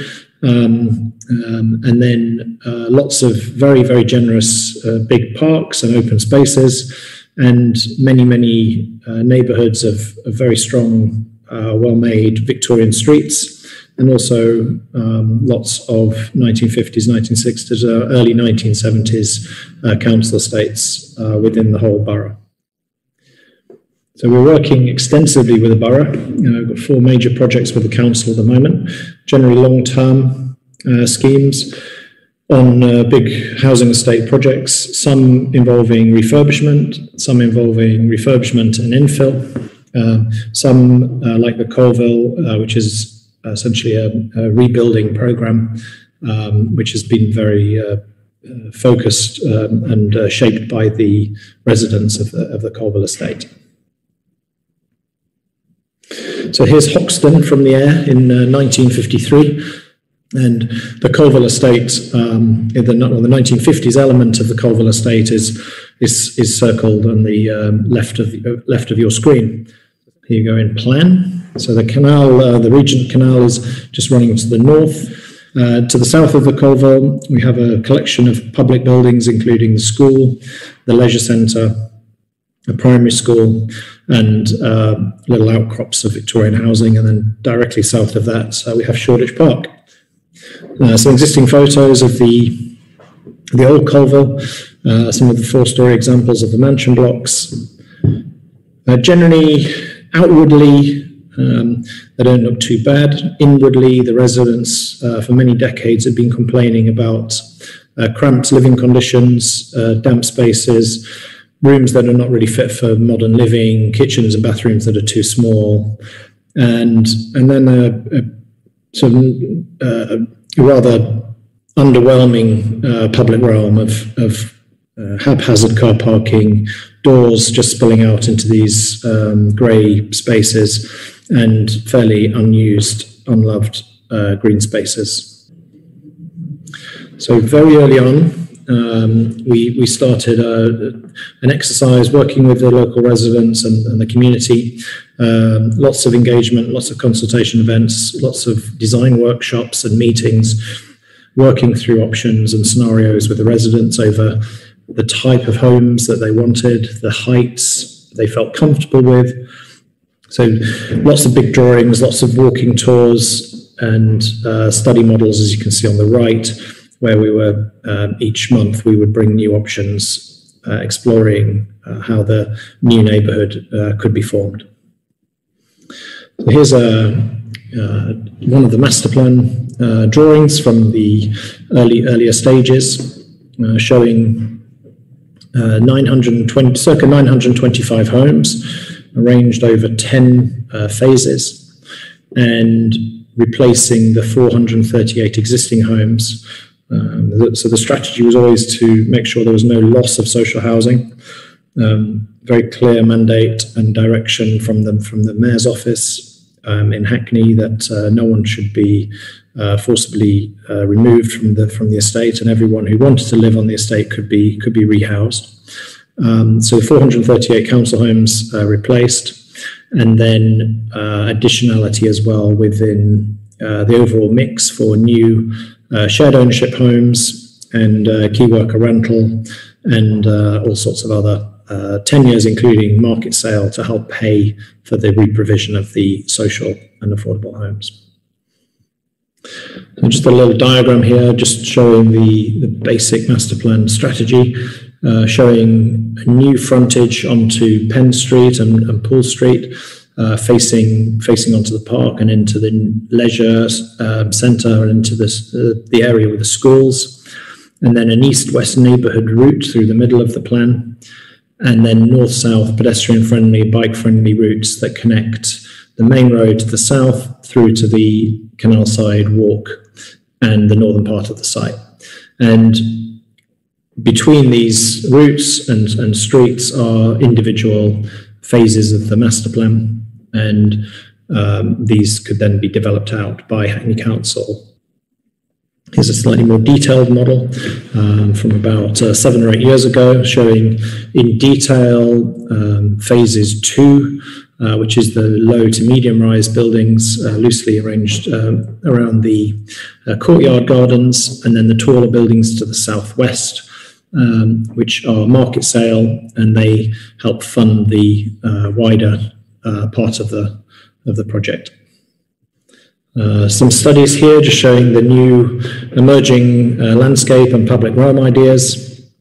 So active play, play on the way streets, urban gardening, table tennis in the streets, and then on the right, mid-rise homes. The residents were very keen on living in close to the ground in 4, 5, 6-story buildings. Sketches here just showing how we could start to create these mini districts within the Colville neighbourhood, showing sort of townhouses, maisonettes, small apartment buildings, pedestrian and bike friendly streets, active ground floors, giving as many residents as possible a front door onto the street. And then phase 1 was built 12 years ago, and that was a replacement housing block for the first wave of residents to move into. And then phase 2, which is now partially finished. And here's a sketch of from above, showing the phase 2 in colour, mainly to the north. So working around existing constraints such as the underground drainage system and sewerage system, major gas pipes and infrastructure, set up this on this plan, sort of a horizontal service street, and it was too expensive to move those pipes, so we had to work around the existing infrastructure on the site. But you can start to see the north-south routes, pedestrian-friendly routes, being created by the shaping of the buildings. Generally slightly bigger buildings facing the canal edge, slightly wharf side, canal, taking industrial clues from the warehouse district just to the north, and picking up key accents, working with a varied roof line to give the buildings character and townscape qualities that the former buildings didn't have. And then smaller streets of terraces, of maisonettes and townhouses, connecting those apartment buildings and starting to frame the streets and the public realm. Within this is also a big new community centre and a new energy centre as well. So early development sketches from numerous iterations of the project and how we conceived the various streets and sight lines through the project.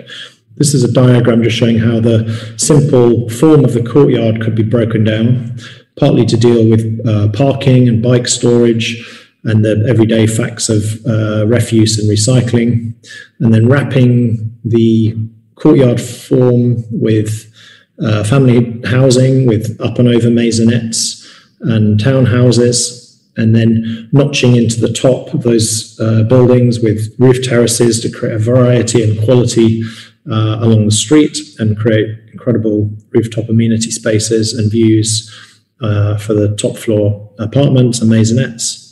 And then popping up slightly taller buildings on the corners to increase density and help overall viability of the project.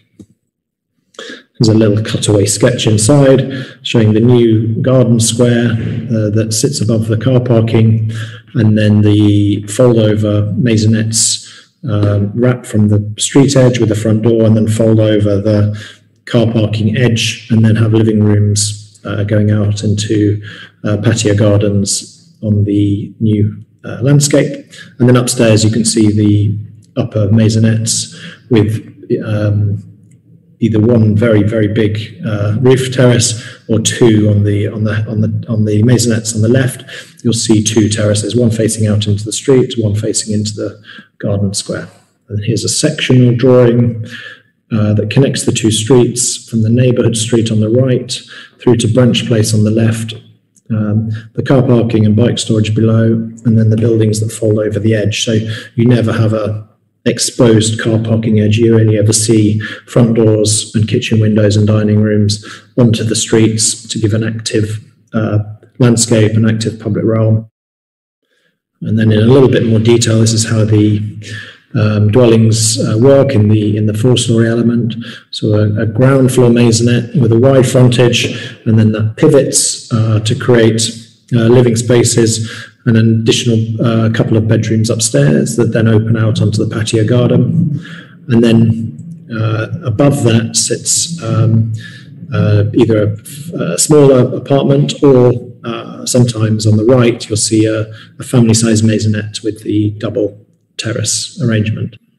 And then this was completed, this phase was completed about 3 years ago, and now fully occupied.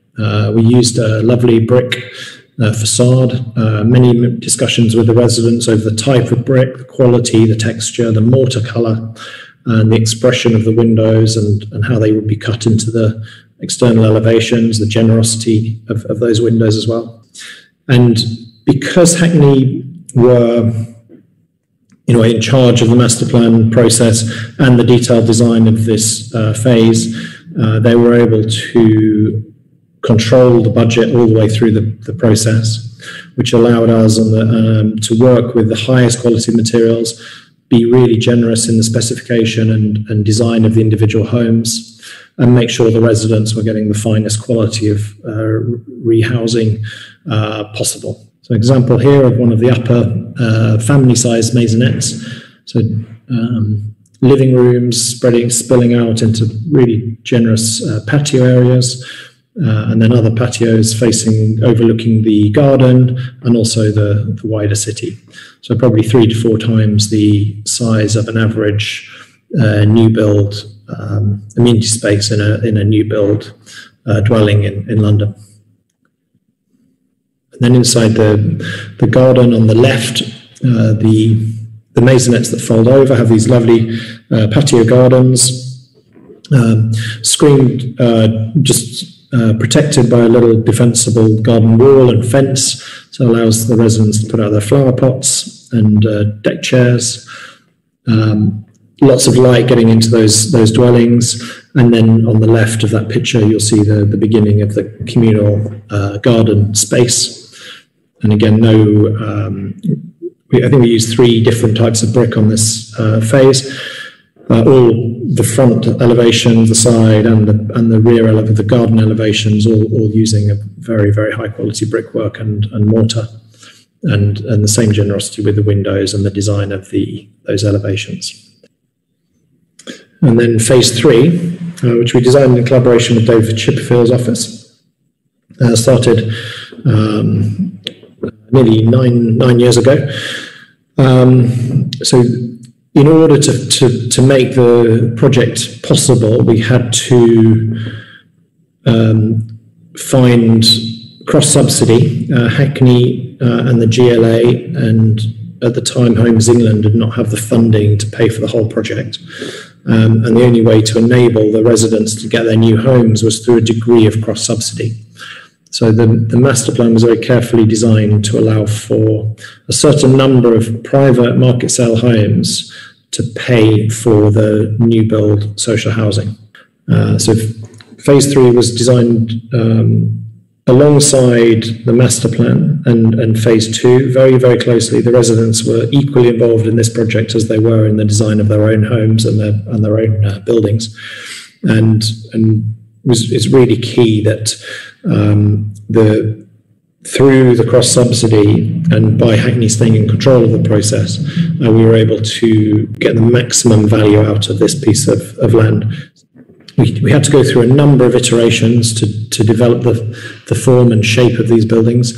It was at a time when values in this part of London were still quite low, so the buildings have to work quite hard in order to create the cross-subsidy. And normal wisdom will say that big square or rectangular buildings are more cost effective and produce the biggest value on a particular site. The difficulty here is we were constrained by so many pieces of underground infrastructure that it made putting rectangular buildings on the site quite difficult. So we went through a whole process of working with a variety of shapes, and you can see the models on the right, the various iterations we went through to try and create a figure of the buildings and an idea for the buildings that would be both work with the site, work with the constraints, create a gateway through, but also create fabulous housing as well. So in a little bit of detail, this is the eventual ground floor plan. 2 plans in detail showing how the individual apartments are nested into the hexagonal form. And then in building section, the arches on the ground floor were designed to reference the railway arches just to the east of the site from the overground, but also express the quality of the ground floors. So that, again, picking up on this idea of a double height entrance for these buildings as well, and create the idea of a gateway into the new Colville neighbourhood. And then in reality, the buildings were finished about 4 years ago now. So here we used two tones of brick. It's a Belgian brick in a stack bond, and there's a nice detail in the story. The 2 bricks are actually the same, from the same clay, and the grey brick is formed from firing the brick twice. So it all starts off as the red brick on the right, and then the grey brick is formed from a second firing in the brick kiln, which creates the two tones of the two individual buildings. And you'll see here there's a sculptural singular form of each building with the terraces and balconies carved into that hexagonal form, and then the ribbon windows of the bedrooms, and then the big double height sliding and opening glass frames for the living rooms that have this lovely double aspect. And then, examples here of the granite cobbles that run from outside. This is from Penn Street, a view over Penn Street. The granite coming in from the pavement and inside the building, and then down into the basement car parking. And then on the right, the cobbles coming into what is just before the cafe has been fitted out on the image on the right. And then examples here of some of the interiors. So you see the open plan kitchen, these great views. This is looking west towards Clerkenwell. And then in a bit of a close-up here of the terraces, and they wrap around, so you get these incredible 150, 160 degree views across the city, and great quality of light that is bounced off the brickwork and into these lovely big double aspect corner living rooms. So to finish, we'd like to share a short extract from a film we made with the residents from a couple of years ago, but we think this sums up the Colville project really well. And I'd just like to say thank you very much for watching and listening today, and very happy to answer any questions afterwards. Thank you very much. Bye-bye. Yeah, I've always lived in East London, but mostly I've lived in Hackney. I like this area. This is one of the reasons why I decided not to move out of Hackney and then come back or something like that. You know, I want to be part of the change as well, so that when I am, much older, I can say that I've been here X amount of years. I've seen the changes happening, and I've been part of that change. I felt empowered to, I had a voice. And hopefully the same will be for my daughter as well. When she grows up, she can feel that, she grew up on the estate, she has that community feel as well, just as much as I have. It doesn't just bring us together within Colville Estate, it kind of brings us together outside Colville Estate as well. So thank you very much for the interesting insights. I would like to welcome my two distinguished speakers and guests here, Paul Karakusewicz and Kurt Hochstetter. Let me quickly introduce them. Paul, you founded Karakusewicz Carlton Architects to improve the quality and design of social and public housing and civic buildings. Over the past 20 years, the practice has designed numerous projects, many of them being awarded. Paul is a design advisor to Homes England, the Mayor of London, and the Design Council. He lectures internationally and lends his experience to audits, critics, and award panels of major initiatives and projects across the UK. Welcome, Paul. Thank you very much. So, Kurt Hochstetter is the director of the International Building Exhibition IBA Vienna, New Social Housing, that will have its final presentation actually this year. So come to Vienna, there will be an exhibition from June to November. And Kurt is an urban planner and was, among other things, head of planning for the northeast region of Vienna and head of landscape planning for the whole of Vienna. In the years 2003 and 2015, he was significantly involved in the concept, planning, development and implementation of Seestadt Aspern Urban Lakeside. And Kurt is also living in a co-housing there in Aspern. And what is even more interesting, that it was actually the first housing project built in Aspern Seestadt. So he's really one of the pioneers there. Welcome, Kurt. Thank you. Welcome. Thank you for having me. So thanks to the audience, we have already received a lot of questions, but maybe I allow myself to ask the first question also for our international audience, because London and Vienna are both growing cities and there is quite a huge need for new homes. So both projects talk and show also in the film that this piece of a city or the neighborhood needs to be an inclusive mix in order to work. And so what inclusivity and mixity actually inscribes is the access for everybody to good housing, regardless of basically their financial income or capacity. So for our international audience, I think it would be interesting to hear what are the actual rules, legal frameworks, and also possibility to finance this mixed tenure model. Maybe both of you could just explain on the very project these frameworks or these rules. Do you want to start, Paul, maybe? Of course. Thanks, Iris. I think the local governments that we're working for in London are obviously impassioned by the need to build public housing and also maintain their existing housing stock as well as possible. I think the sector has been rather neglected for many decades previously, so there's a lot of recovery going on. critical importance, obviously, is to keep the residents in place, whether it's being through refurbishment or through new build housing, obviously trying to keep the neighbourhoods together. London's clearly a very expensive city, but when residents are living in council or local government housing, their rents are controlled. And the key thing for all of our projects is to try and keep those rents as low as possible, but also then provide the best possible housing.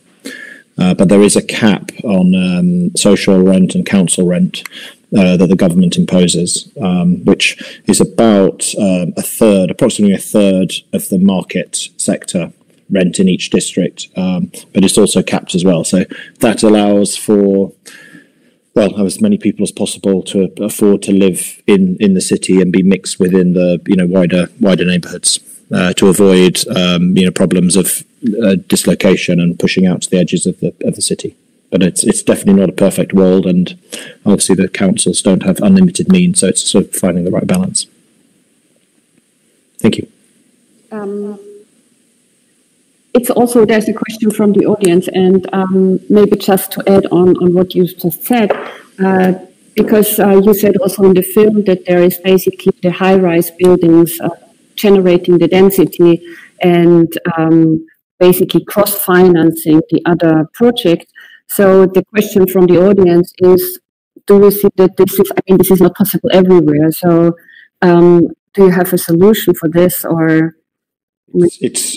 Hackney were lucky. It's in there was a land value when that project was designed. There was an idea that would generate income for the council to be used across the wider project. Obviously, not every site has that land value. In London, in the last probably 5 years, there has been fresh funding. So that particular project had to be almost self-financing with only sort of partial funding from the mayor's office. There is now much more funding coming down to the local governments to finance their own projects at the most affordable level possible. It's not always 100% affordable, but they are aiming for that. So some of our new projects are multiple rental levels, but all within the affordable sector. Mm-hmm. But it's a very delicate balancing act between income, expenditure, rent levels, and obviously keeping the local government offices open. Obviously, building homes is extremely expensive, so the money has to come from somewhere. Thank you. Good. Yeah, Vienna is a little different when we talk about social housing. Then, in fact, it's more social is different because you could say it's more about societal housing. You have almost 80% of the Viennese people have access to what we call social housing because the income levels are so high, but the system is exactly like Iris said, we're trying to offer it to as many people as possible, so you have a mixture of people in all the different areas of the city, and you don't have too many or too high differences of where people live and how the circumstances are. So the system for that, of course, needs some history, and we're lucky that we still have this history, otherwise it wouldn't work.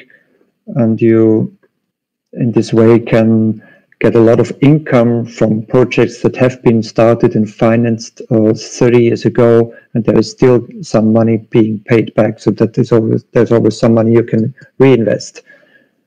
And of course, a lot of these developers are limited profit housing companies, so they can make a little profit, but they cannot take it out, they have to reinvest it, which is kind of a stable factor for moving forward. That's very important to understand. So societal is more the aspect, how do people work together, and how can we always proceed and create innovations in that. What you said, Paul, about this kind of financing from one part to the other, it's very interesting. We have it in a small scale as well. As soon as you are the landowner of both possibilities, then you can manage to do that, and especially innovations and new ideas can be financed in this way for the first time until you know, okay, it works, and then you can bring it on the wider scale. So that's very important. Do you want to give us maybe an example on Aspen of the different, initiatives which could be cross-financed, or for example, also co-housing is a niche product, but especially in the first phase, there was made quite a lot of land available. Yeah, in the first phase, we had mainly subsidized housing and quite intense block of co-housing projects, because we wanted to support the fact that many things are not finished in the beginning, and people would see there is a need of this and that and something is missing. So we wanted to have co-housing projects in the beginning, because these people who are able to plan and build their own houses should also be able to find a solution if something is missing and be creative, and they would do so. This was very important in the beginning. Then, of course, it was always the plan to have market financed housing as well. So you have a mix in the whole development. This happened then in the second phase, and now we are going on with a mix of it. What we are just developing now, and what you could see in this little video, was the next part. It's called Am Seebogen. It's just being finished now, and it's also part of IBA Vienna. And this is a mixture. It's mainly subsidized, but also freely financed.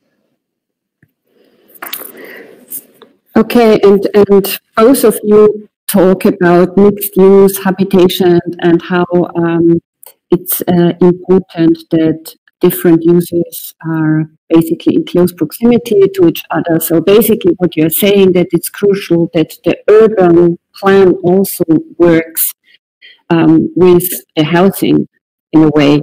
And so it's important to understand the processes of the people who are going to move there, the people who are already there, because when there are huge new buildings are coming up in the neighborhood, I mean, there needs to be process for people to understand the value, and then also the site itself is very important to understand to create the identity.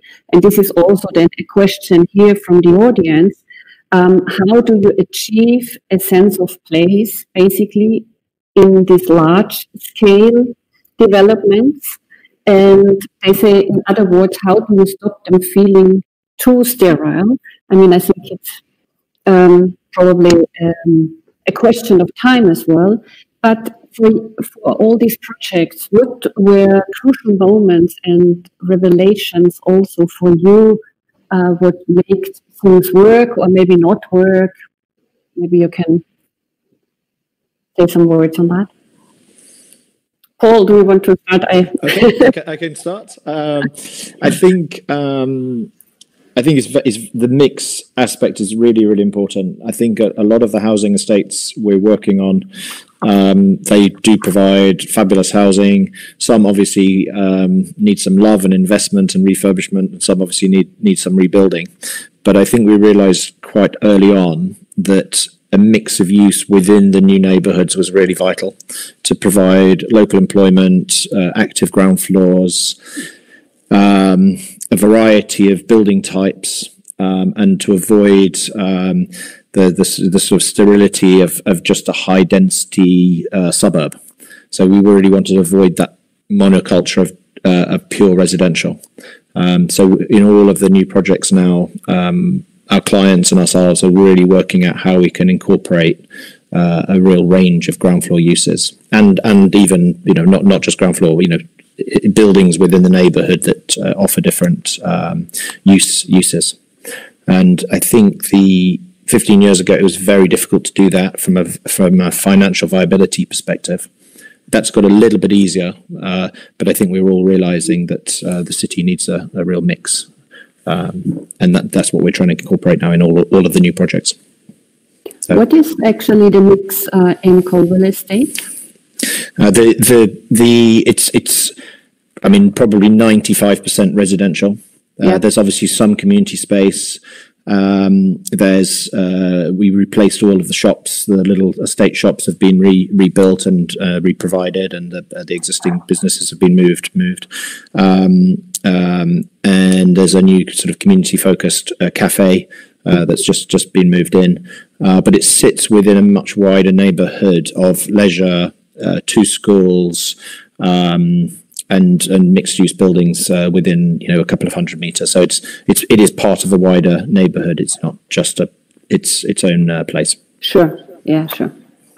This is different in Aspen in a way because it's. Yeah, in Aspen we had in the first phase it was about 90% residential, so it was quite a lot. Then in the second part it was less than half. And in the third part, now we have about 75 to 80%, if it's just the buildings and if you don't count the schools and things like that. I think the most important things are offering space and more of that, even offering possibilities. And this has to do with car traffic. This is the crucial part. If you can reduce car traffic, if you can reduce parking in the open space, then you have the possibilities to create possibilities. You don't have to define everything in the beginning because people will then articulate what they need. But if there's no space, you cannot do anything. And also, if you can manage to bring the like parking, if you don't go out of your flat, go down to with the lift in the garage and leave the house. If you have to go out to get to your car, what are you doing here? Then you meet people on the streets, then you pass the shops, then you might take the bus because it's closer even than your car. And this is the key aspect for creating some kind of neighborhood, some kind of slowing down in the public space and creating space for new ideas, for something else that can happen. So it sounds simple. On the other hand, it's very difficult. We had a lot of fighting in the first year when we offered space that we said, oh, that's a space for you. You can decide what you want to do there. And people decided to put their cars on. So all the pavements were just filled with cars. And it was unbelievable. We just had 3 centimeters of pavement just to make it easy for everybody to walk there. And it was just taken by cars. So 1 year of fighting. And to make clear, this was not the idea of create what you need. So please use the garage, it's empty.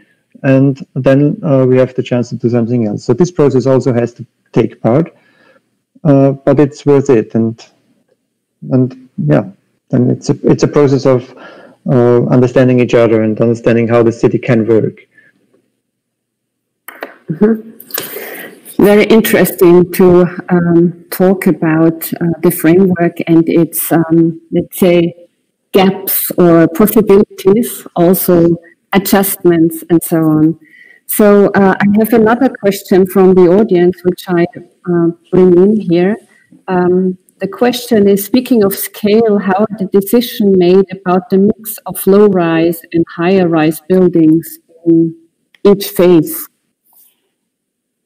I mean, in Aspen, I think maybe it's... Well, if you see the first master plan, there is almost no high-rise building, or just very few in some special corners, and it developed very quickly afterwards, also done by the master planner, but with some discussion that it would make sense to have more high-rise building, to even have more density because of the use of public transport. So we have the underground. Underground was there before the first house was finished, which was very unique, but it made it possible to reduce the car traffic because nobody could say, I need the car. There was always the underground there already. And to make even better use of that, it makes sense to increase in density a little, and that led to these discussions.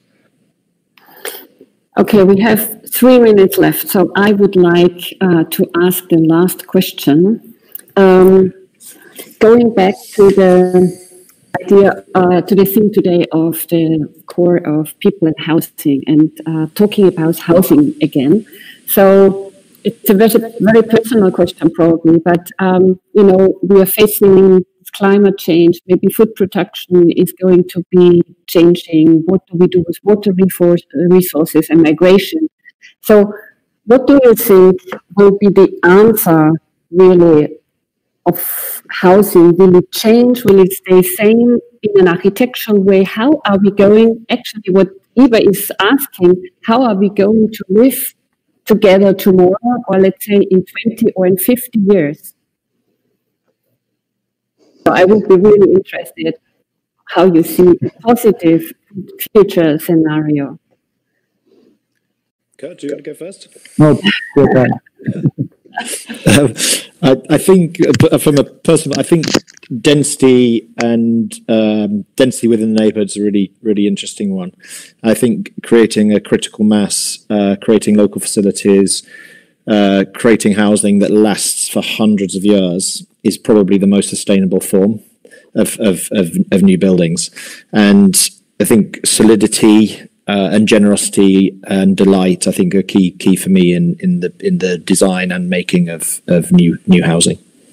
And I think obviously in a post-COVID climate, I think there is an ambition from all of our clients and also from our residents to make everything just a little bit bigger, be more generous, more bigger bedrooms, more storage space, bigger living rooms, flexibility within the plan so you can work from home, kids can do their schoolwork, more open space, more terraces, and that is now starting to feed into the next wave of projects already. But Thank do you. you think it will, in 50 years, we will live completely different, like cluster housing or, I think there's opportunities for all types of, from the nuclear family to all types of different co-housing and co-living. But I think it's just, for me, it's all about the quality of the design and the quality of the making of the new homes is really fundamental. But it is exciting that there are a range of opportunities now that maybe weren't 25 years ago. Thank you. Thank you. Good. 1 minute. I think there is no really picture how we will live, but we should allow more possibilities how people would like to live and make it possible so that they can do what they're aiming for, because there's so much creativity in it.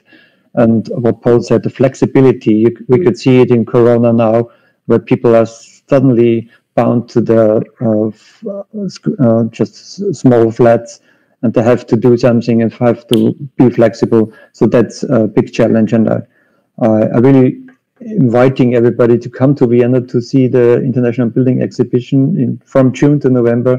There's a lot of examples to really look at that as well. Okay. Unfortunately, I have to stop this interesting discussion. Thanks a lot to my speakers. Thanks a lot for the questions from the audience, and enjoy the rest of the festival. Goodbye from London and Vienna. Bye-bye. Goodbye. Thank you. Bye. Bye.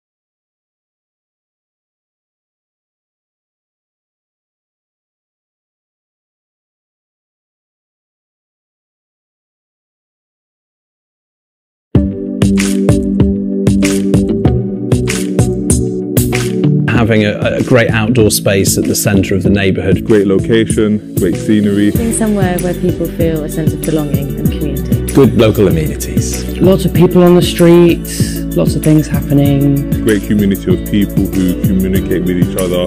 Green spaces, places for kids to play. Parks, amenities, shops, butchers, greengrocers. A fully stocked corner shop is very handy. Places that welcome different age groups. Everything's really close to you. When you come out of your front door, you have restaurants, shops. Arts and culture, for me personally, is the main thing. Places where you can hang out, where you don't have to spend money. Lovely streets is a big part of it. It's really green, lots of trees. Different tenures and people living there and different uses along the streets. Cafes and shops, it's always really nice to have a bit of animation in the street. A lot more youth clubs would be good because I go to one as well.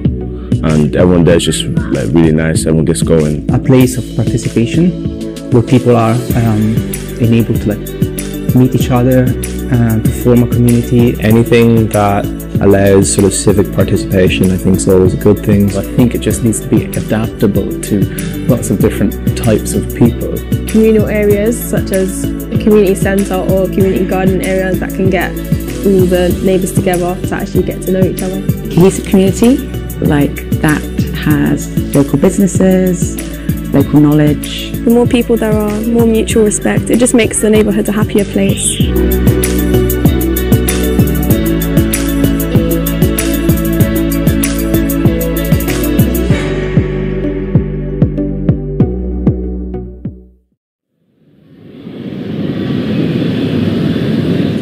Welcome to Leadenhall Market in the City of London, the heart of the City of London, otherwise known as the Square Mile.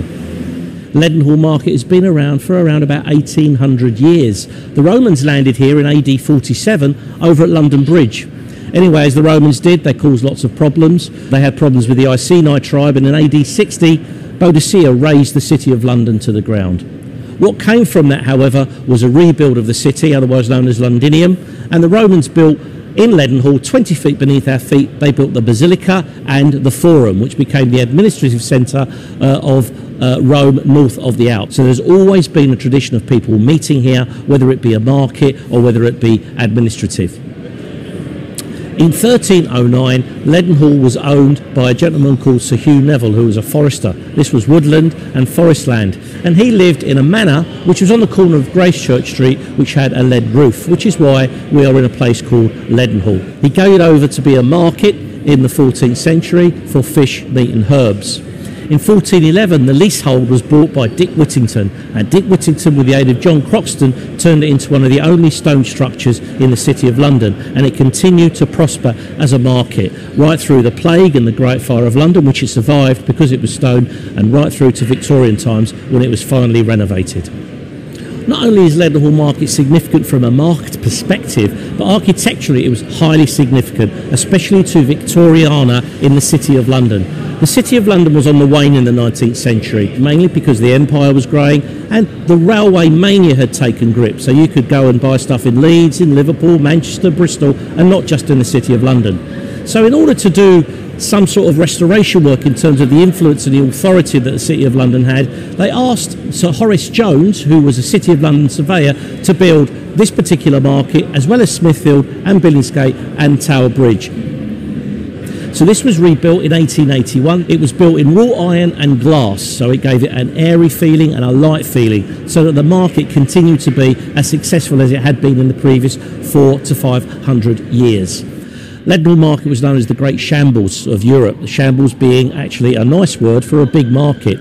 It was where you could come and buy and sell and also do business. Leadenhall has endured from Roman times right through to the current 21st century. It survived plagues, great fires and 2 world wars. It's evolved over the years, and it's still a place where people come to socialise, eat, drink and meet.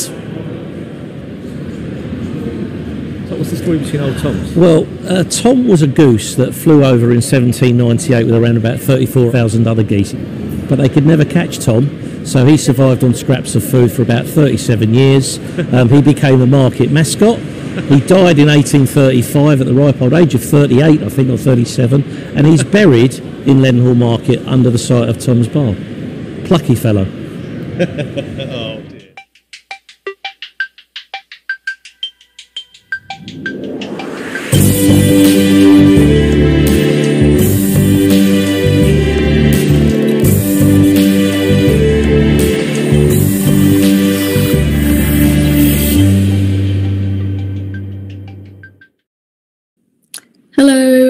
welcome from Open House London. I am Hafsa Adan and I'm the Assistant Curator at Open House London.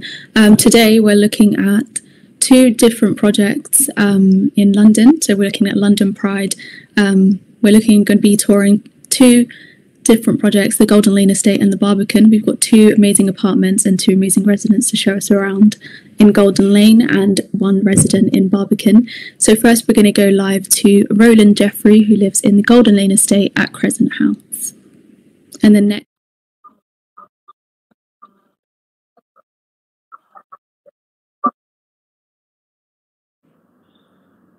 Hello everybody and welcome to Golden Lane Estate and the building I live in, which is called Crescent House. The Golden Lane Estate was built after the Second World War, when this whole area was completely flattened basically by bombing. It was one huge empty site, and this estate was begun in 1951, although the building I'm in came a little bit later when they acquired a bit of extra land. So it was 1959, completed 1961. And it was very forward-looking for its time. It's immediately next to the Barbican, which is bigger, came 10 years later by the same architects, and which looks very, very different. One of the nice things about the building I'm in, called Crescent House, is that outside the front of the flat are these open walkways accessing the flats. I'm showing you now my neighbours' flats. And these walkways are open at the bottom. That is the public thoroughfare down there. We may see people walking across in a moment. And they're also open at the top to the sky, a nice blue sky today. So we get real weather right inside the building. And also because of these walkways, we get to see each other coming and going. It's quite a neighbourly building. One knows one's neighbours because you see them coming and going, and you're able to give them a wave, even if they're busy or you're in a hurry. It's friendly just to acknowledge your neighbours in that way. It works rather well like that. The important thing to bear in mind about these flats is that they're extremely small. They're 40 square meters, most of them. The one I'm in is slightly larger, it's 45 square meters, but this was very, very small for its time. And also the other thing to bear in mind about the Golden Lane Estate is that it was very high density, much higher density than was typical in the 50s when suburban sprawl was the official planning policy. Because my flat's slightly bigger, I have a little entrance hall here, which means that you don't walk straight into the living room, which you do in many of the studio flats. But already, even in this little entrance hall, which isn't very large, it's only 5 square meters, but it gives more psychological space to the apartment. You see some of the devices that the architects Chamberlain, Powell and Bond used in order to make a small flat seem bigger. I'm showing you here the screen, which is partly glazed and partly solid, between the entrance hall and the kitchen.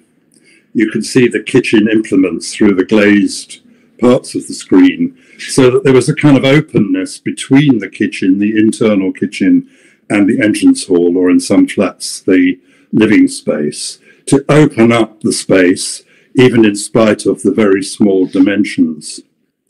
The other great trick, or one of the other great tricks they used, is this high-level glazing between all the windows, which runs throughout the flat at this same level, looking there towards the bathroom. So you get borrowed light from one space into another, and also a sense of spaciousness, because even if you're in a small space like this entrance, you can always get a glimpse through at high level to the other spaces. Moving into the main parts of the flat, this dark wall here is the bedroom wall, but it doesn't go all the way up to the ceiling. It's a false wall. Sorry, it's not a false wall, it's a head height wall. There we are, and it has uplighters on the top that light up onto the ceiling. And the trick there is that the bedroom is extremely small inside, but when you're in it, the ceiling floats away over to the rest of the flat. So it doesn't feel claustrophobic. But you do have a nice sense of containment inside the bedroom area, which can be divided with sliding doors. There are 3 sets of sliding doors in this flat, again, to save space. And look how the high-level glazing there, when you're inside the bed area, gives you a sense of spaciousness because you can see beyond the small sleeping space into the rest of the flat, the bathroom in that case, and over towards the kitchen there. It's a fantastic, very simple trick used by the architects to make a small living space seem more acceptable. They fitted in some of the furniture. Here are the fitted cupboards that come in every flat. These flats are now protected as what we call a listed building, protected for their architectural and historic importance. So I'm not allowed to take these cupboards out. Not that I would want to, they're beautifully made. And here we look out of the building onto the main street. This is quite a busy street. It's a bit quieter on Saturdays, but during the week there's a lot of traffic there, a lot of pedestrians. Highest concentration of architects and building professionals in Europe, they say, in this area. And this flat, therefore, looks out onto the street through this magnificent hardwood, African hardwood window system with which the outside of the building is clad. Now, this doesn't perform very well thermally, and there are currently proposals to upgrade it. Unfortunately, the City of London, who own the estate, want to rip it all out and completely do it from new. And we're very opposed to that. We think that because it's such heavy weight hardwood timber frames, you can see how hefty they are, we think they could be upgraded with double glazing. In fact, this has already been done in 2 or 3 flats. And these days we would not be allowed to use the same quality of African hardwood. In fact, probably couldn't use African hardwood at all. So there's a big controversy about how these flats are made thermally efficient given the rising costs of heating and the climate emergency. It's a hotly debated topic, and here is a newsletter showing you the outside of the glazing system. And that is the system they want to completely replace. You can probably see why that is controversial, because it's a very distinctive elevation and a very distinctive part of the estate. So there we are, a very compact flat that uses a number of architectural devices to make it into a comfortable space. The Golden Lane estate was very, very untypical of what was happening in housing in the 50s. I think one can't stress how untypical it was. Most of the new housing being produced in Britain was in new towns. It was on greenfield sites outside London. London at that time had a dropping population. People didn't want to live in London. They wanted to get out of it. It was a very polluted, crowded city, not easy to live in. And therefore, the Golden Lane estate was quite a brave attempt to make city living attractive. And it's often described as an urban microcosm or an urban village. This is a recent book about the Golden Lane estate. There's the tallest building on the estate, a bright yellow tower block, much taller than the building I'm in now. But the idea of an urban village, an urban microcosm, was very much what the architects were instructed to do and what they have managed to achieve. In that sense, for 1951, finished in 1961, it's a remarkably forward-looking, pioneering scheme that really turned its back on a lot of post-war planning consensus at a very early date, and now incorporates many of the ideas that are contemporary about sustainability, high density, living near where you work and near the transport system, and not going for the suburban garden city ideal, which is land hungry and dependent on having cars to go everywhere, including the shortest journeys to the shops. It's lovely living here. It's a very friendly estate. The proposals to damage the facades of our buildings have made us much friendlier because we've all got together and started organising over it. But it's a nice place to live. And I think you're about to go to a larger flat, a maisonette flat, which is perhaps more typical of the estate. This building, as I said, all has studio going on one-bed flats. Most of the estate is maisonettes stacked in blocks, two-storey maisonettes stacked in blocks.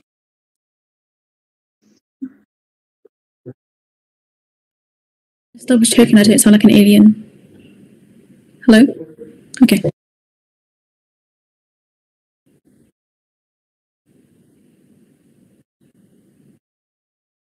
Hi. Sorry. Thank you so much, Roland, for that lovely tour. We're going to move on now to Paul Lincoln, who's also in the Golden Lane estate in the Crescent House, who lives in a maisonette. Thank you. Take it away, Paul. Oh, hi. Okay, good morning. My name's Paul Lincoln. Can you hear me? Can you hear me?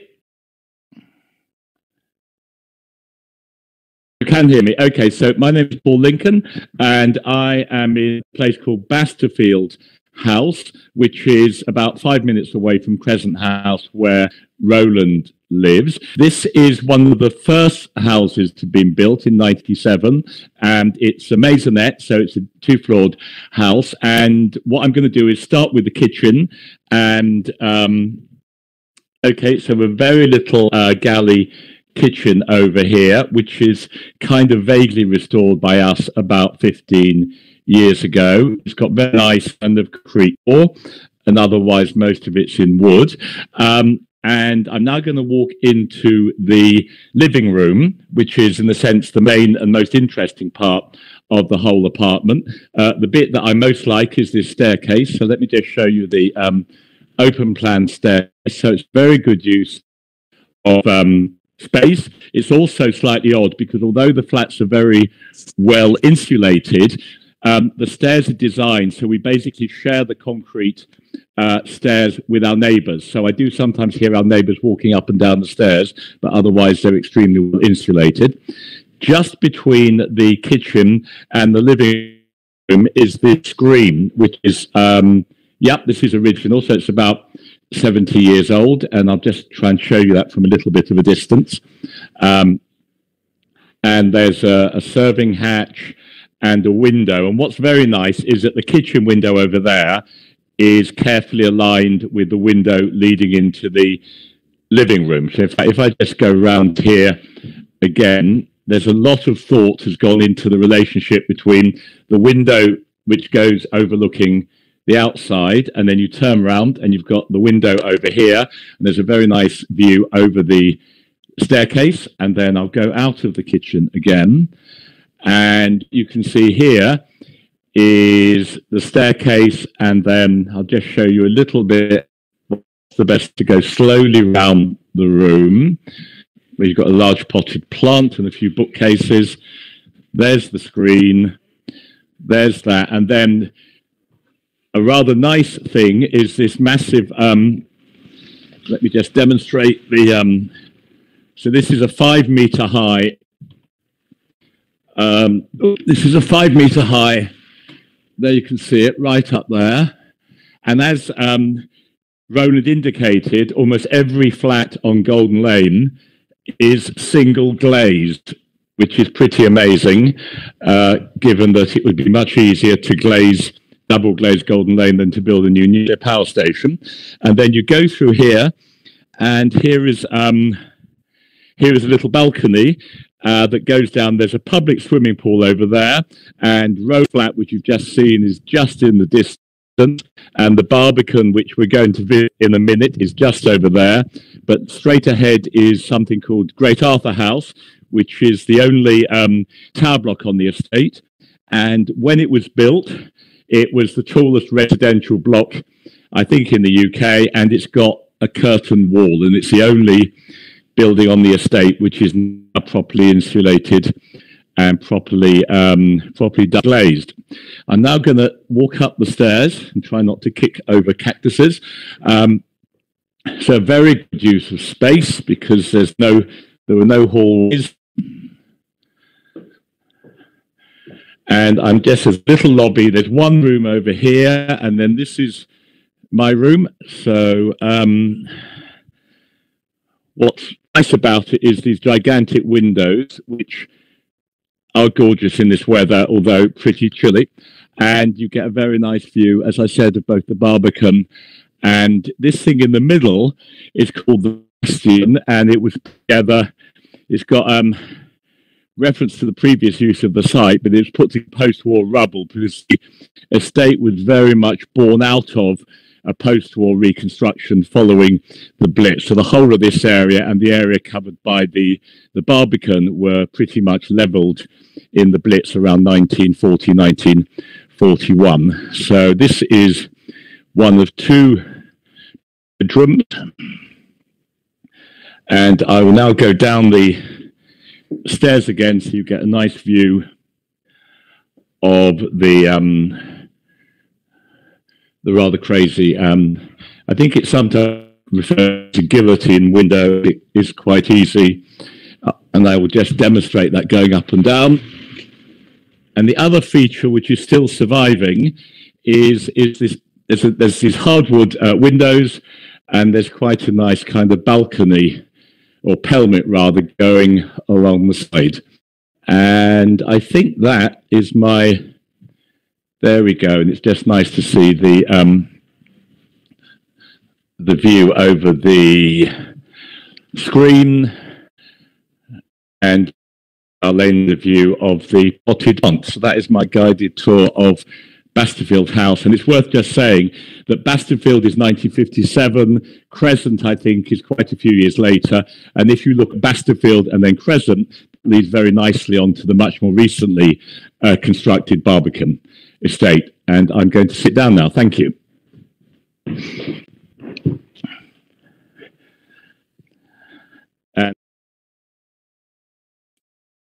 Thank you, Paul. That was lovely. We're going to move on now to David McKendrick, who lives in the Barbican estate, and he's going to give us a pre-recorded tour and talk about what it's like living in the Barbican estate. Over to you, David. Hello. Thank you, everybody. Thank you, Martha. My name is David McKendrick, and I live in Willoughby House in the Barbican. I've lived in my current flat there for approximately 3 years. I have lived in a combination of flats in the Barbican. I've also lived in Golden Lane Estate, so maybe we can touch on that later on. The Barbican consists of 20 blocks of flats, I believe. I live in Willoughby, which was finished in April 1971. It consists of 140 flats and masonettes, with some penthouses on the top. As you can see, I recorded it on a not so sunny day. It was actually snowing that day. I'm up in Scotland now, and I'm sorry for those that can't understand. Hassan didn't quite organise some subtitles. But I'm going to take you into my block of flats through a rather long stairwell, and I can talk you through a little bit. I'm showing you here that on one side of the block is pretty much hardcore city.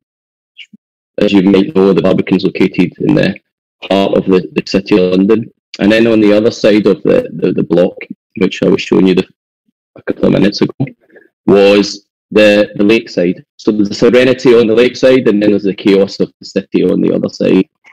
I'm not going to do too much of an architectural tour. I'm going to try and tell you what it's like to live in Barbican. I'm not an architect, I'm a designer and art director, so I'm not going to try and bore you with statistics, etc.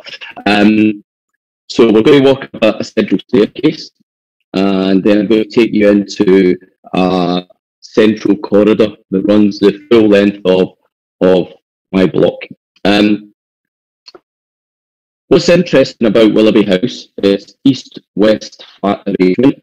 And what's interesting and unique to Willoughby House in the Barbican is that it forms I think what architects would call a cellar section, or if you like, it's an up and down flat arrangement. So my next door neighbours aren't really my next door neighbours because they go underneath my flat, and then a door down, I meet my neighbours again on a thing. It's rather complex, but hopefully you'll see it once I eventually get round to my flat. I'm on the third floor. There's all sorts of quirks about the Barbicans. One of the first things I'm going to show you is there's quite a unique waste disposal system where each flat has a cupboard outside. There you go, there's my rather scary hallway entrance to my flat. I'm showing you there windows that look into other people's flats. Most people cover them up. I decided to go against the grain and keep them open. I like the light flooding the corridor. I'm not particularly that private. If anybody wants to look at me naked in the morning, then they're perfectly willing to do so. This is the aforementioned cupboard that I was talking about, which is a two-way system, if you like.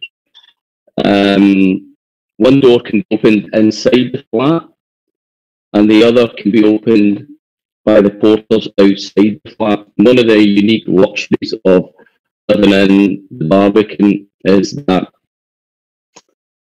you get your rubbish picked up every morning, and then you have your mail delivered through one side, and you pick it up. So there's these unique little two-way covers, which is one of these great pleasures, not having to take down your rubbish every morning. As you see when we enter the flat, we got what I would call a half floor into the living area, which we can see just there. And the living area consists of my living room, as of current events a couple of years ago, an office, and the kitchen. One of the great things about the Barbican is the light that you get in there. It seems to be such a beautifully sunlit environment to be in.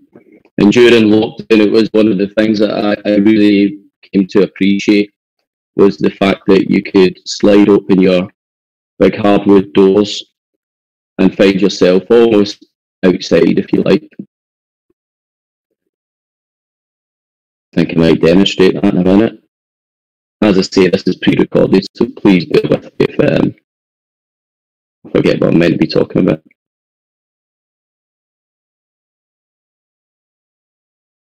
And we pop out onto the balcony or fire escape, as you might guess.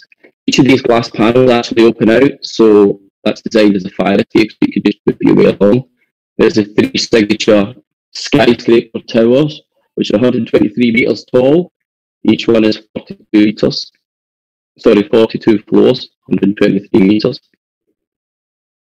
So it gives you a good idea that it feels very outside in. And I think one of the things that hopefully we'll get to discuss a little bit later on is I used to live in Crescent House, and I was one of Roland's neighbours. And there's a sense of community. Golden Lane is pretty unique, as Roland touched on. That I'll hopefully discuss. And you can see Blake down there.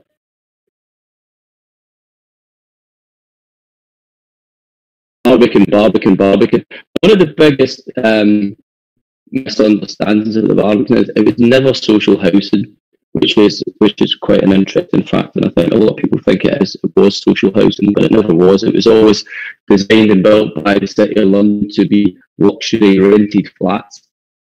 So there we go again to my kitchen.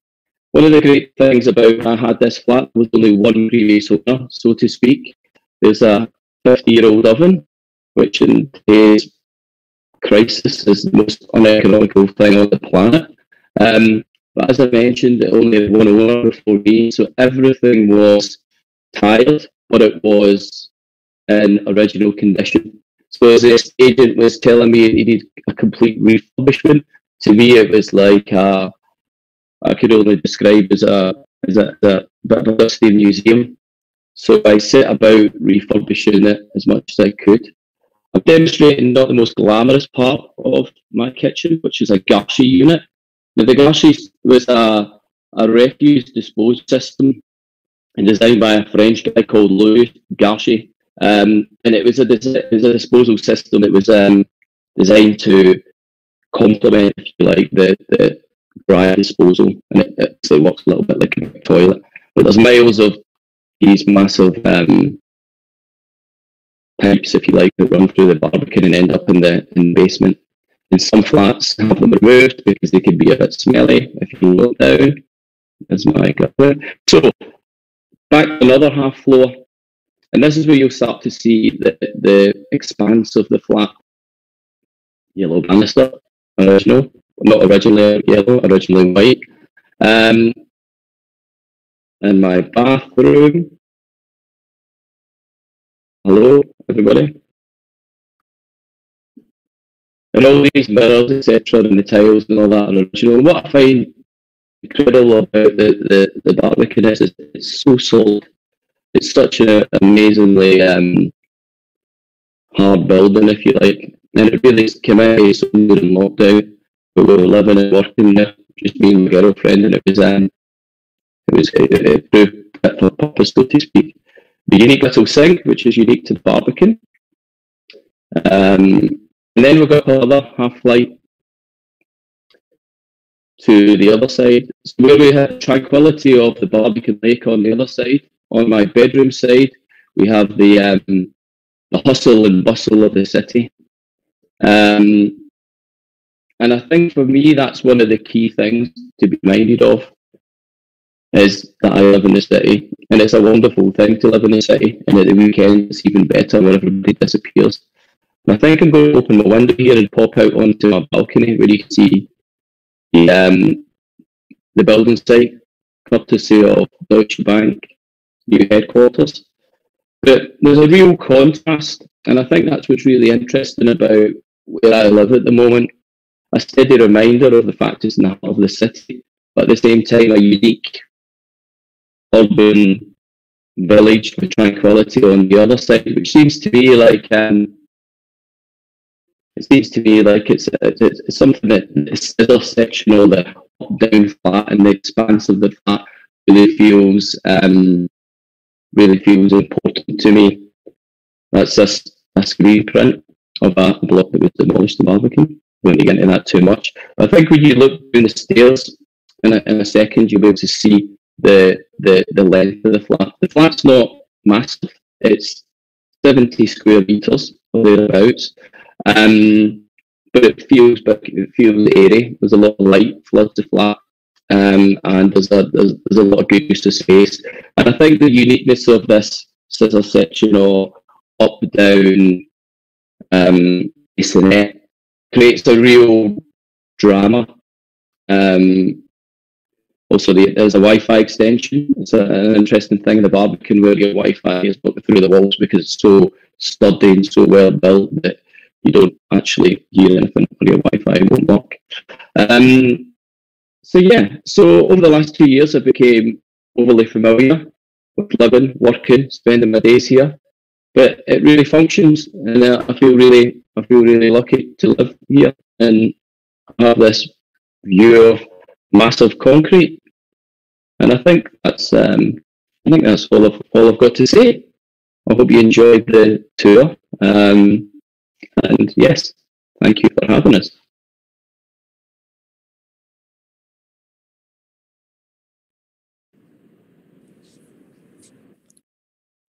Hello, thank you so much to all of our speakers today. I'm just going to quickly introduce you all properly. So we have on my bottom, we've got David McKendrick, who is a graphic designer and art director.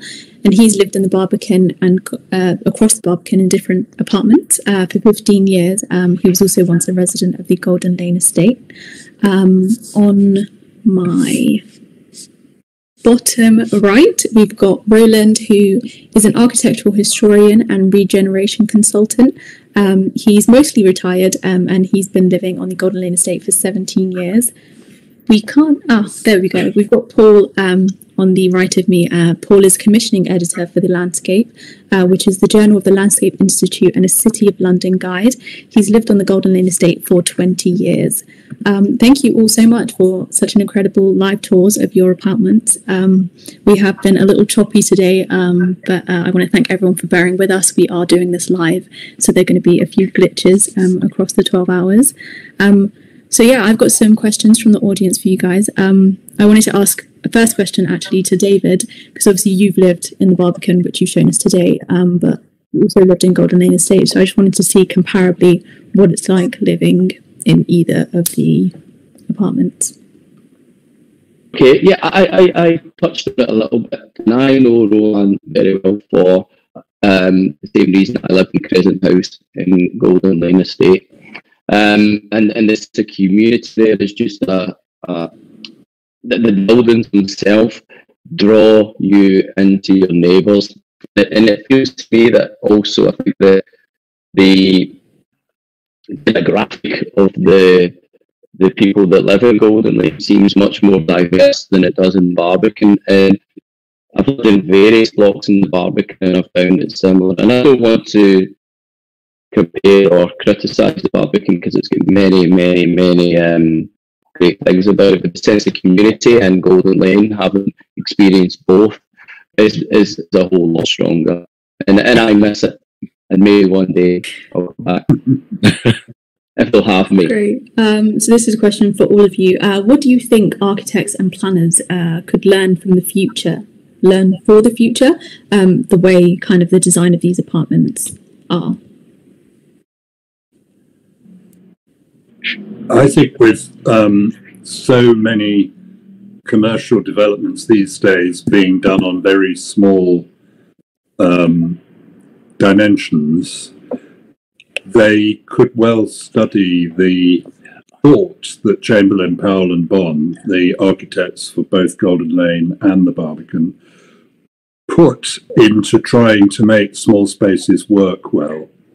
They were hugely inspired by Le Corbusier. They were a firm of architects who were part of a fan club among British architects.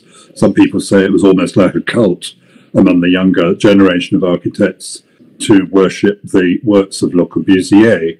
And Corb's interwar buildings really did work quite hard at making small spaces work. And he evolved in the post-war years to making small spaces work in different ways. And I think the Barbican is like much of his post-war work, and Golden Lane is like his pre-war work.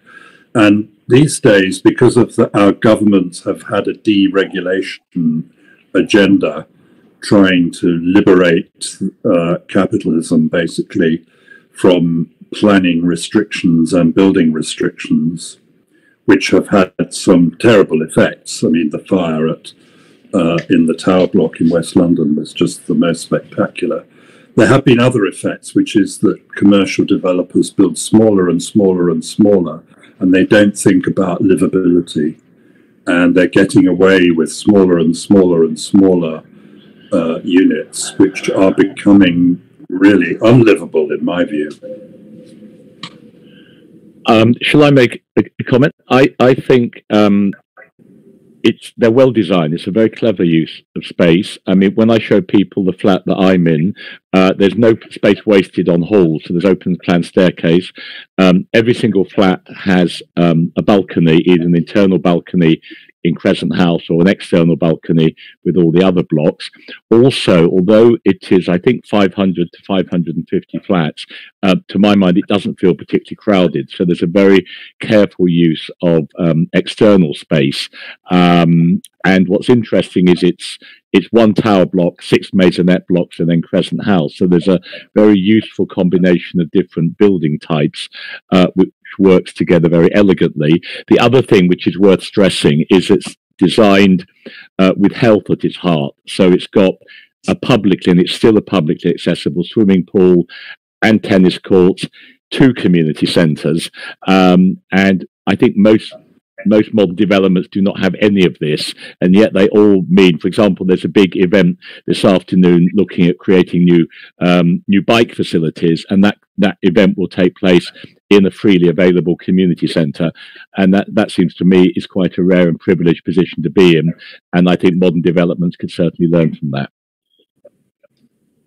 I could only back that up. I mean, I've lived in 3 flats in Barbican, and 3 flats in Golden Lane, and 2 flats in Golden Lane, and I can only say it's you really feel it when you are in a flat that's been designed with the person in mind. As Roland indicated, everything in a Crescent House flat has been thought about. It's a small space, and they've considered everything, and I think you really feel it. And as I mentioned, living in that flat over lockdown, which is not a huge flat, but it's the space really does complement the human, and I think it's such a privilege being in a considered space. I say that from not an architectural point of view, but as a and actually, I think that's a really good word. I think the idea of a considered space, that attention has been paid to the needs of a huge number of people for whom, the architects did not know who was going to move in there. What they did know is a lot of people will have been badly housed or bombed out of their houses, mainly in the East End. A lot of people moved from East London into Golden Lane. But I think to use the word a considered space is a really good way of kind of summing up exactly the approach that was taken. That's great. Thank you, guys. So moving on. You've all kind of individually made kind of adaptations to your apartments for whatever reason, and someone asked, how do the apartments lend themselves to adaptation? Well, they're constrained now. So. Who wants to start? I mean, I was going to say something, and this, hopefully it's interesting. As I mentioned, when I bought my flat, it had only been owned by one other person, and nothing had really been touched. But it was approaching, just approaching 50 years old, so a lot of it was very tired.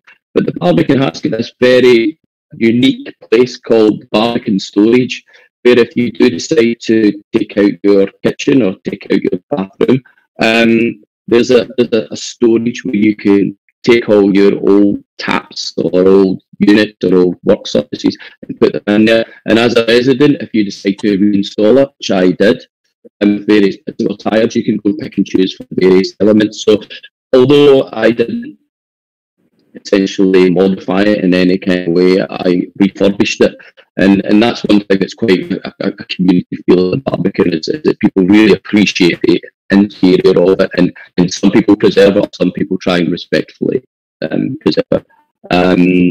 But it's it's a real treasure trove. It's in the basement of Willoughby, and it's quite an incredible place to see. Yeah, I'm not sure. I think to answer, I don't think it does adapt very well. It is fair to say the flats are tiny. And in fact, one of my neighbours just last week moved in, a new neighbour. And what they have done, they haven't adapted. They have just basically restored it exactly to how the flat almost certainly was fifth. So I think probably the pressure is to restore rather than to adapt. Likewise, when I moved in, I unmodernized this flat. Some of the alterations in the 90s I removed, like the flooring and some of the other adaptations. And I self-consciously put back the 1959 arrangement of the screen I showed between the entrance hall and the kitchen. That was my personal preference, but it's also now a matter of law because the buildings are designated architectural monuments. We call them listed buildings because they're on a big government list. And therefore, the number of changes you can make is fairly limited in any case. You can, of course, put down new carpets and furnishings, but you can't alter the windows, the doors, and the configuration of the flat by and large at all, because it is a designated building. And most people accept that restriction, I think. And there is some evidence that for those people who own their flats, it keeps the values higher than in unlisted buildings. That's great. Thank you so much. So we've got another question here. So someone has said that they first visited the Barbican/Golden Lane area in 1982, and around the time the Barbican Art Centre was opened. They said, how does the art centre impact residents? Shall I answer that? Yeah, okay. So the Art Centre, I think, just celebrating its 40th anniversary. And I don't think it really impacts at all. I think it's a wonderful addition. I've found myself going to the cinema in the Art Centre in slippers before. Will be a kind of a mistake, but I think that's a unique experience, to have such an amazing thing on your doorstep. I have nothing but good things to say about it, so it's zero impact in terms of detriment, but I love it being there, and I feel particularly proud when people come round, and I do a mini non-architectural Barbican tour, and that's obviously the prize when we show them the art centre. But it's, yeah, I don't think it has any negative impact. I think it's just an amazing place to have. I quite agree, and it's lovely to go there. But I would say there is a slightly different concern, not about the art centre as such, which is a relatively self-contained venue, but a programme that the city is promoting called Culture Mile. They, although it's monoculture at the moment around here, apart from our residences, it's banks and financial institutions. The city have announced they want a big change. They want to make it part of the visitor economy. They're going to convert some old market buildings into a huge shopping hub, and there's a new museum development and other things coming. And they want to make it, they say this quite clearly, like a new Covent Garden. Now, Covent Garden, for those of you who know London, is a sort of tourist mecca in a mile or two west of here. And I think some of the residents, I'm certainly one of them, are rather reserved about that. I'm not sure we want to live in the middle of a tourist mecca. We love tourists and they help the economy of London. But there will be downsides to that in terms of rubbish, noise, disturbance, all-night venues, and so on. So I think the jury's out. But the art centre, as it currently exists, is a fantastic resource. I think just to back up what Roland was saying, I think there is a disparity between what the local authority, which is the City of London, and its residents meet. I think there's very different wants and needs from both parties. I do find that can be a conflict, as Roland's mentioned a couple of times. I don't think they're the greatest landlord in terms of looking after the residents, both in Golden Lane and Barbican, or maybe mostly Golden Lane. I find the buildings are more interesting to me architecturally, possibly more significant, but I feel the Golden Lane sometimes does get neglected by the City of London, and that breaks my heart. very much. And I think their intention sometimes not always for its residents and the two estates. I do think. Just to add on, just to move on actually from what Roland was just saying about the tourist mecca and stuff, we've got a question about the residents in the Barbican and Golden Lane estate. Someone has asked whether that some people would say, not to say that I'm saying this, but some people would say that the residents in both estates can be seen as quite prickly to kind of outsiders visiting, even though they both kind of are quite publicly accessible. Do you guys have any thoughts on this? I think there's quite a contradiction in that I see Golden Lane as a publicly accessible space, so anyone can walk through, and the fact there's a leisure centre in the middle means it's quite reasonable for someone to walk through. There is also a view that the whole estate ought to be gated, although technically it would be impossible to do that. So, and it is, I suppose, again, technically a private space, although owned by the City of London. But I think the fact that it's quite open and accessible is quite a good idea.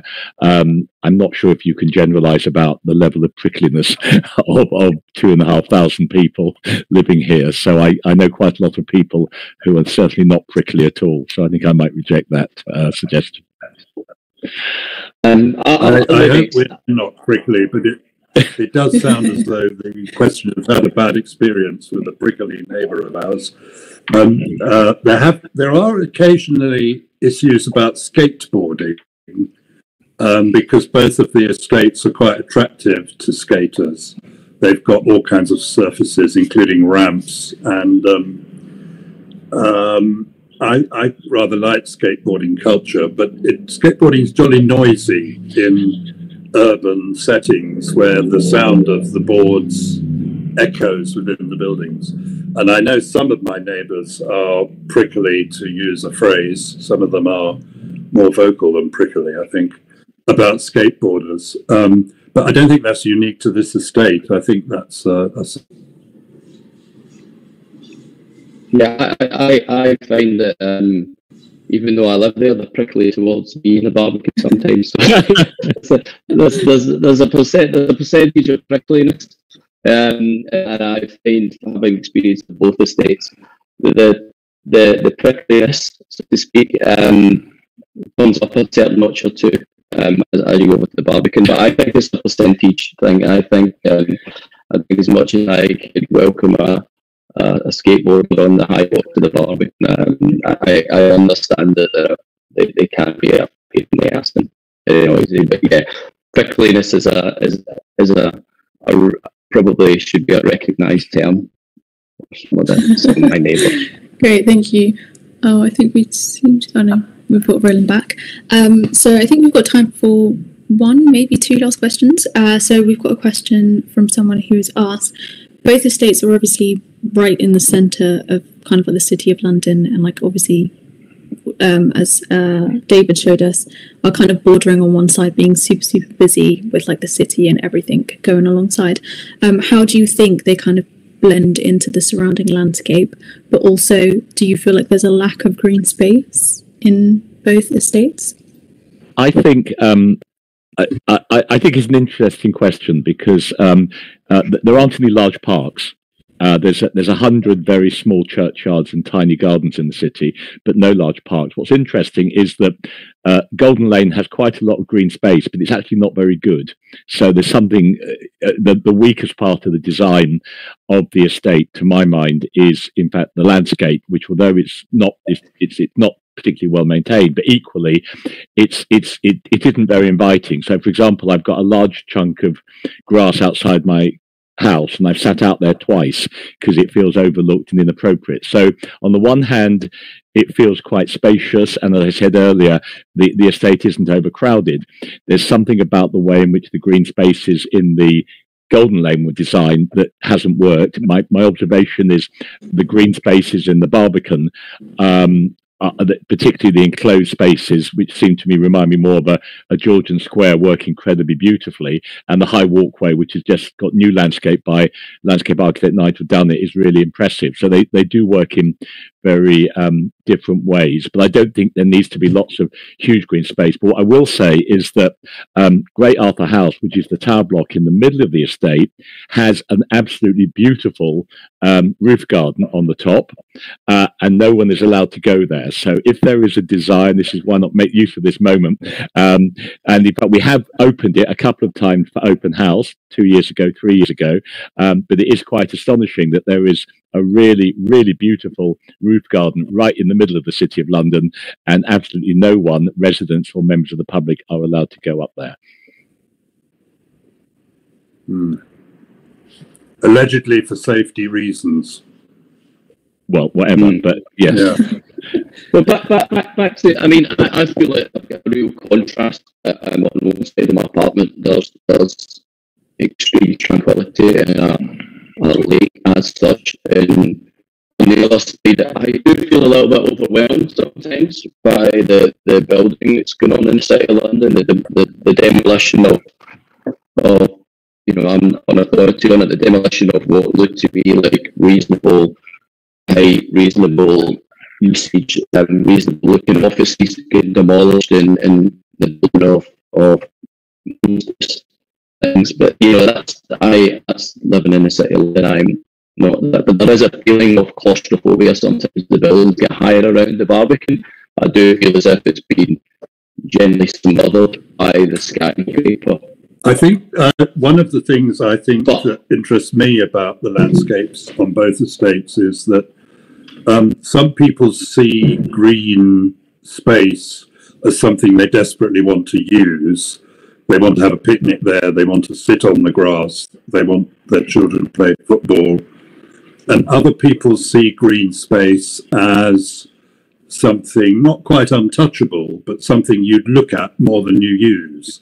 And they see it as its value being that it is tranquil, sequestered, unoccupied, and therefore something completely different from the city.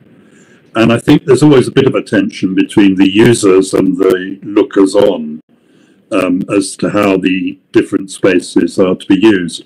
And obviously, in a developed city or a developed urban landscape, you need both the private space to look at and contemplate and feel connected to nature, as well as the sort you use. It's just a question of getting the balance and the agreement on those. And there's quite a lot of disagreement, I think, at the moment. Also, for anyone who happens to visit, there is a tennis court in the centre, which I believe was originally intended to be a bowls green, and that never happened. But it means there could have been this green space with people going click click with bowls rather than playing tennis, and that might have had quite an interesting effect, not only as to how the estate looked, but also the sound of the estate, and as the grass would have been very slightly deadening of some of the noise at the moment. I'm afraid that's all we've got time for. Thank you so much, Paul, Roland and David, for the amazing tours that you've given us today. And thank you so much to the Open House Worldwide team. Thank you.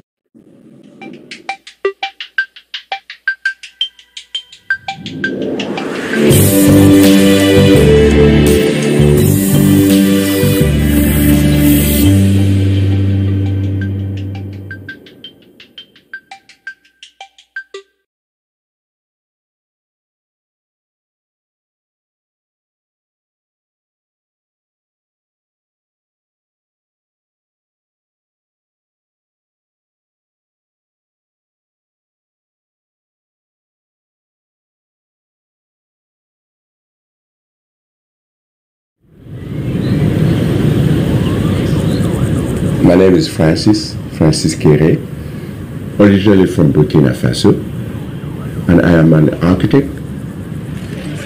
And we are here in London at the Serpentine Gallery. The Serpentine Pavilion that I was commissioned to do for this year is inspired by a tree. Nature is always a leitmotif for me in my architecture. Where I am coming from in Burkina Faso, a tree is often a public space. It can be a kindergarten, it can be a market, it can be everything. A gathering space for everyone. The inspiration was to create a huge canopy which allowed the visitor to feel the elements but being protected. It is enclosed by wooden blocks which are perforated and allow the air to circulate, which is creating a comfort inside. We have a big roof made out of metal strass, which allowed you to enjoy nature. So when the cloud will be moving, you will see through the transparent roof, protecting you against the rain. Another thing that we wanted to explore is to use the canopy as a funnel to collect water. We wanted to get human beings to experience the element, but being protected through a good shelter. Blue is so important in my culture, a color of celebration. If you had an important date in the village, in past time, there was one piece of clothes, and everyone gonna go and ask for these clothes and go for the most important meeting in a young man's life or a young woman's life. So when I get the commission to do the pavilion here, I said, hey, I'm gonna wear my best dress, my best color, and it is blue. At night, the pavilion will shine. The inspiration here is, again, coming from my childhood, from my past in Burkina Faso. Burkina Faso, there is no electricity. At night, it is dark. So what happened is that young people often try to go to elevated point to look around, and if there is light, everyone go to that place. There will be a celebration. That is what the pavilion will be at night, shining to attract the visitor to come and celebrate.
Hello,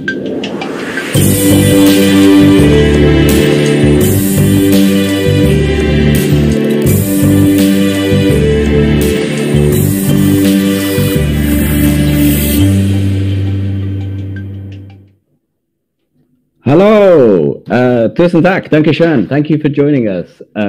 My name is Finn. I work for Open House Worldwide and for Open House in London.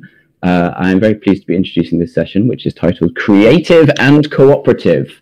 If you are watching right now, please hit the thumbs up button on YouTube, share the stream. So many people have put so much amazing work into this festival, and it's only happening for this one day. So, you know, share it out, get it out into the wide world, and let's get more people watching it.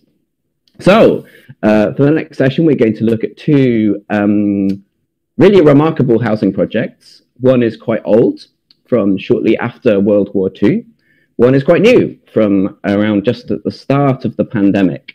But both are essentially trying to do roughly the same thing, to create clusters of affordable housing specifically for artists, and not just to create housing for artists, but in one place, to kind of bring artists together into these clusters. And they achieved that kind of aim in very different ways, and I'm quite excited to explore the kind of differences between them. One is in Norway, one is in Switzerland. So the two projects are Tolten Bondslag in Oslo, which is kind of 32 timber-framed terraced houses designed in the 50s by Helga Pams, built, I think, 1959. I believe, at least at the start of that project, residents could pay in part for their housing with art. So really kind of novel model. It's changed a lot over the years, but fascinating project. And the second is the Kunstler Atelier, which is a block of 17 residential studios finished in 2020, designed by De Gello Architekten in Basel, which I understand is so energy efficient that it doesn't require any heating at all. Pretty amazing. So, you know, especially considering the last conversation where everyone's talking about single glazing in the Barbican in London. So joining us, we have three people. We have Kaya, who's a resident of the Oslo project. She's a designer and a maker of jewelry. And we have Heinrich and Regula. Heinrich is the architect of the Kunstler Atelier in Switzerland. And Regula, I think, represents the residents and is going to be showing us a film that the community has made. So I'm going to stop talking and hand over to Heinrich, who is going to present that project. So over to you, Heinrich. Thank you.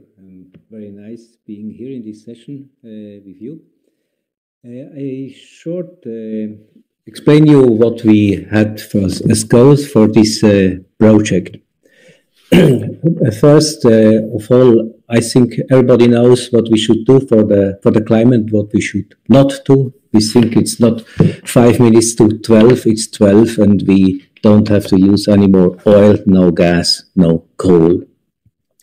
So we wanted to have a housing project with zero emission, carbon emission during running. We had second, we wanted to have an open floor plan, so everybody can realize his dreams and change them. And second, we want to have a very cheap and price for this housing project. So the price now is less than half of ordinary projects. The lot we get in long-term ground lease in the city of Basel is pretty much what we have usually in this situation. On one hand, it's nice and quiet. On the other hand, it's a highway. We've had about 10 tracks and railway tracks, so very noisy. So it was too noisy to live there, so we cut the floor plan, virtual in two sections. One noisy one for working space and a quiet one for living, so it will fit the rules, yes, they are set in Basel.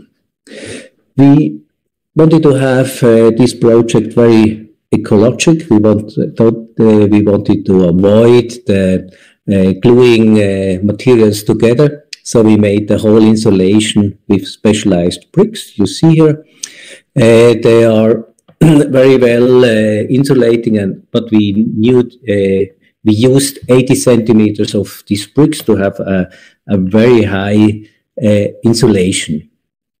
So with this insulation and inner mass, we get an equalizing of the temperature for a long time. So here we see the blue line. This is a typical week in winter in Basel. So it goes down below 10 degrees. And you see the red line, this is the house, the inner temperature.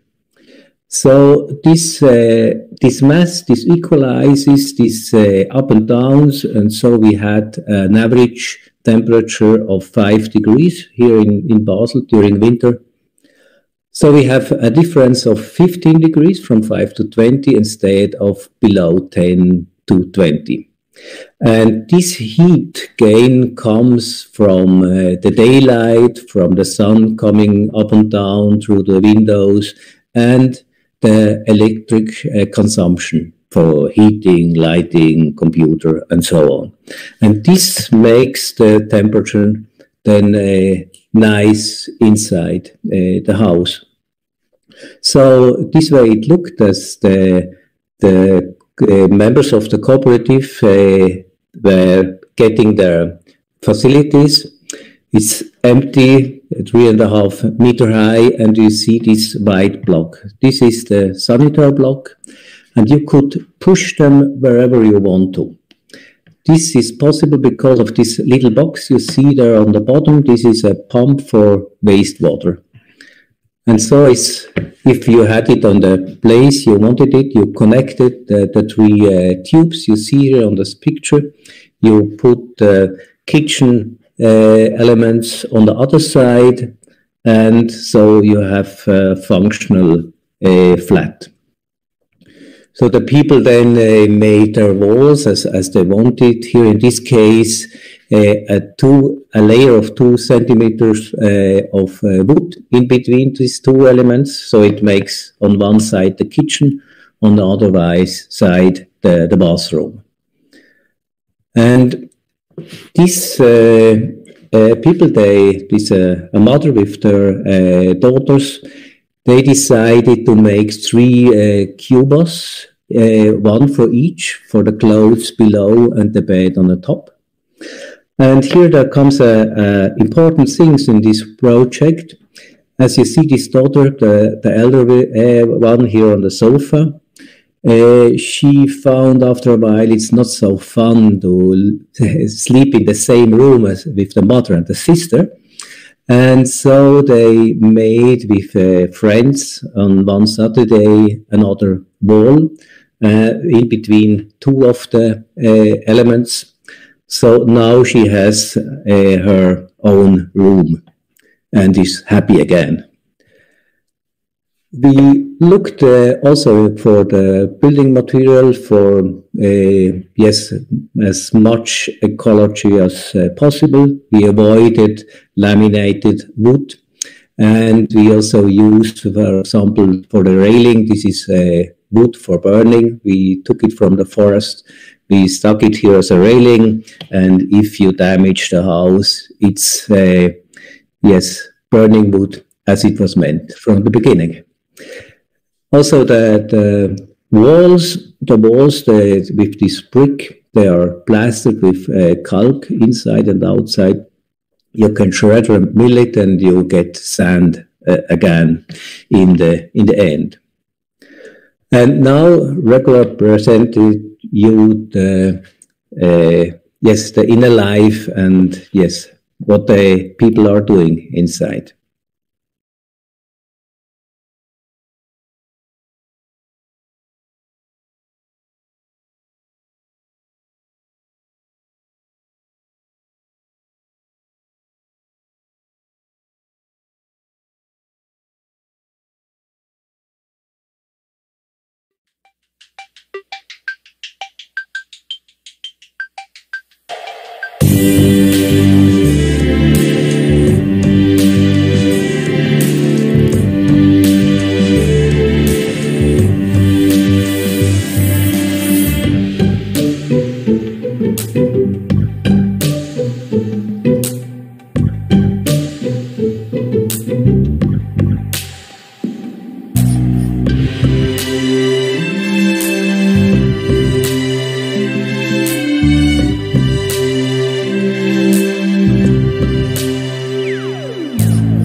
Dankeschön, Heinrich. I'm afraid we're having slight audio issues with Regular's feed, but David's going to kind of keep working on them in the background. But in the meantime, we're going to zip around the world to Oslo to hear from Kaya, who's going to talk to us about the project there from the 1950s. So Kaya, over to you. Let's hear from you.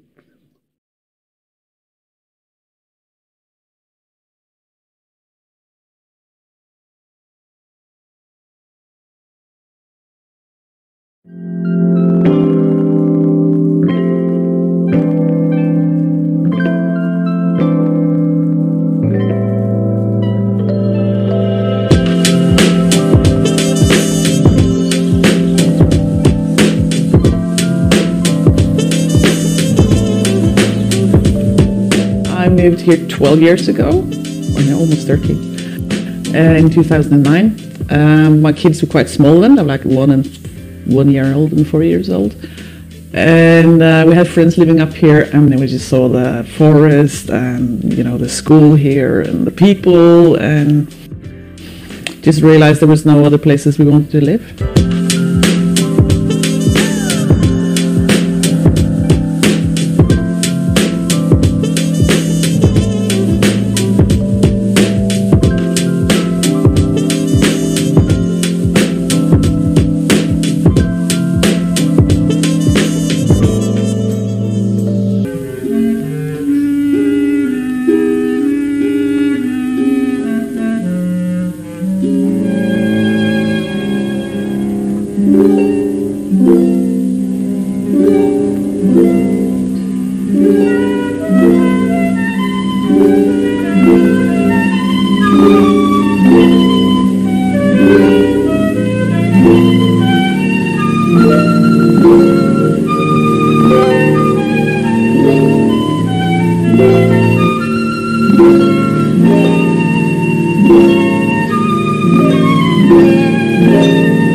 Quite a unique place. I know all my neighbors.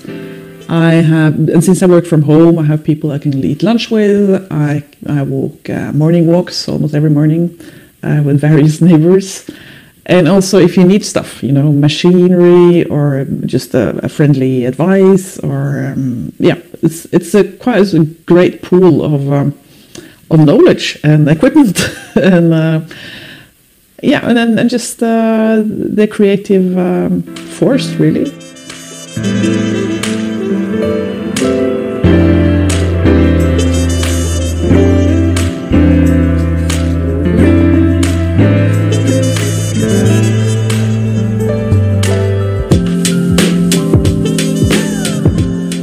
Well, I lived here since 1994.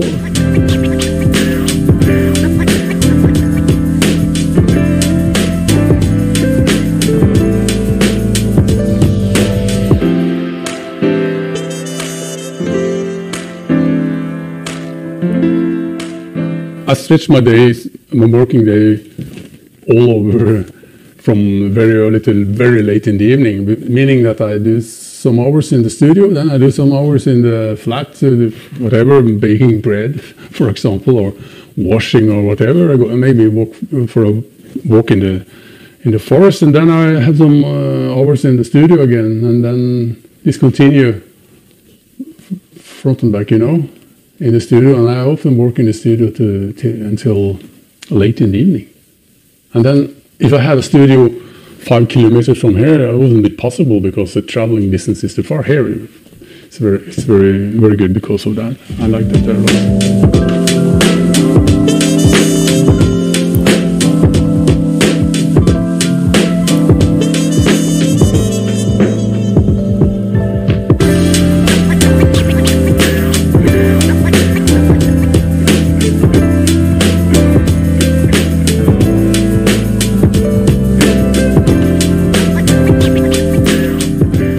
pay something with art, and they also did pay. And the art was used in the village, in the community around here, in the swimming pool, in the library, you know, with sculpture and decorations they made as a part of this agreement with the city. It's a very good idea, but I think it's today that would be very, very hard. I think if you should build this again, you have to think differently, because the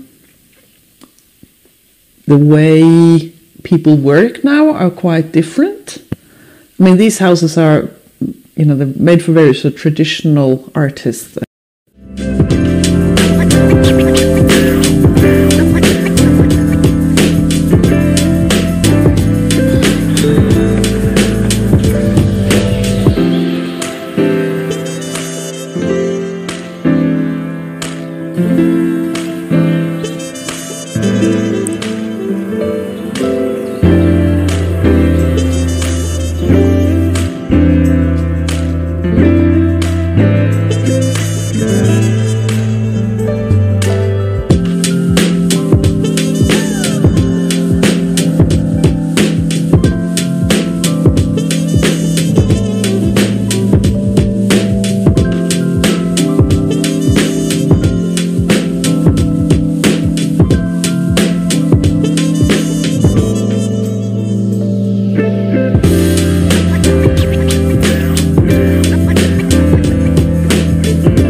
Hello, yeah, this is from Oslo. I'm going to tell you a little bit about how it is to actually live here now after 60 years and how people have dealt with working with these quite fixed spaces and fixed ideas of how artists should live, because these houses were made for, you know, fine artists, whereas now there's a huge variety of different artists living here.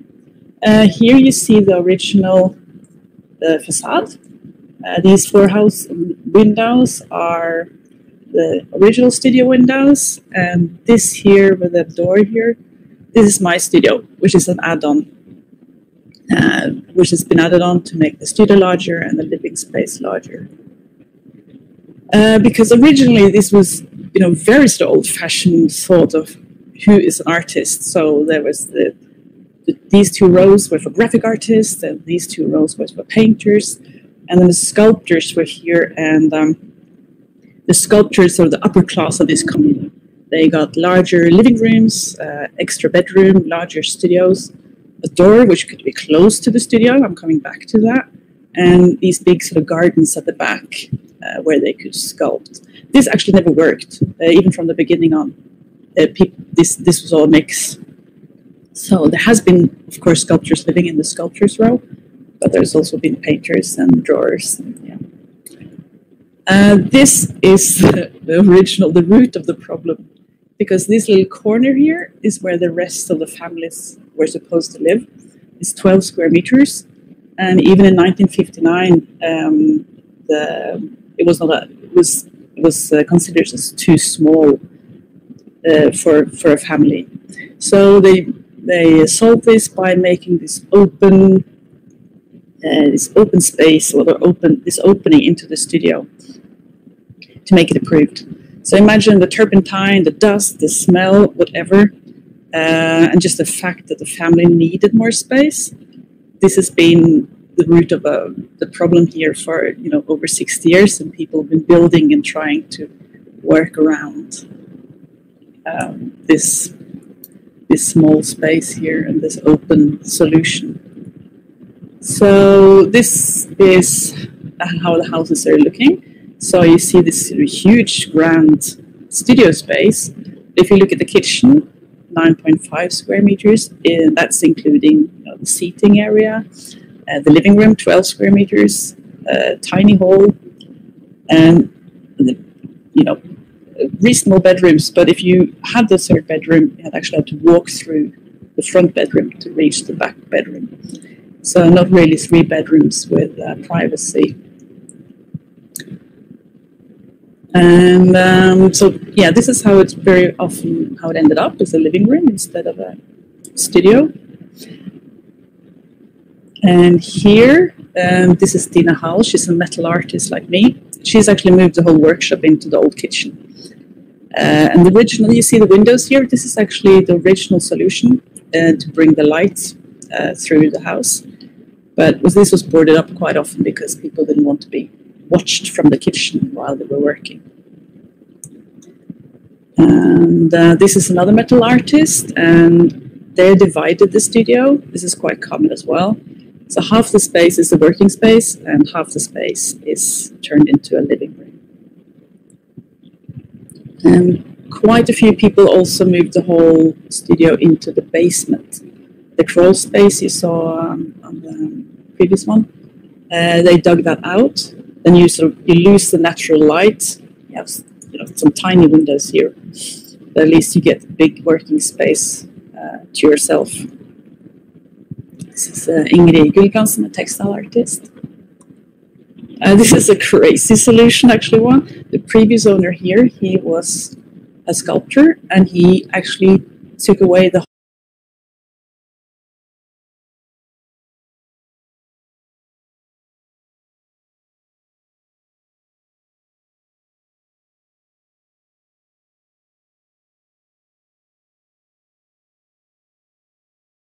whole floor in the whole studio, and it just destroyed the house, really. The new owner, she's a ceramicist. She put in half the floor, but she kept the workspace down in the basement. But here, at least, she gets the light from the studio windows. This is a painter and a graphic artist. They boarded up the whole opening here and set up a proper door. And this is one of the houses which actually worked the best because she's single and have no kids. So for her, I mean, these houses are fantastic.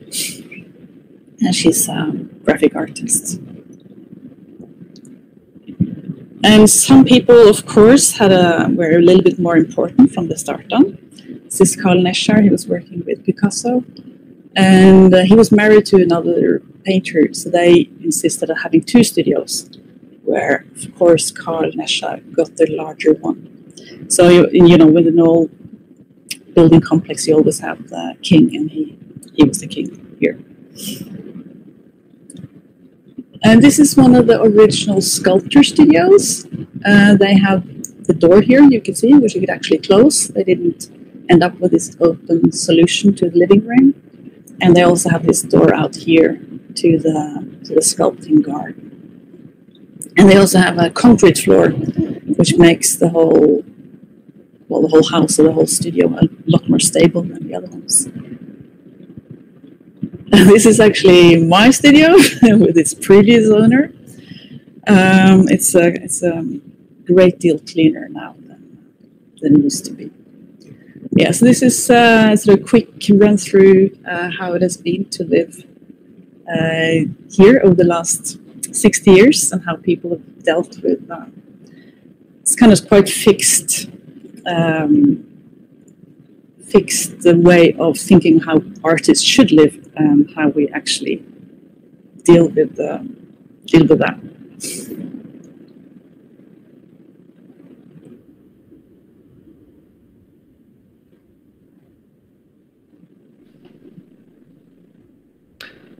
Thank you very much, Kaya. Tusen tack. So we have got Regula's audio working. So we're flipping back to Basel to hear from Regula about what it's like to actually live in the scheme that Heinrich designed.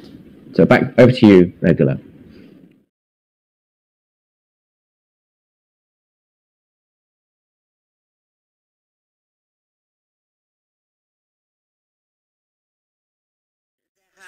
To live and work. You see the back, the north side to the motorway, where it's really noisy. And on the front side, on the yard side, where it's really nice and quiet. You see now the entrance to the houses, the lift, and our common wash house. We have one wash house for everybody, and we wanted to have a compost. Here we managed to compost. And our garden. This was last summer. But on 19, we moved in. And everybody had the challenge and the chance to build their own house and studio.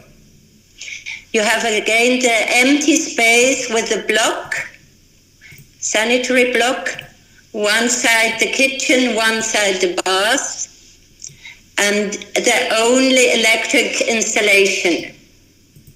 Here you have one atelier in the building situation, and we took down the house to have storage room up. And now you see different ateliers. That's one on the ground floor, and you see it's that high that he could make a second floor.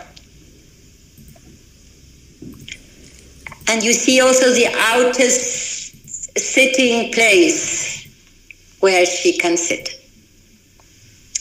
Another atelier on the ground floor from an artist here. It's different again. His kitchen is where the north. And it's also so high that he had a second floor where he can sleep.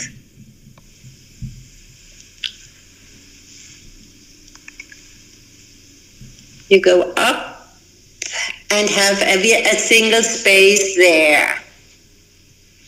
And now you look into the big studio space and you feel the height.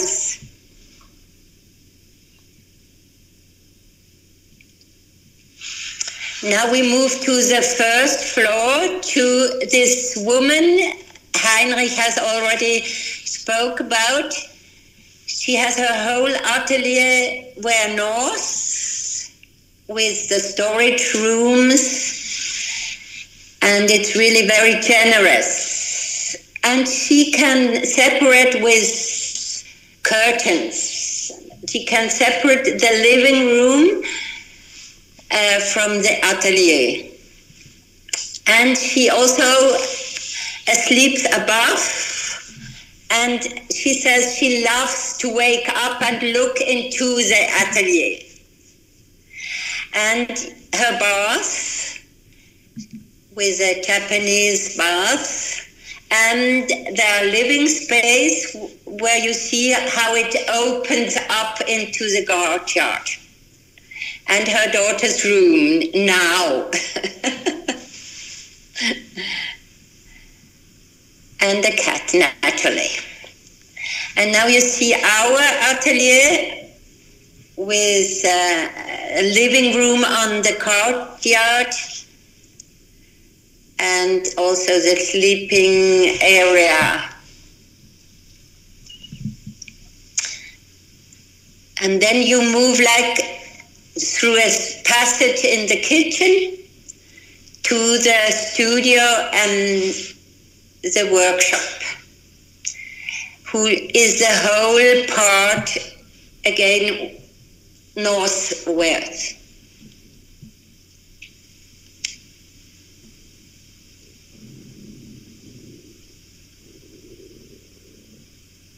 And then you have really the possibility to make storage rooms as you need it.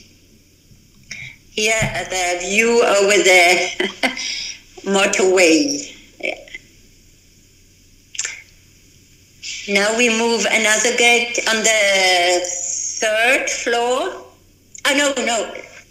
That is two women who made a very clever solution for the big space. They made like 2 apartments, 2 studios, 2 kitchens and 2 baths. They have really managed to separate. Really good, clever. That's one side. And then you have just one common corridor goes to the other apartment.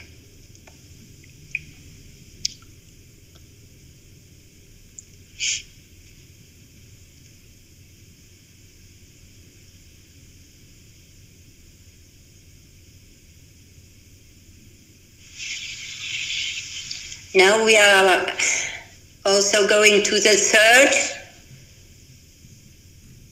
floor at an architecture photographer,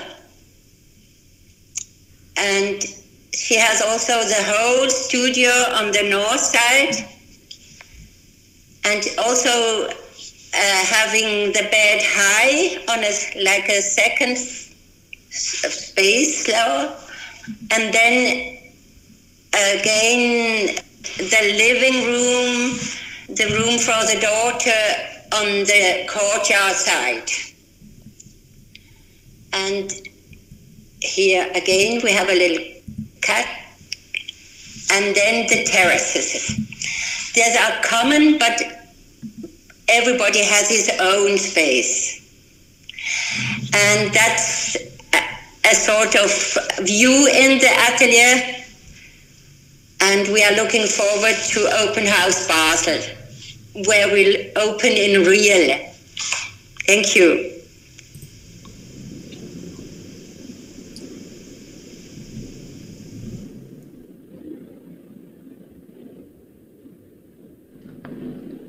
Fantastic. Thank you very much. I mean, it's just totally fascinating, isn't it? Like, we've seen so many housing schemes already today. We're not even halfway through the program. And there's so much variety and difference. There's a question from the audience, which I kind of want to build on. It's about adaptability, right? So we have these kind of 2 stories here. One of these kind of Norwegian families battling over years against this particular idea of what a fine artist was like and how they lived, and making all these adaptations to these timber structures. And then in Switzerland, we have this kind of totally different story where from the very start, the residents are given kind of super adaptability. They can literally define where the plumbing is going, where the walls are going, in order to kind of create an environment that really matches how they want to live. And the question from the audience was about, you know, how you've specifically adapted your homes. But I guess I wanted to build on that and ask, you know, so many of the other types of houses that we've seen today and that get built around the world are not adaptable at all. they're very sort of set with a particular idea of what a domestic setting looks like, a kind of nuclear family, with maybe parents who go out of the home to work. It's this very sort of modern invention of the kind of the nuclear household, which is quite different to both of the kind of projects that you're telling us about. So I wondered if there was something that we could learn about adaptability. You know, what do you think? Maybe this, Heinrich, if you could answer this question first. You know, why is adaptability important to architecture, and what could more kind of conventional housing schemes learn from your project and the Oslo project? Yes, I think for everybody it's very important to realize his dreams and live the like he wants to. And usually housing projects there are yes, forced by investors, and investors, they want to avoid every risk. And as you do what the standards, then you have fewer risk, and so you do the things everybody has done before. And yes, in such a cooperative, we had the chance to think housing new. And yes, not many investors take this risk and do something and nobody does. I think that the adaptability is very important also. Yes, it's avoid many demolitions of houses, because you can change it. And as your life change, you can adapt your house. Yeah, that's a really important point, especially now as we're starting to understand the ecological impact of demolishing a building and rebuilding it, you know, the kind of emissions associated with reconstruction. Kai, I mean, you seemed almost quite frustrated that you were having to fight with this sort of 1950s idea of what an artist lives like. What have you learned about the importance of adaptability and in your kind of experience living here? Well, I'm really one of the lucky ones, because I took over already quite large studio, and the door was there which I could close. But I think, you know, working with timber to start with, it's so much easier to adapt just having timber, and also having the height, you know, actually having high ceilings makes it possible to make, you know, second new floors and new platforms or whatever.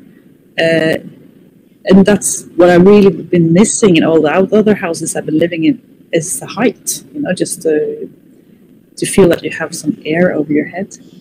But I'm you know, living here, you see, you know, these quite beautiful houses. They are, in a way, some of them are quite disruptive in a way, because you've had to set up these partitions to make it possible for the family to have some living room. So some of the houses look quite weird compared to the original idea.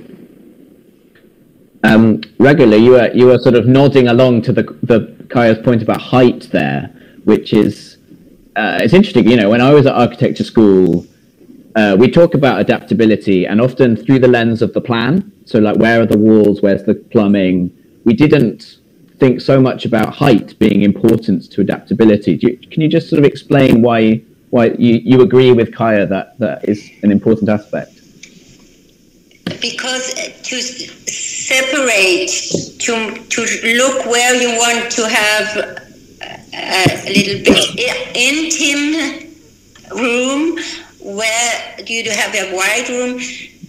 It's here not only horizontally the separation, but also vertically. So it's now the opposite. You have really, you have seen it on the first atelier. She has like a box where she can retire, sleep or rest or whatever, and that gives the room, anyway, the bigness. Can you follow? Yeah, I think it's really it's a really good point, and it's one that maybe housing commissioners should be thinking more about. What I wanted to say still, here you need to think where you want to storage room, because we have no cellar or no attic. So the house gives you the possibility to make storage room up.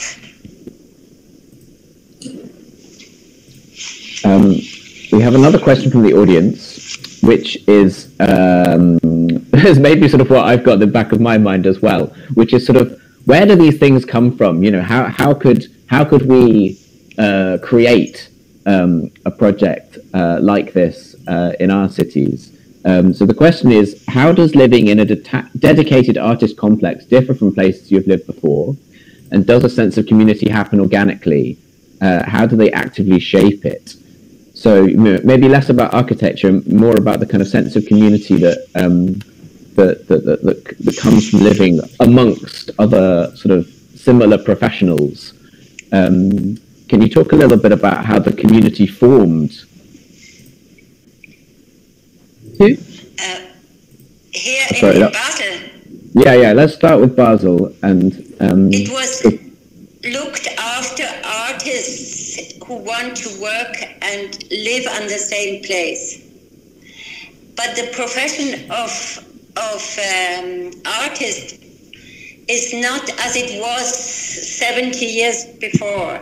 There were not painters or sculptors, but it's the profession of a much more open artist's life. And how, literally, sort of, maybe this is a question for Heinrich, but like, how did you go about organizing this community? Were there like endless meetings for years and years, sort of planning it together? What was the process like? Yes, it was. We came together. We founded this corporation because we thought it's very important, and then this was just a committee of 7 people. And we had no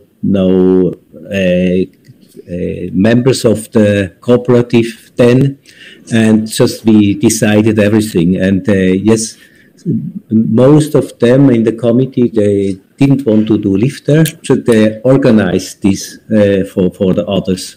Yes, and it was very hard because we had no money, and to start a housing project with no money is, yes, it's a little bit scary also. And then we had the committee, and we had another group. The group was the Vermietungsgruppe. They looked at the artists they wanted to be member. And so they choose which is, yes, fits good with the other or not. And because everybody knows everybody in a small city like Basel, yes, we made it. So this is the committee for looking at the artist, and the other committee was the committee for the steering committee. And so they made suggestions to the steering committee, and the steering committee could say yes or no. So the both group could hide once behind the others. So it was no problem to say to a friend, "Oh, I'm sorry, they didn't agree." And so yes, this was also a problem. And now it's in the phase of becoming a group of people living more or less together, and this is a big process. They are still going on, and Regula is very active in this, so it has to, yes, it was new, and now it begins to life. So, thank you. Yeah, so that I guess that's a very new community, but Kaya, you must have moved into a kind of quite an existing community. Is there a strong sense of community? Absolutely. Tell us about it. I've never lived a place where I really know all my neighbors. It's a really sense of living in a very small village. And some of the people here, they've been living here since 1959. They're pushing 90 and 100. And some have small children. And I think this community is, to begin with, everyone had small children here, and then everyone had teenagers. And suddenly there were no children here. I think the children are sort of what's been, pulling people together. And now we've been through another sort of wave of kids. But there really are people from, 0 to 95 here. And we have parties, and we eat lunches together, and yeah. So, but we're not, it's more like friendships form naturally, like they always do. But there's also a sense of that we do have something in common, all of us. That's super nice. Do you have? This is a question from the audience, but I think it's a great one. Do you have advice for other cities who might want or feel like artists get a raw deal and they want to kind of create? Perhaps there are people from the public sector listening, or developers listening who might have the power to actually do something. to better provide affordable accommodation for artists? You know, what advice would you give cities or mayors in how to do projects like this where they are? Let's stick with you, Kaya, and then go to Heinrich and Rob. I would probably go with something that Heinrich is building, because row houses are, they're expensive houses to maintain. It's artists aren't a group who has a lot of economical power, so it has been, just for that reason, it's been hard to sort of live here in a sense.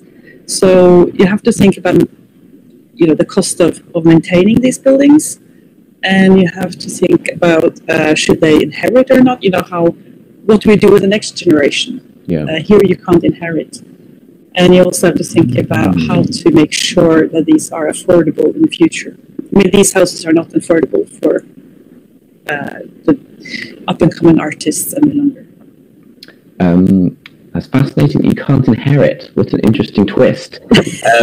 We only have sort of 20 seconds left. So Heinrich or Regula, one of you can say one piece of advice for the Mayor of London or wherever to make homes for artists. Heinrich, go on. Okay. Yes, I think maybe the cities don't do it for the artists. Maybe the artists have to become active and yes, to organize it. And like we did in Basel, they want to do something, realize something, and they put people together. Fantastic. I'm afraid we have to wrap it up there. We are out of time. I just wanted to say a few massive thanks to all of our speakers for this session, but also to George, Elise, Hafsa, who've been curating the festival along with the whole kind of Open House Worldwide community. And particular thanks to David, who's doing the tech from Vienna and who helped us when regular sound cut out. And to Hella Berg from Open House Oslo, who's massively helped put this session together and also the next session too. So thank you to all of you and keep watching. And that's it from us. See you soon. Tusen tack. Thanks a lot. Bye-bye.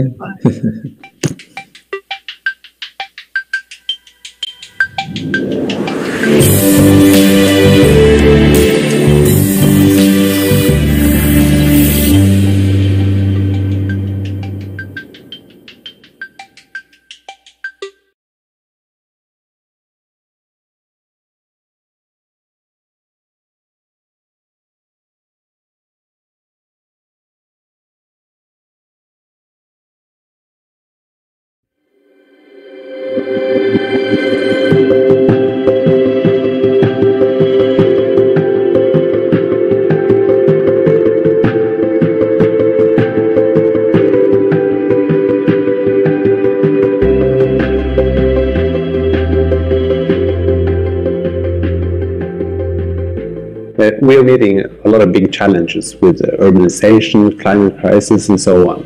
And all this will affect how we're going to live in the future. As one of the biggest home builders in the Nordic countries, we think it's important that we dive into this and explore actually what we are going to build for our members and our buyers in the future. So our goal is actually to try to find out what is the home of the future and how to make it better.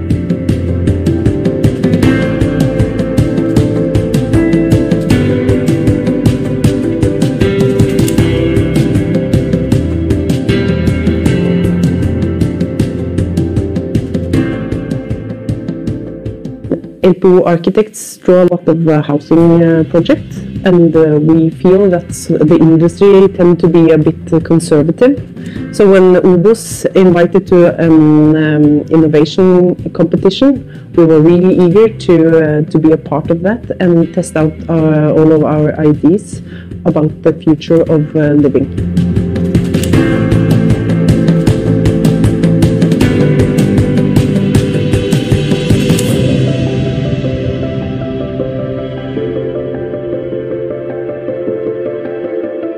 The Living Lab consists of 34 apartments on 6 different floors. In one of the floors, the main concept is community. And so we have these common spaces where everyone can meet.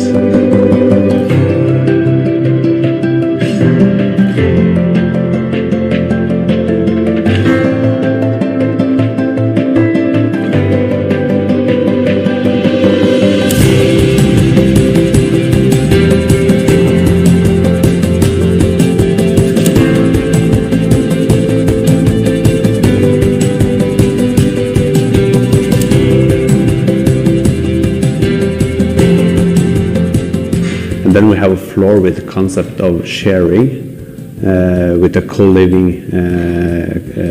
spaces and people actually sharing in their different kinds of functions like kitchen and living room. And then we have a floor with the concept of flexibility, both flexibility in an apartment but also between apartments. There's a lot of activities in the lab, and we're doing this activities also together with people living here and together with our partners. So through workshops and other kinds of activities, we are diving into and exploring all these different kinds of topics that are relevant for the future home. But we also see that people living here, they started with their own activities, they initiate dinners and so on.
The most important topics for the Living Lab has been how could we use each square meters more.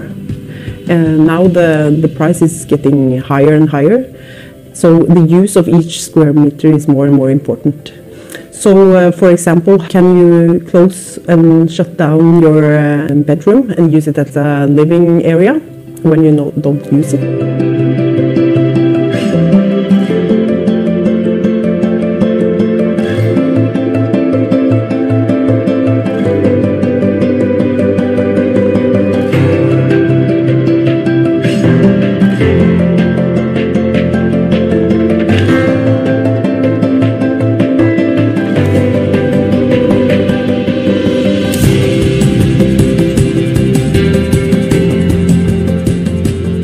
What's comfortable with sharing with others? Can you live close to your best friend and sometimes share your living room or your whole apartment with your neighbor? These are things that we want to test out and still sort of get a more social everyday life, but still continuously having the private space that you need.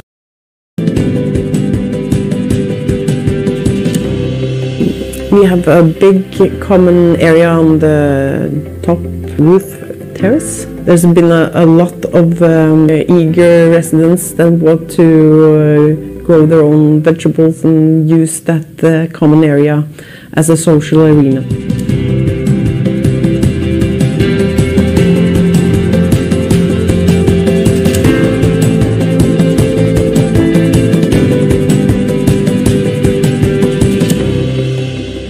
Maybe one of the most exciting things about working with these projects is that it actually can change how we are going to build something. So it's not only an example or this like, wow, you built this building, it looks nice, wow. But we're actually going to be here in many years. We're going to follow up those who live here in many years to actually see if there's something here we could take with us when we build something new. And that could change thousands of homes, not only this building.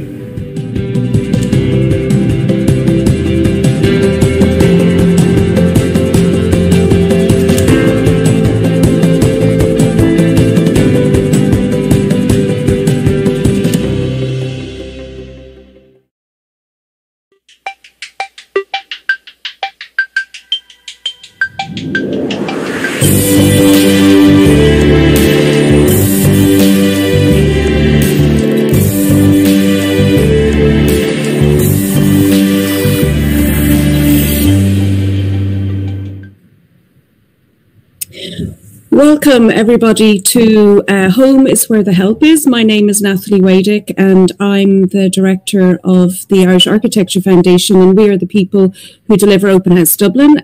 This event, this hour today, is hosted by Open House Dublin and Open House Oslo. So let's get to it. Even though we have a rapidly growing ageing population worldwide, still our villages, towns and cities, for the most part, are spaces that are imagined and structured with a younger, mobile, independent working age and demographic in mind. But there are some exceptions, and today we are delighted to introduce two architects from two different countries, one from Ireland and Norway, and we're going to explore key issues and, crucially, solutions impacting on housing from a cultural, social, economic and health well-being perspective. These stories are relevant to all of us. We will see two housing projects for supported living, allowing older people and people with dementia to thrive and enjoy where they live. At the end, we will have some time for conversations and questions from you. So please type in your questions into the questions thing. Both models offer new ways of living and aging well. The films you will see are beautiful, heartwarming and poignant. They really will make you happy and feel happy. All homes should be places for care and comfort, although housing for the elderly or those best suited for changing situations can often be isolating or challenging to manage. So I'm going to hand over to Kieran up first. Kieran's from my hometown of Dublin, and he's going to introduce a film about Ava Housing, a proposal to retrofit the homes of older adults, allowing them to downsize within their own homes and address the city's housing shortage as well. So it's a win-win situation. So Kieran, it's over to you, Kieran, to introduce your film. Thank you, Natalie. The Ava Housing Project came about through a team of people from different professional backgrounds who were looking to address a number of different societal issues that we face in Ireland at the moment, including housing options for older people and addressing Ireland's broader housing crisis, but through the lens of sustainability by adaptation of existing housing stock. And these problems intersected as part of a challenging discussion at national level that older homeowners should leave their family-sized homes to deliver housing for young families. However, this was considered to be a reactive, unfair and impractical solution to the problem, given the lack of alternative suitable accommodation available to older people in their communities as the housing crisis began to permeate through all segments of society. The Ava Housing Project seeks to release the potential of these homes whilst also enabling homeowners to age in place in their own homes and communities. We do that by upgrading and reconfiguring their houses. So we're looking at a typical housing type in Ireland, which is the 3-bedroom semi-detached home. And what we do is we convert the ground floor of the home to a self-contained living space for the homeowner. So we have a bedroom on the ground floor. We put in an accessible bathroom so that they can live essentially independently in that ground floor. And we upgrade the fabric of the house as much as we can to comply with current accessibility and universal design standards. And this is important, so it enables older people to stay living in their homes for longer, and is sort of a preemptive or early intervention measure for people's needs as they get older. We then also convert the upper floor of the house into another independent living unit where the homeowner can bring in a renter, and we convert 2 of the bedrooms into a kitchen and living dining area. So that the renter, although it's still a single family home, they still come in the same front door, they still share the utilities, electricity and heating and so on. They can live more or less independently if they wish. So this gives the homeowner a certain sense of security, having somebody else in the house, and also an income in their retirement as well, which is important. So Ava Housing supports homeowners through the whole process, from the initial assessment through the construction works and through the rental process as well.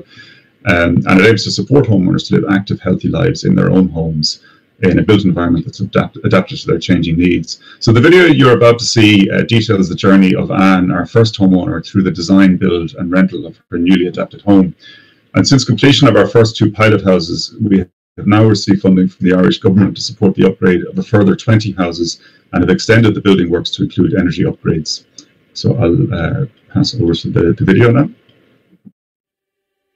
This is a story about an innovative idea to give old homes a second life and their owners new options for how they live their lives in the future. I've set up a housing project with Kieran Ferry and Dermot Bannon to develop a model for older homeowners to reconfigure their homes and create a new rental unit within the house. The idea is so simple, but then aren't all the best ones. It's just a sideways look at the housing crisis. It's a sideways look at our homes and what can be done with them.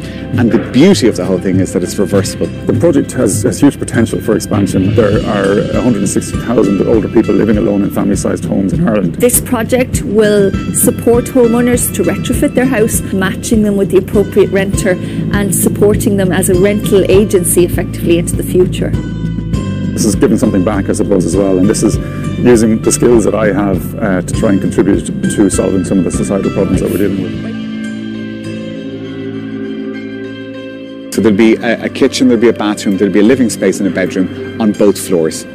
What a win-win this is for supporting older homeowners, but also creating new rental capacity in a very stressed market. And I've every reason to believe that the team that we've got together, looking at various different aspects of this, will make it work and make it a really attractive option for lots of older people in Ireland and give them this new choice in how they use their homes into the future.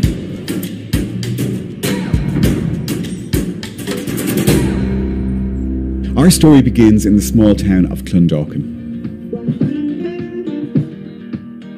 I love Clondalkin, I love the people of Clondalkin. We've been here since '64 and there were 7 of us in the family. The house is ideally situated. It's got no overlooking front or back, only the cows. I felt I couldn't stay here unless I did something to the house. At this stage of my life, or even, 10 years ago, I wouldn't have got a mortgage out to do it. To pay back a mortgage, I would have nothing to live on. Well, a friend of mine, Marjorie, she rang me up one day and she said, "Did you hear Pat Kenny this morning?" This architect fellow was on it and he was talking about what you want to do, divide your house in two. I thought, somebody's been listening to me. It just seemed to sit very well with me the minute I heard about it. Well, I got a call from Anne to tell me about it, and then I got another call to say, "You won't believe it, they actually came back to me and they're coming out tomorrow." I really knew then it was the answer, but I didn't for 1 second think I would be the pilot. I certainly didn't expect to be here where I am today. The average age now where people are going into nursing homes as well into their 80s, so it's time that we responded to that and provide people with a kind of a menu of choices where they can live in their own community and design a kind of living place for themselves that suits their needs.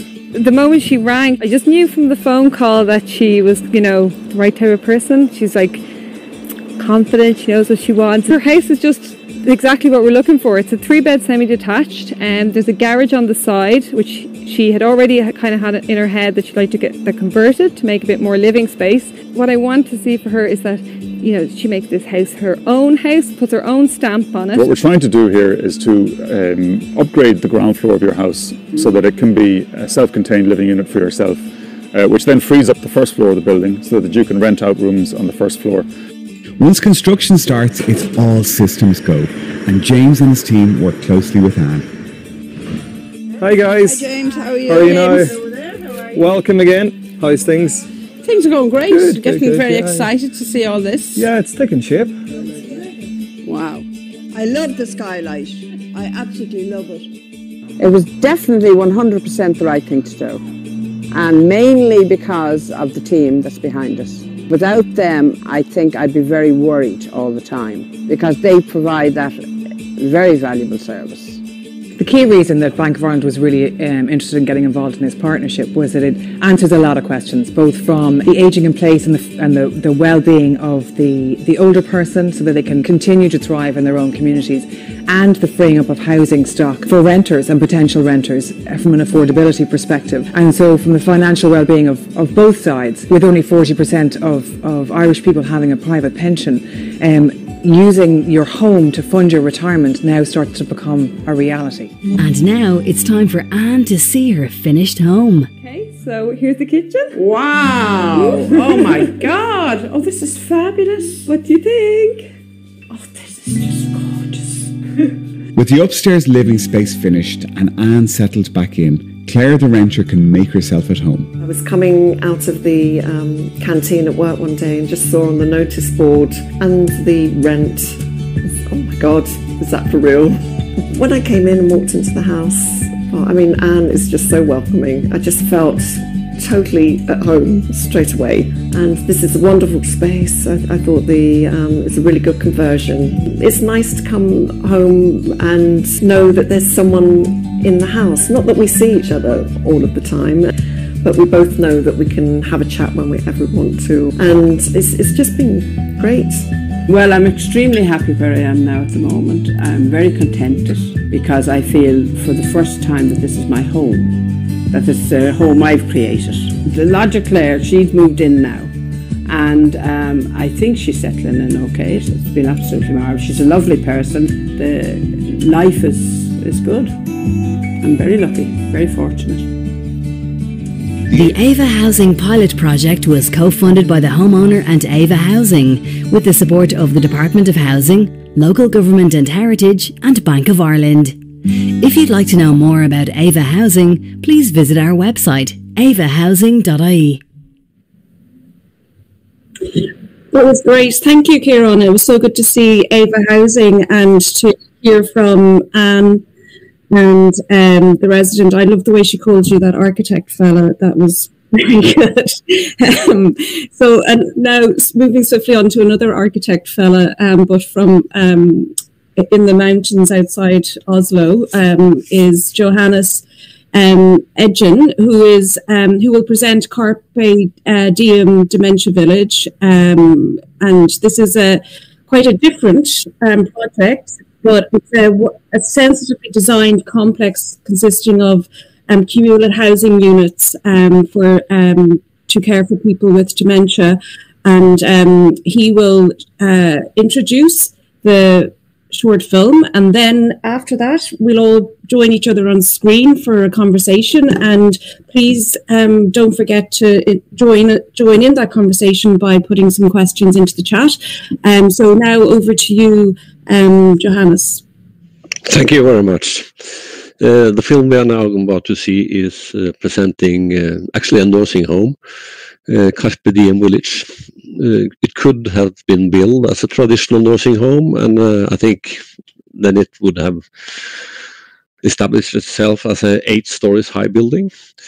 But the client, Bærum municipality outside Oslo, wanted to do something different. They see they have a growing population with dementia, as maybe any other city in the world for the moment, and they wanted to do something different. They sought for inspiration and saw a dementia village in the Netherlands and wanting to do something similar. So they set up a design and build competition where we contributed with landscape architects and a constructor.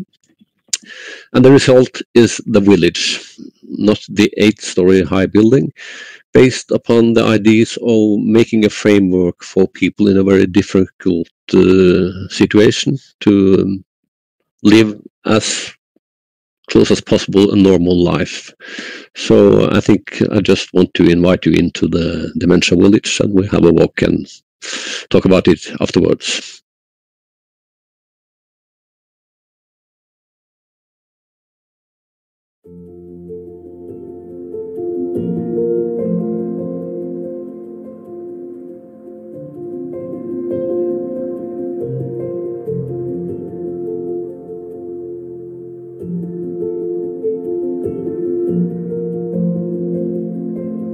When we started in Nordic Office of Architecture, we have a health department division, and we say one of our goals is to try to make a difference in architecture, and planning dementia village is absolutely one of the ways to make a change. So we have been doing hospitals and nursing homes for many years, and just doing this project we could learn something about a different approach And when Bærum kommune wanted to take this risk, to try something so different, for us it was obvious we wanted to go for it.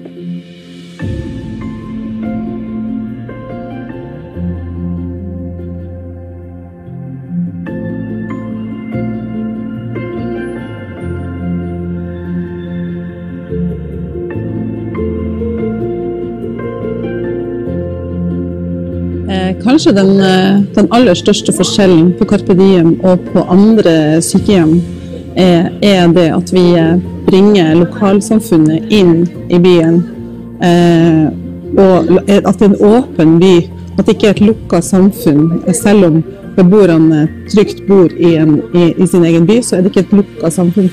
Og vi har en stort fokus på det med hjemlighet, og at det ikke skal være preget av å være et sykehjem eller en institusjon. Og hvis det skal ligne på noe, så skal det være mer som et hotell eller hvilket som helst offentlig bygg og en helt litt sånn vanlig byliv skal det være I byen. Landsbyen innehar ulike aktivitetsområder og servicetilbud for beboerne. Det en butikk. Vi har et fantastisk flott grendehus som storstua, hvor man kan holde fest og kjøre konserter. Vi får mersmak bistro, som vil være bistroen for nærområdet, hvor også andre kan komme inn, ta seg en kaffe latte eller spise middag på vei hjem etter å ha hentet til barnehagen. Vi har ulike aktivitetsarealer som snekkerverksted, hobbyrom. Vi har en pub.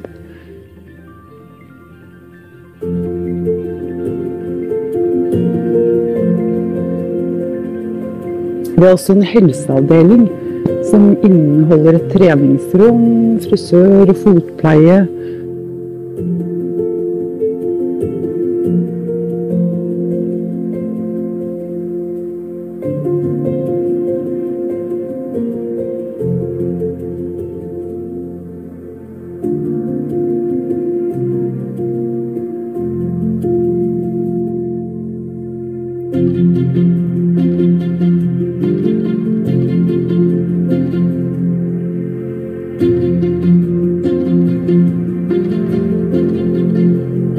I've been here for a couple of months now, and I'm still surprised of finding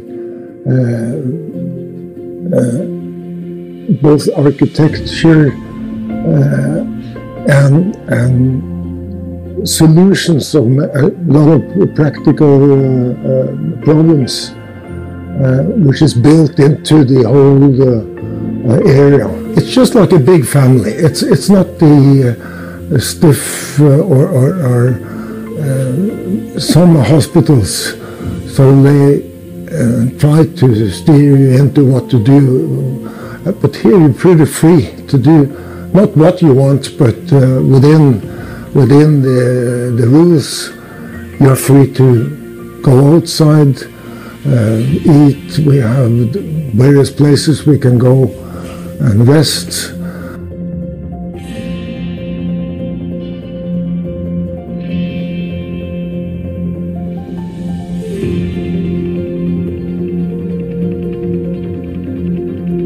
Vi inviterer også inn nabolaget aktivt for å skape et vanlig byliv I byen, som at det noen som går over torget, det noen som skal og klippe seg hos frisøren.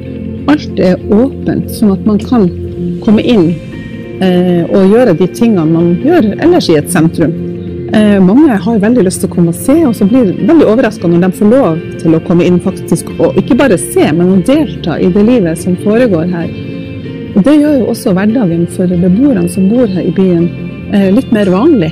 Det trygt, det ting som skjer I byen, det ikke en isolert korridor, men du har hele livet kan leves fortsatt. Og vi har jo også frivillige som kommer og gjør en fantastisk jobb med å komme inn med sine interesser og det de har lyst til å gjøre, og bringe det inn I byen. Og også få bidra til å skape mer tid og rom for samtaler, som våre innbyggere veldig glad I å gjøre. Det å prate om fortida, det å prate om været, det å prate om ting som opptar dem der og da. Går man tur med hunden sin, så kan man like godt gå innom byen og så gå ut igjen I stedet for å bare gå forbi. Da man med på å bidra til et litt mer bedre liv for dem som bor I byen. Det blir litt mer vanlig.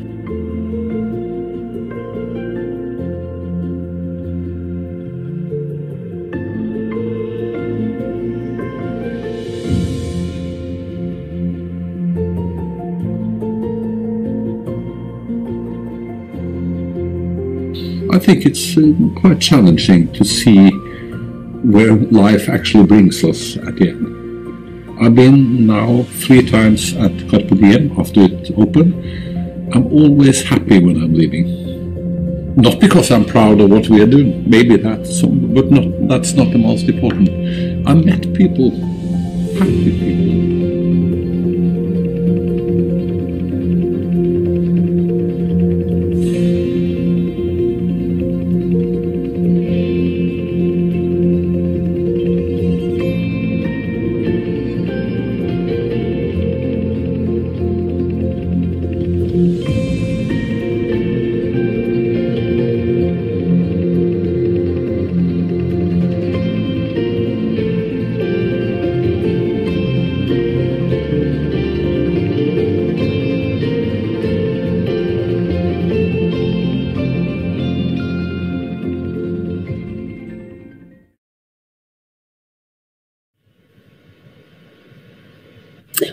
Hello, welcome back everybody, and I hope you enjoyed those films, and I'm delighted to be joined now on stage, or on screen, by Kieran and Johannes, and so hi both of you.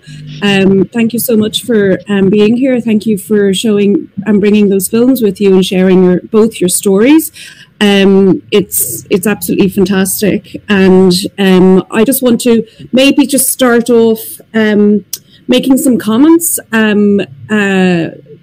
to both of you, and hopefully, and there are questions coming in as well through the chat, so I'll be looking at my phone throughout this to see if there are any questions that I can pass on your way. So, but basically, both of those projects, right? I mean, the title of this session is Home is Where, what is it? Welcome to Home is Where the Help is, which is something that is very clearly part of both of those schemes, even though they are very different in brief, in client, in purpose, and in form, but they share the following, I think, and one is their insistence that older people remain part of the community, and that are visible and not treated differently, not marginalized or hidden away. Both display a reaction against an institutional approach to aging, and both by design or by default are challenging the status quo of systems and regulation and limitations. And in that way, they are very innovative and pioneering. Both are engaged in developing designs for intergenerational living within a spatial justice frame based on dignity, humanity, caring, and generosity. Both are passionate about ensuring a person's physical, social, and psychological well-being. And this is enshrined from concept to process, to design, and to function and use. And there are just 5 points that I just pulled out from watching the films last night in preparation for this conversation, and I'm just wondering, just to start it off, like Johannes or Kieran, do you agree with these, or do you have others to add? It would be interesting to hear from both of you and what you thought of each other's schemes. Kieran, you can go first. Yeah, go first. Yeah. Yeah, I think that's right. I mean, that was what struck me as well was this, I suppose, a reaction against the traditional kind of institutional approach to aging. In Johannes' scheme, the Dementia Village, our scheme is aimed at what we call younger, older people. So it's, as I said, it's a sort of a preemptive approach. And it's aimed at people who are kind of at retirement age or just recently retired, so late 60s, possibly early 70s, and who are planning for hopefully a long retirement in their homes. And when there was a report published in 2016 in Ireland about looking at the existing housing stock and looking at occupancy of existing housing stock, and it came to this rather uncomfortable conclusion that there's too many single older people living alone in houses that are too big for them, and there was a sort of a simplistic response to that they should move out. But what we found is that not only are people very attached to their local communities and want to remain in their local communities, but also they're very attached to their homes. Quite often they've had a lifetime of memories. You know, their children have married out of the home. They've, you know, it's something that means a lot to them, and they do want to be able to welcome family members back into the house from time to time as well. So that emotional attachment to the home was a very important aspect and a driving criteria for what we do in Ava Housing, and I think that, you know, you see that in Johannes' scheme as well, in that sense of trying to recreate that home environment and that importance of community in that, which I think is something that we both sort of followed through on. Yeah, absolutely, Johannes. The idea of community is very key in the Carpe Diem village, isn't it?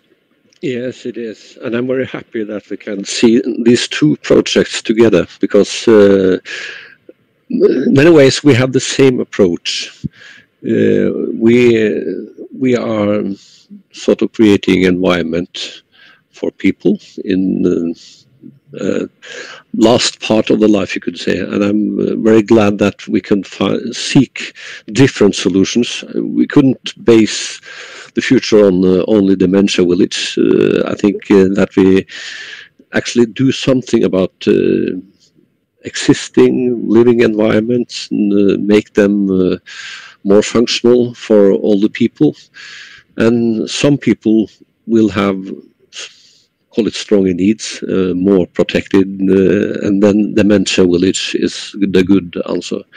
But only the fact that we actually gather worldwide here now about talking about not what is the, call it, the big media projects. It's all about housing and finding good solutions for people in this situation is very good.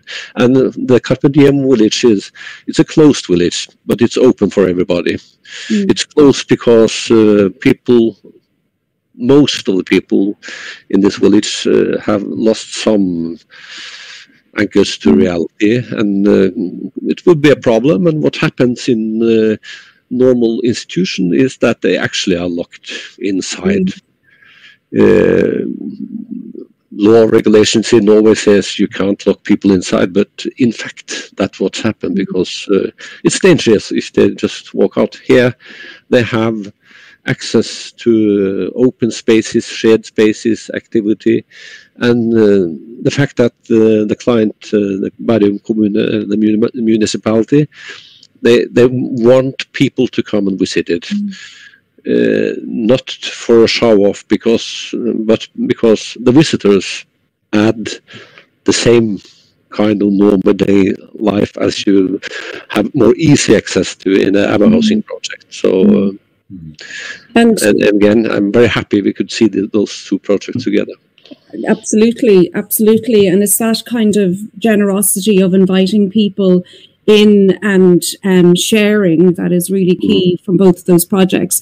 Now, I know that even like in Kieran, in your film, your team member Dermot Bannon said the simplest ideas are the best, and I know that, I mean, it seems completely straightforward as an idea, and yours too, Johannes, but it's not. I can imagine it wasn't that easy or that simple. I imagine there were a lot of log jams, a lot of tricky situations that are beyond your control that you had to try and negotiate. And by that I mean possible regulation and certain ways of doing things, because that's the way things are doing. This is what I'm talking about. But both of you were challenging a status quo or a way of thinking and that type of thing. I wonder, you know, can you maybe just tell us a bit more about some of those challenges that both of you had to overcome in order to get this project completed? Yeah, and probably ongoing challenges as well, I'd imagine. But anyway, sorry. Yeah, there are ongoing challenges. There is, I mean, it is a simple idea what we're doing with Ava Housing, and I suppose the first thing that struck us is why hasn't this been done before? And we quickly found out why. There were several challenges to it, and it's kind of an in-between approach, which doesn't comfortably fit within existing planning regulations and building control regulations. So we had to do a lot of we had a lot of conversations with the Department of Housing, who are responsible for planning regulations, and with local authority planning officers as well, about how we could demonstrate that what we're doing doesn't require the same sort of strict planning process that you would need if you were physically subdividing a dwelling into two separate units. So we're keeping this as a single family home, and that's an important thing to consider. And that's important from a planning perspective. It's also important from an inheritance perspective, and all sorts of other reasons.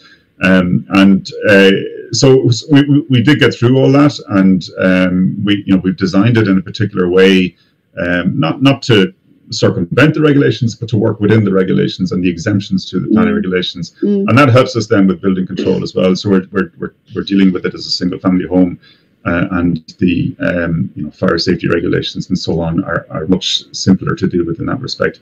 And this was really important to us because we're trying to make this process as simple as possible for the older homeowner, and having to go through all sorts of different statutory applications and permissions would mean that it would take much longer, and it would be more expensive to do. And that kind of brings me to the next challenge we have, which is to a degree an ongoing challenge, which is the cost.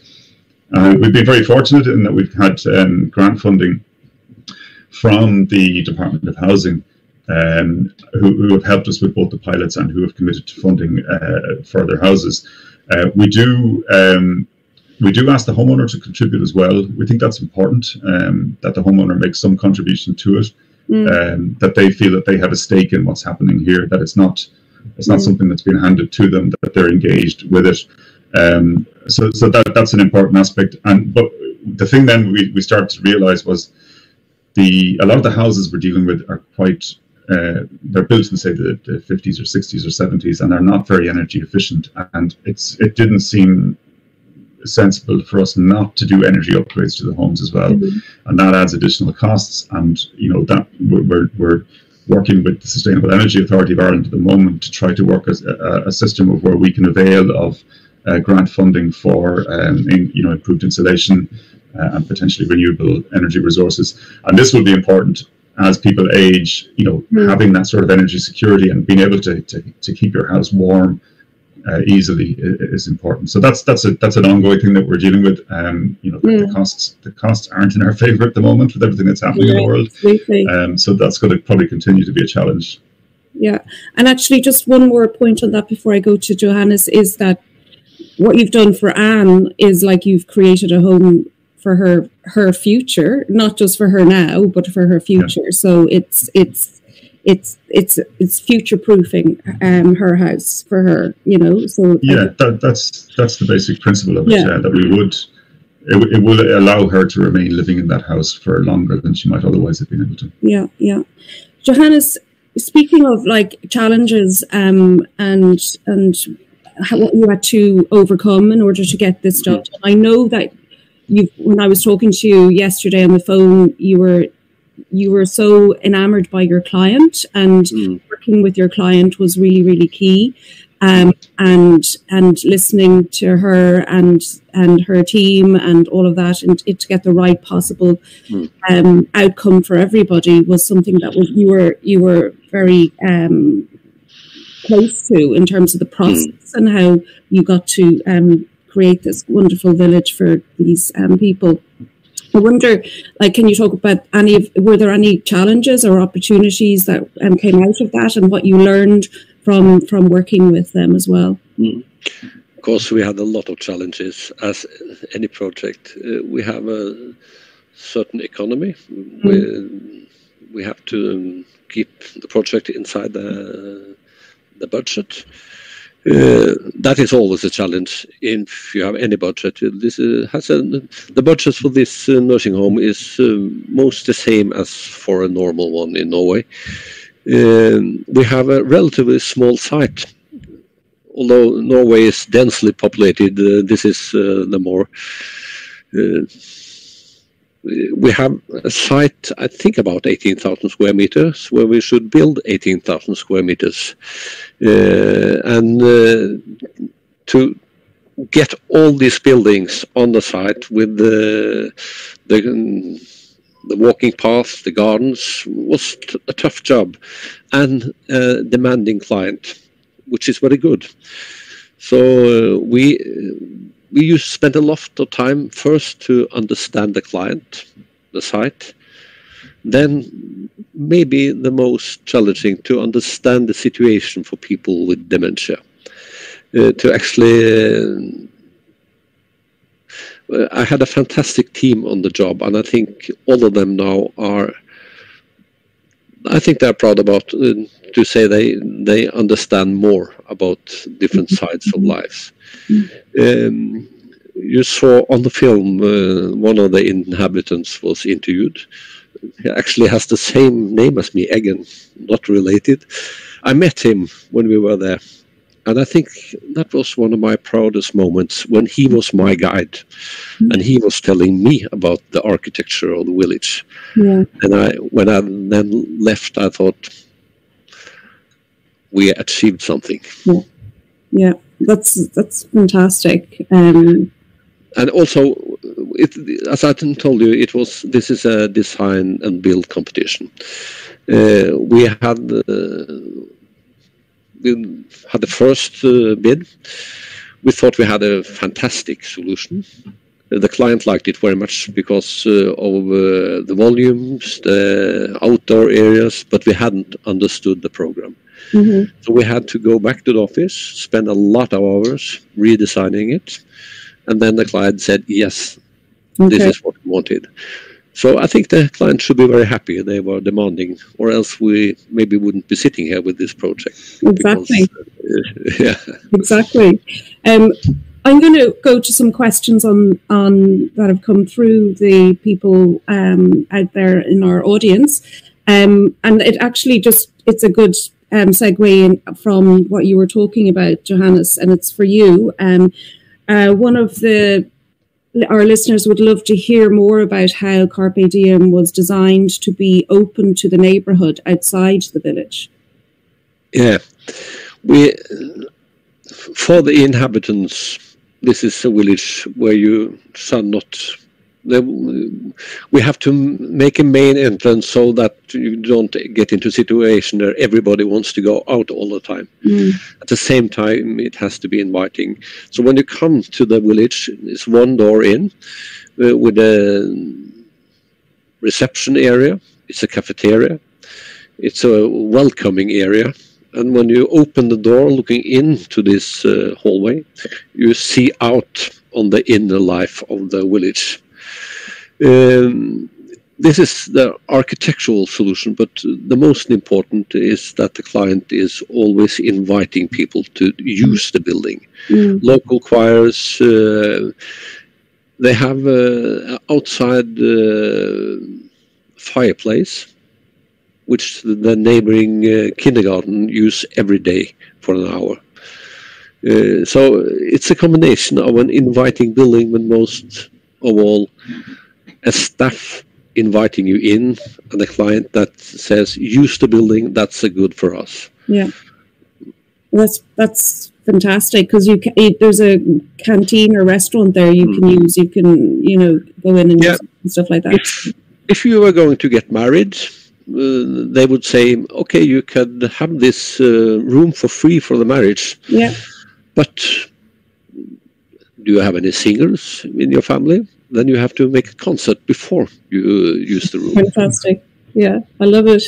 And God, we've loads of questions coming in now. And there was one for you, Kieran. I'm just trying to find it again. Oh yeah.